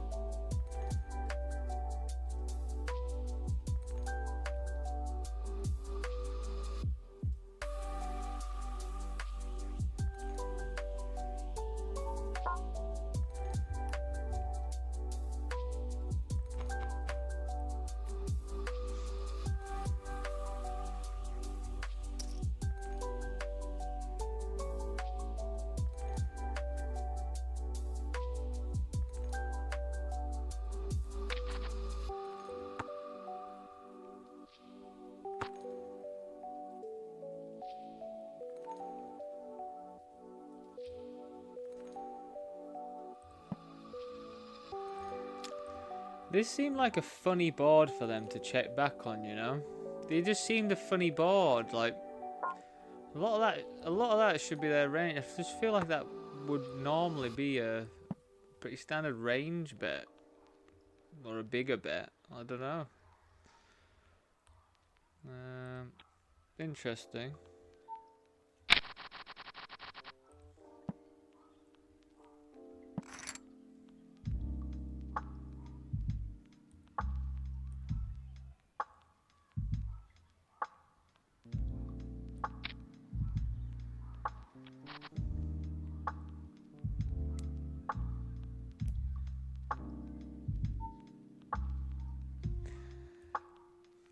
That's a bit juicy little board, isn't it? A gut shot, a backdoor flush draw.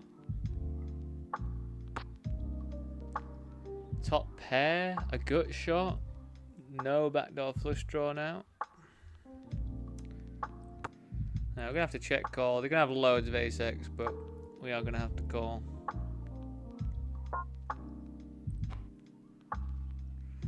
Interesting size.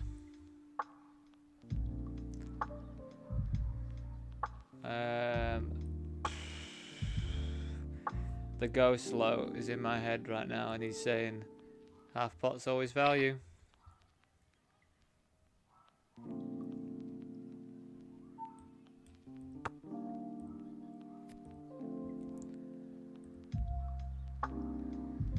Half pot is... Who wants to have a guess? Do you have a guess, Carol? What do you reckon? What do you reckon? I'll give you 1 minute. No, I'm not testing you, really. They had pocket tens.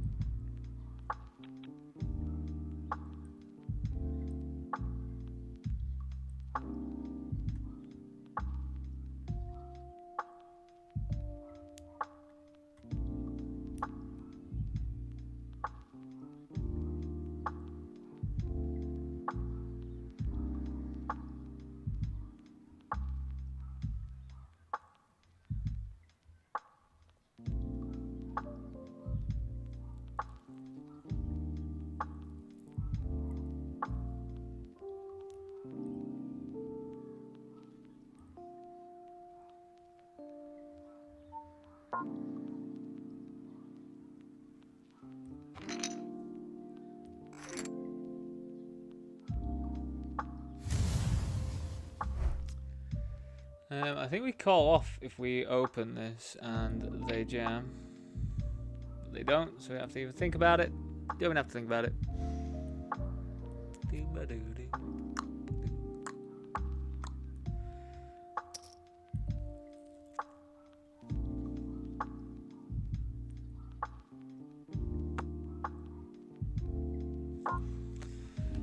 Definitely feels like a mixer. I think without any spades in our hand, we probably want to bet this one more so than not.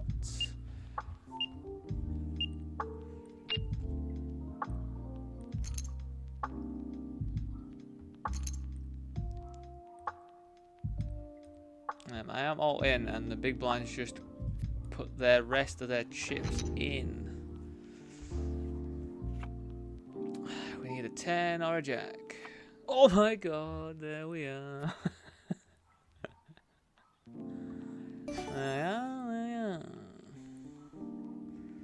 So they did call, the spades have come in, which is not very good. The king is okay because it makes it less likely they've got a king, but the spades are what's not great about the situation.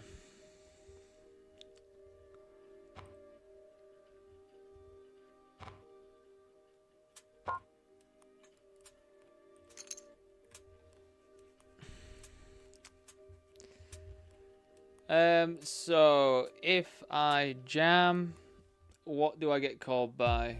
Other 10x, some weird slow played jacks or queens or something, a king. I mean, I don't see there's much point in jamming, but maybe we do jam. Do we just click it? The spades can't call it, can they? Do we just jam then? Because they can't have jacks. Again, am I just valuing myself against quads? No, we actually get called by ace queens. Wow. Wow.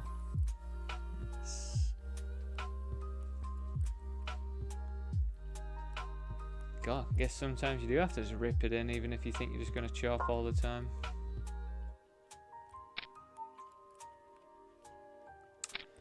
We have flopped the nuts here. We are going to have to raise this one, I think.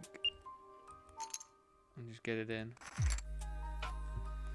Because of the deadly diamonds. I mean, if they jam, we have to fold. But if they don't jam, we have to call. Queen. Wow, that couldn't have been a better flop, really, could it?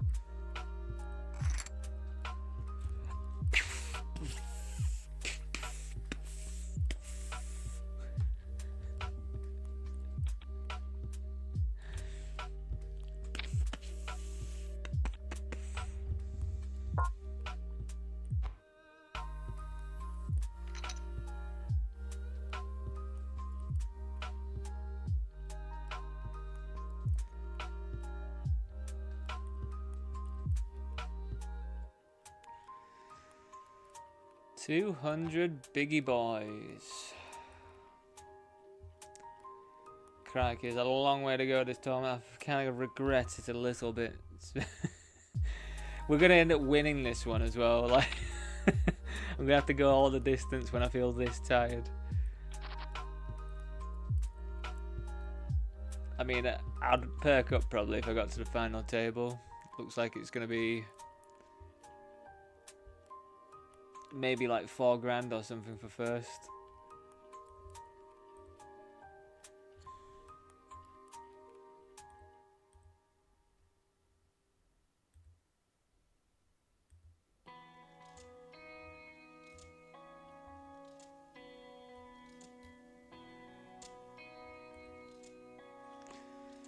Alright, we are going to be all in here. It's a nice hand to shove.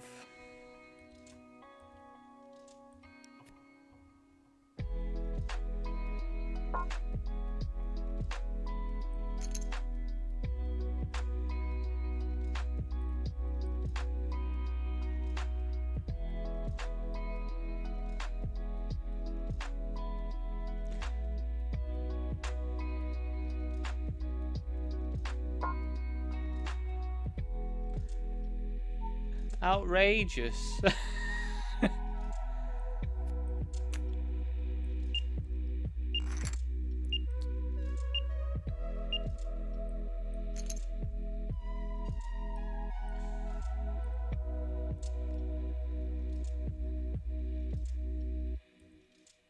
It's absolutely outrageous for them just to have aces in the big blind there, wasn't it?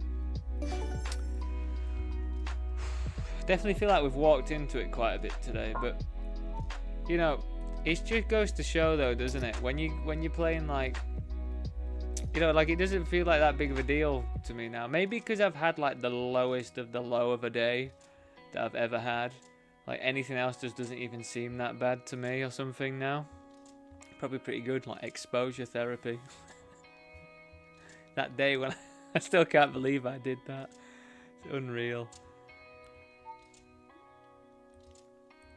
If you don't actually know what I'm talking about, it's I was just having the worst day, but I just kept running so badly, especially that like last week of W Coop. I kept running so bad, and then this one day I was just getting 3 outed, 2 outed, 1 outed, everything, runner flushed, just the whole shebang, and I was in the 55 doing alright. Then I lost a massive pot with a set of 6s in a squeezed pot when it went runner straight to this guy, and then he kept 3-betting me over and over again, and he 3-bet me when I was under the gun with kings, and I got it in for 45 bigs or something. He snapped it off with king queen offsuit. Flop comes queen, and it just goes like X, and then it was on the river, just another queen, and it was just such a moment of me just being like, what? And I sort of like, I think I shouted F off and smashed the bit of table like next to me, and my hand actually, I didn't realise, but my hand actually still hurts if I put pressure on it there. And yeah, that was it.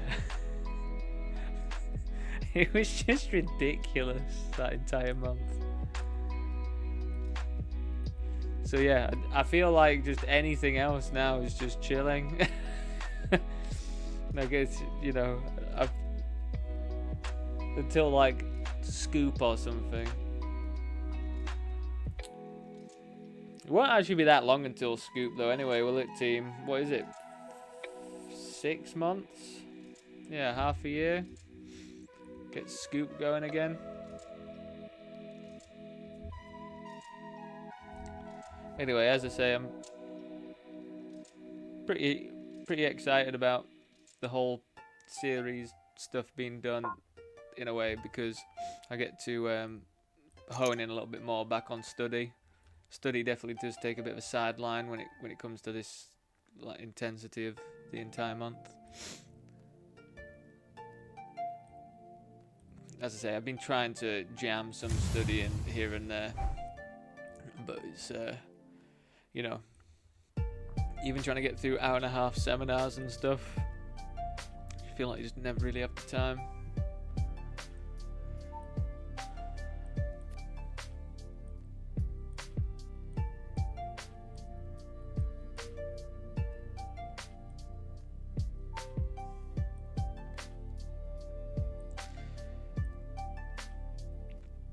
I think we do size up a tiny bit. We do have a 10 blocker, which is pretty nice, but 8 and 9 are pretty connected to what their range would be, so I think it makes sense when you've got top pair if you want to bet. I think you should be betting there like pretty much all the time anyway, regardless of what position you're in. I'm betting bigger because you do need to deny their 6-7s, their hearts, all that stuff from coming along as much. So I'll just give them a worse price.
We could squeeze, or we could flat. Let's squeeze it.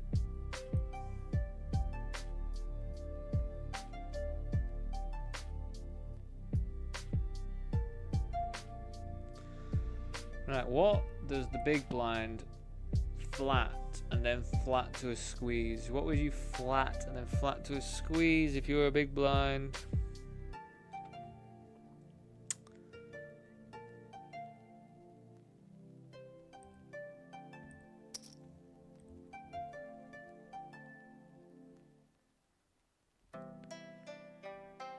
King Queen suited, Queen Jack suited.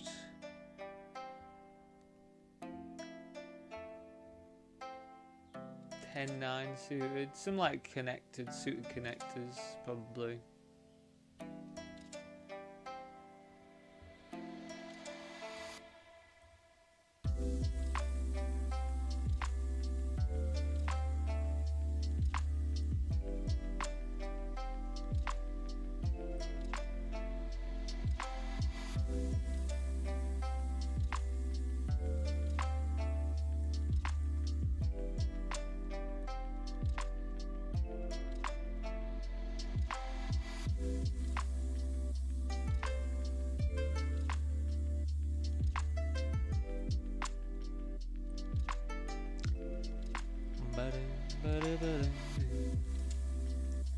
Bear with me 1 second.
I was not expecting a flop this fantastic. How could it? I don't think this could be better, actually. What's the best play? Like, if we call, we kind of lose a lot of action if the flush comes in. So I think we just go for raise here, I think.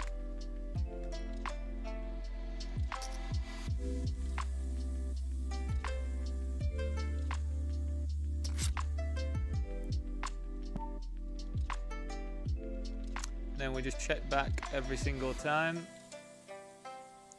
The reason why you want to check back is just for, like, it makes people sometimes think they're not got the best hand, that I haven't got a flush, even though I'm gonna have a flush. Like, you want to check back there all the time. This really sucks though, board pairing, but I mean, I'm gonna go for the rest of it.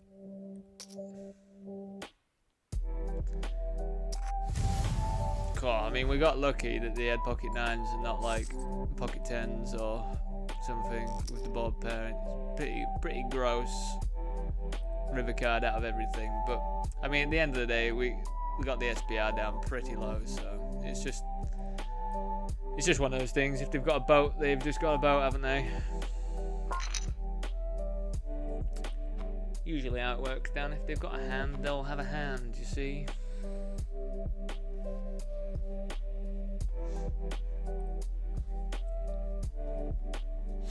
Oh god, I think something's happening with the pollen in the air again.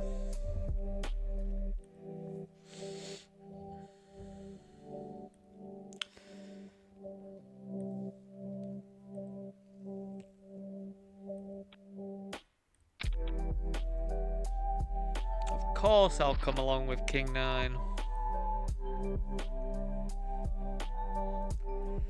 So my range is going to have a lot of this stuff in there. Their range is going to have a lot of strong stuff, like overpairs, which I think we're going to check back one.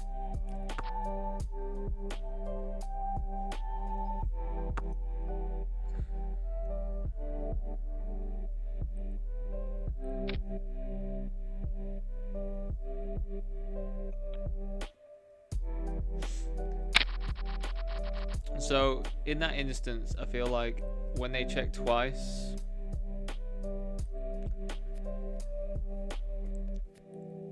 they might just have, you know, random 2 overs.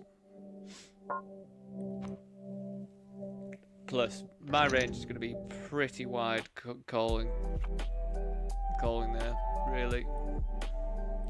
It can't be ultra wide because of this player, but it could be pretty wide. They also don't look like they're calling along as much, I don't think. Alright team, Mystery Bounty's kicking in. God, we've actually got some decent... I think I'm the chip leader on the table as well. Top mystery is going to be $800, by the way, so fingers are crossed.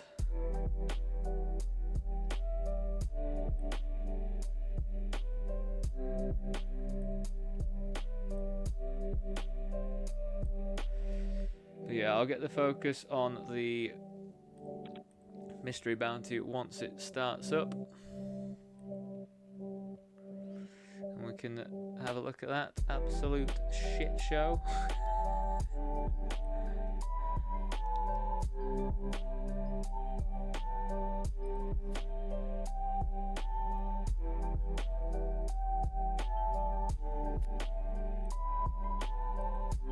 Mystery bounty is on. So yeah, as I say, same thing applies all the time. Probably going to be calling off pretty wide. Always check what the top bounty is if it's still the big one. $800 for first. And so we're going to be calling pretty liberally, of course. Jack 3 is going to be good enough to go with as well.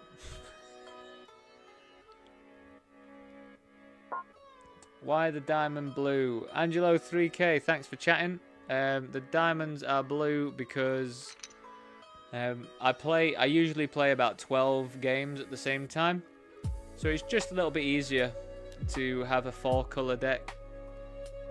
Just a bit easier to like instantly see what you've got, if you know what I mean.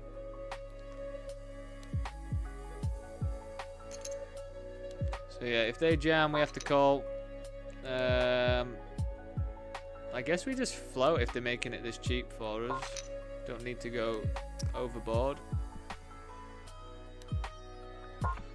Again, just so you know, this is a mystery bounty, so it gets really weird. Like the sort of stuff I'm gonna go post flop with my hands and stuff. So so you're aware, because if you are new to the game, this is gonna look insane what I'm doing. But the value of knocking someone out and potentially getting $800 means that pretty much any 2 cards in a lot of instances make a call. You can justify it. But yeah, Angelo, I hope that cleared it up for you. I just have a 4-color deck on, so my clubs are green and my diamonds are blue.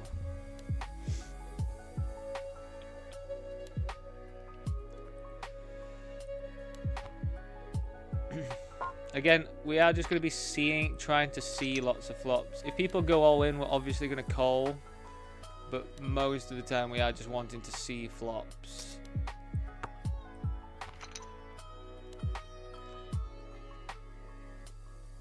We want to see flops so much so that I'll actually be doing a lot of limping as well if it falls around to me.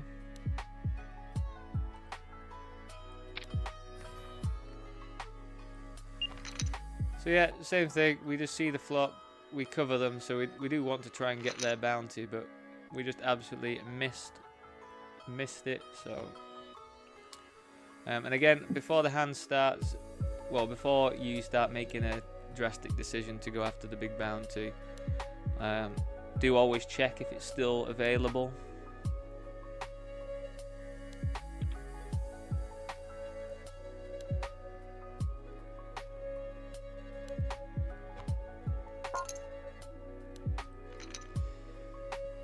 So we don't cover them, but we cover all of these, so we are still going to come along. If any of them jam, we will be calling.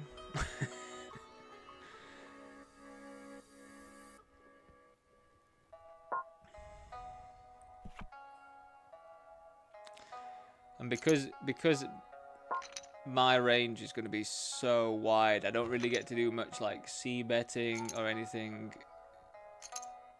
I think you can do lots of little C betting if you want to.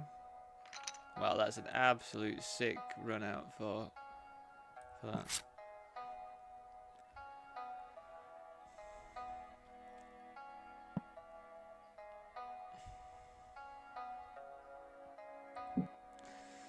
Alright, so we're checking again. Big ones are still in play, so we are still going to be going very wide.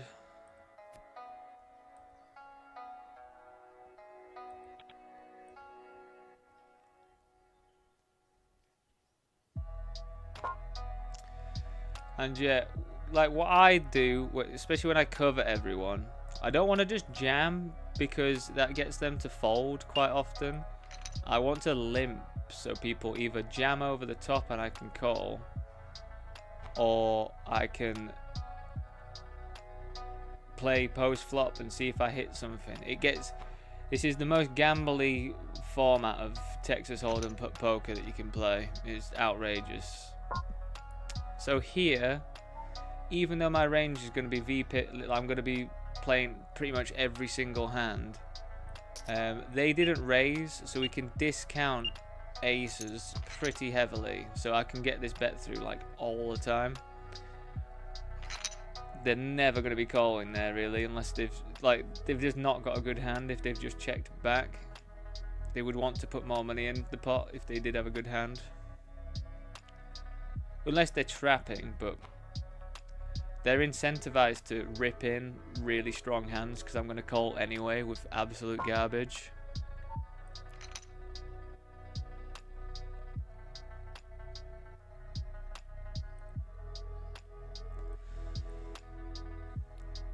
But yeah, it's quite an interesting format. Like this is absolutely, if all of these people go all in, Jack 7 suited is like a slam dunk call.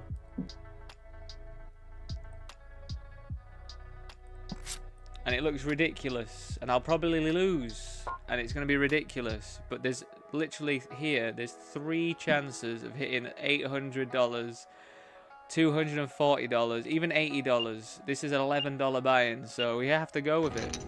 It's just so dumb.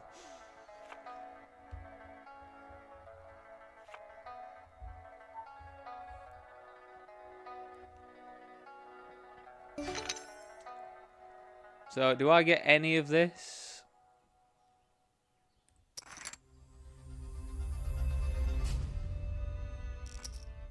Yeah, I think I'm getting both of these 2 bounties, I think.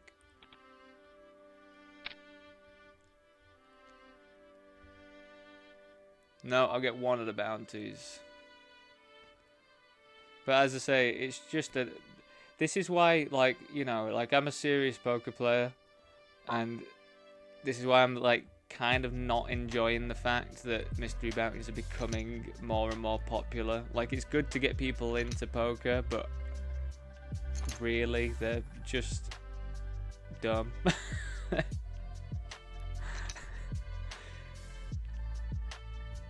It's like here, if they jam, I have to re-jam over the top 10-3.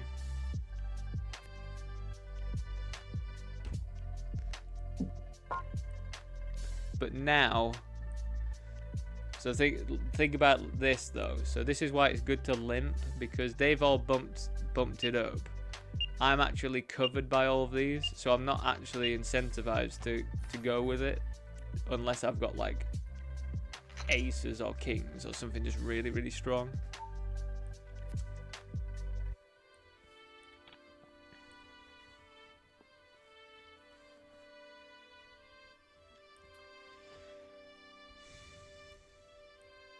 But then, just to explain a little bit further, once this bounty disappears and these ones disappear, the game changes a bit more. Like, it changes back to being a bit more like a regular tournament, but slightly a bit still like a bounty tournament, but not, it's not as intense. So you won't be going absolutely wild for things. But at the moment in time, we just have to go wild for stuff.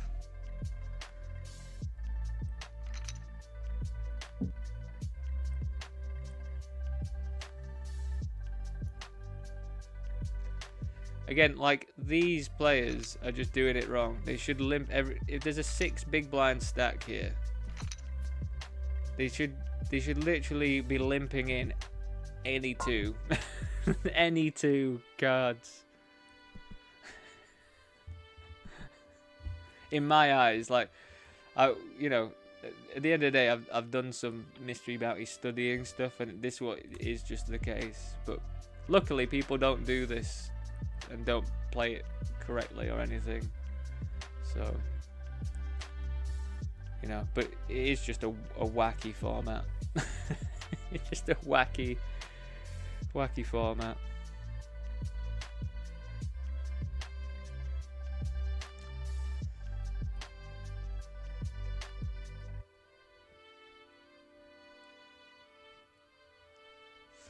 But then, you know, some days you just absolutely sunrun it. You get in all the hands, you win the top mystery bounty, you win the tournament. I've had that happen before. Like, I've won the top mystery bounty, I've won a couple other ones, and I've like come away with like an incredible amount of cash from the buy-in. So we're gonna fold here. They're showing some aggression. We've got a gut shot, but it's to hit an 8, and if I was to hit an 8, any jack beats me, so we are out of there.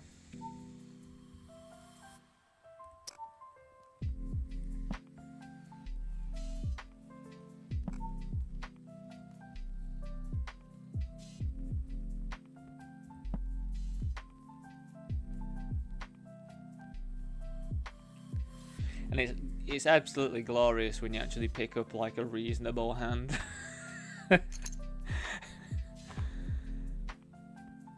Especially if someone goes all in that you cover. we only cover this person now, so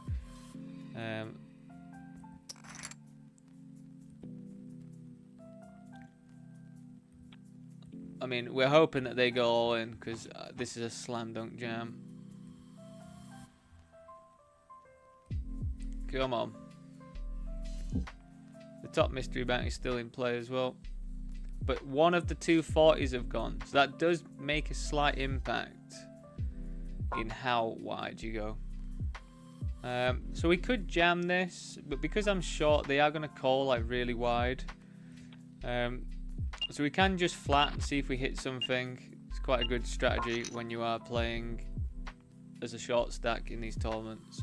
But we're happy just to rip this one in now, I think. They're going to have to call with like any 9. They'll probably have to call with any 5 or something. They'll have to call with all hearts. They could have a better king, that is absolutely true. But they, as I say, they should be incredibly wide right now. So the fact that they're in under the gun shouldn't mean that they've just got top of the range.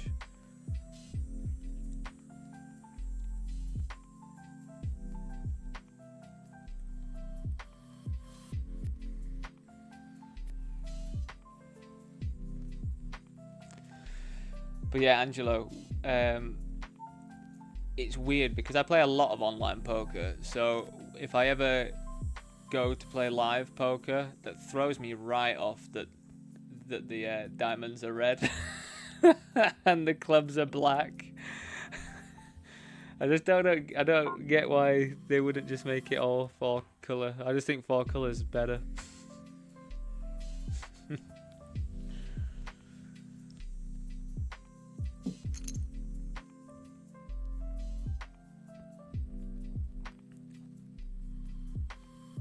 I'm one of those when if I've got, you know, like a pocket pair, like pocket kings or something, I'm like, I've got 2 black kings, haven't I? 2 black ones, or I've got a red and a black one, but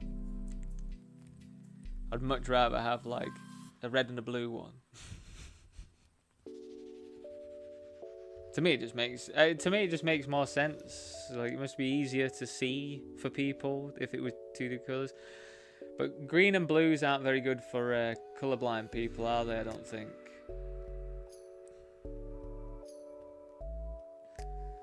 So that might be a bit tough for some colourblind people. What's going on now? Are we on the money bubble or something? Well, I don't really have anything else going on any of the other tables that I've got right now. So, I guess we're stuck here. I mean, there's no action going on here.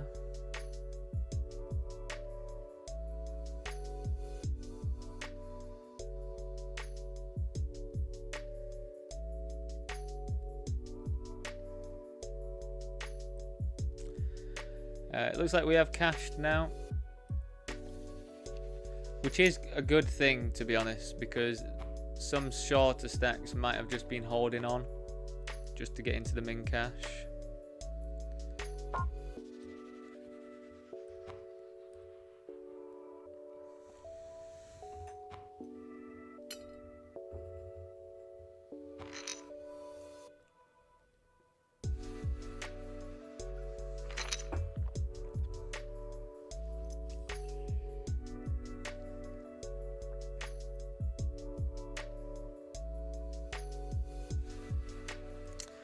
We are just going to be ripping over here though.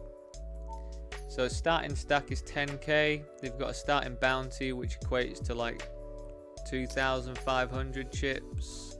So you've got to think like the actual amount is, we need less equity to go with this. But King Jack suited, we're just going to be ripping this one in anyway.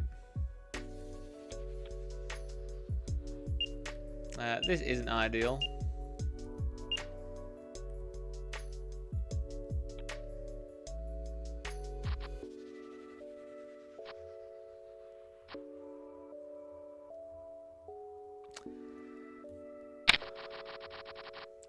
Unfortunate to run into ace king as well there. That's just very unfortunate. But again, bounties are also pretty ridiculous. But mystery bounties are way more ridiculous.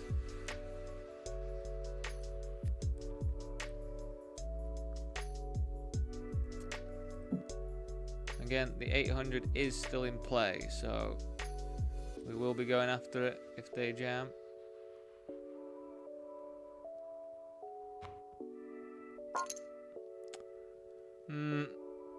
It's getting a bit tough. Like, again, these people shouldn't really be min raising all that much from my stuff. We do cover this player, but I think when I'm this short now, I kind of have to be a bit cautious unless someone has already actively gone all in.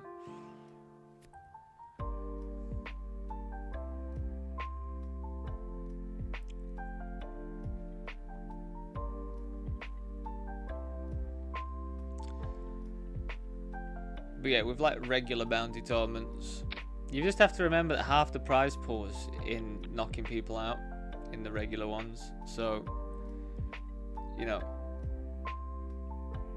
you do have to go looser to get the bounties.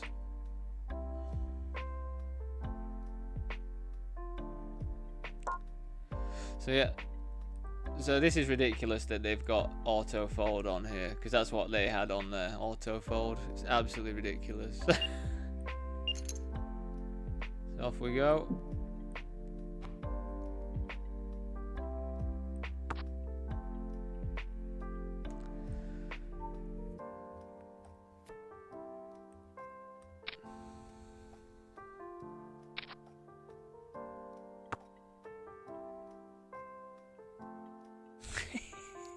See what I mean? You just have to get lucky like that. It's absolutely hilarious. But we've got 2 bounties in there. Did I get 2 bounties?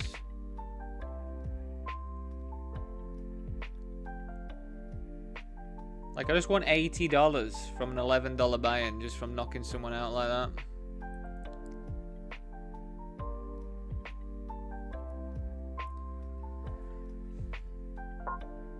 You know, you do have to run well. Like, as if I just hit a 5 there. It's just, it's so dumb. It's so dumb.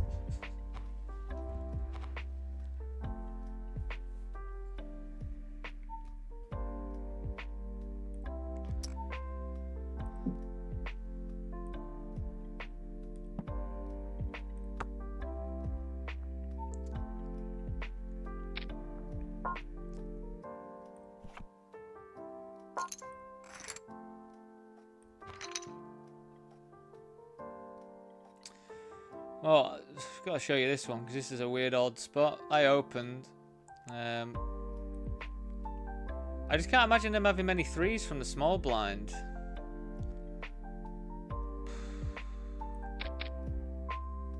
Wow, they've just slow played aces. And they have king 3. Wow.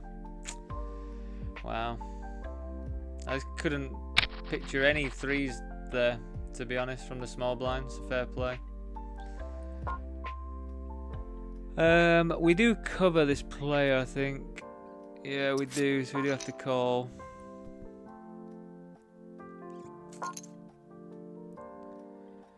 I mean, with a backdoor straight and a backdoor flush. Nah, we're not gonna call against this player. We will just chill out.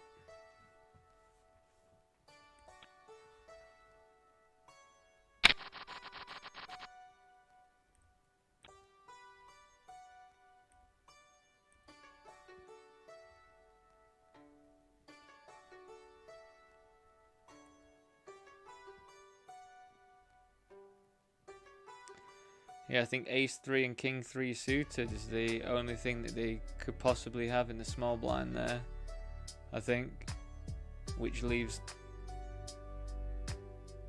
4 combinations. I was very surprised to be trapped by aces at that stack depth. What a funny old pot that one was. Oh my god, there's an automatic all in. So this, we're just going to jam. Luckily we've got a6 suited, so it's reasonable. But we are just going to jam if this person's all in.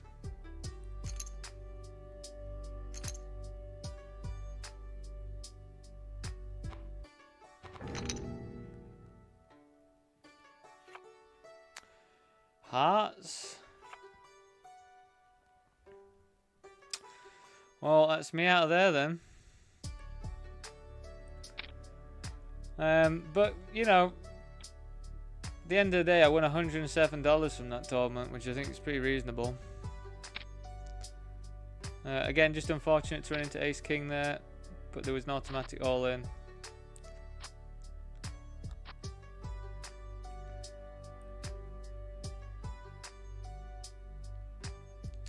I just busted this, the PokerStars one as well. I just had Ace-7 suited and we got it in. I'm not going to register again at 25 bigs. So yeah, everyone, I think I've just got the one game left now. Second time you've hit 576. I don't know actually, Jack. I'm not completely sure.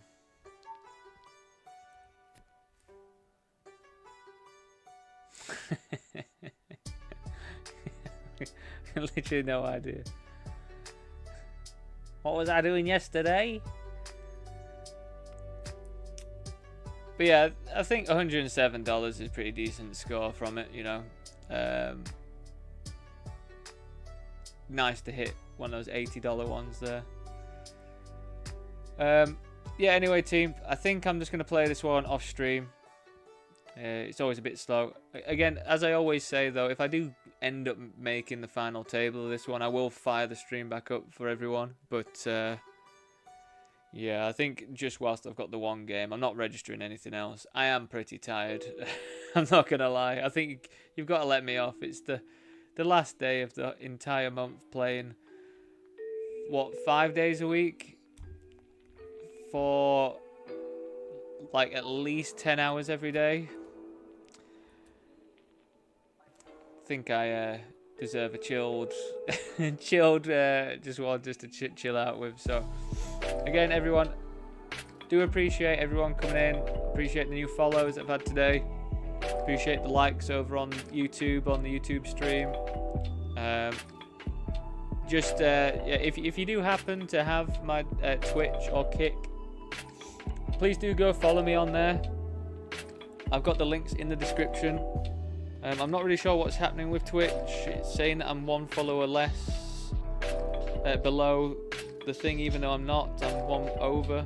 But apparently to be affiliated, and not to try and force you to do anything, but one of the requirements is to have an average viewership of 3 over on Twitch. And mine like fluctuates quite a bit. So if someone does have a Twitch account and goes and follows me and then starts watching me on Twitch instead of YouTube or whatever, that would actually help me get paid, I think, to do this. But as I say, there's no pressure to do it. If you like, I mean, I like watching YouTubers on streamers on YouTube, so I completely get it. But yeah, everyone, it's been nice chatting today. So I haven't been super full of beans, but it's what it is, isn't it? And as I say, I will see you later if I get the final table of this one. But if not, I'll see you all on Sunday for the Sunday grind, 12:30 PM.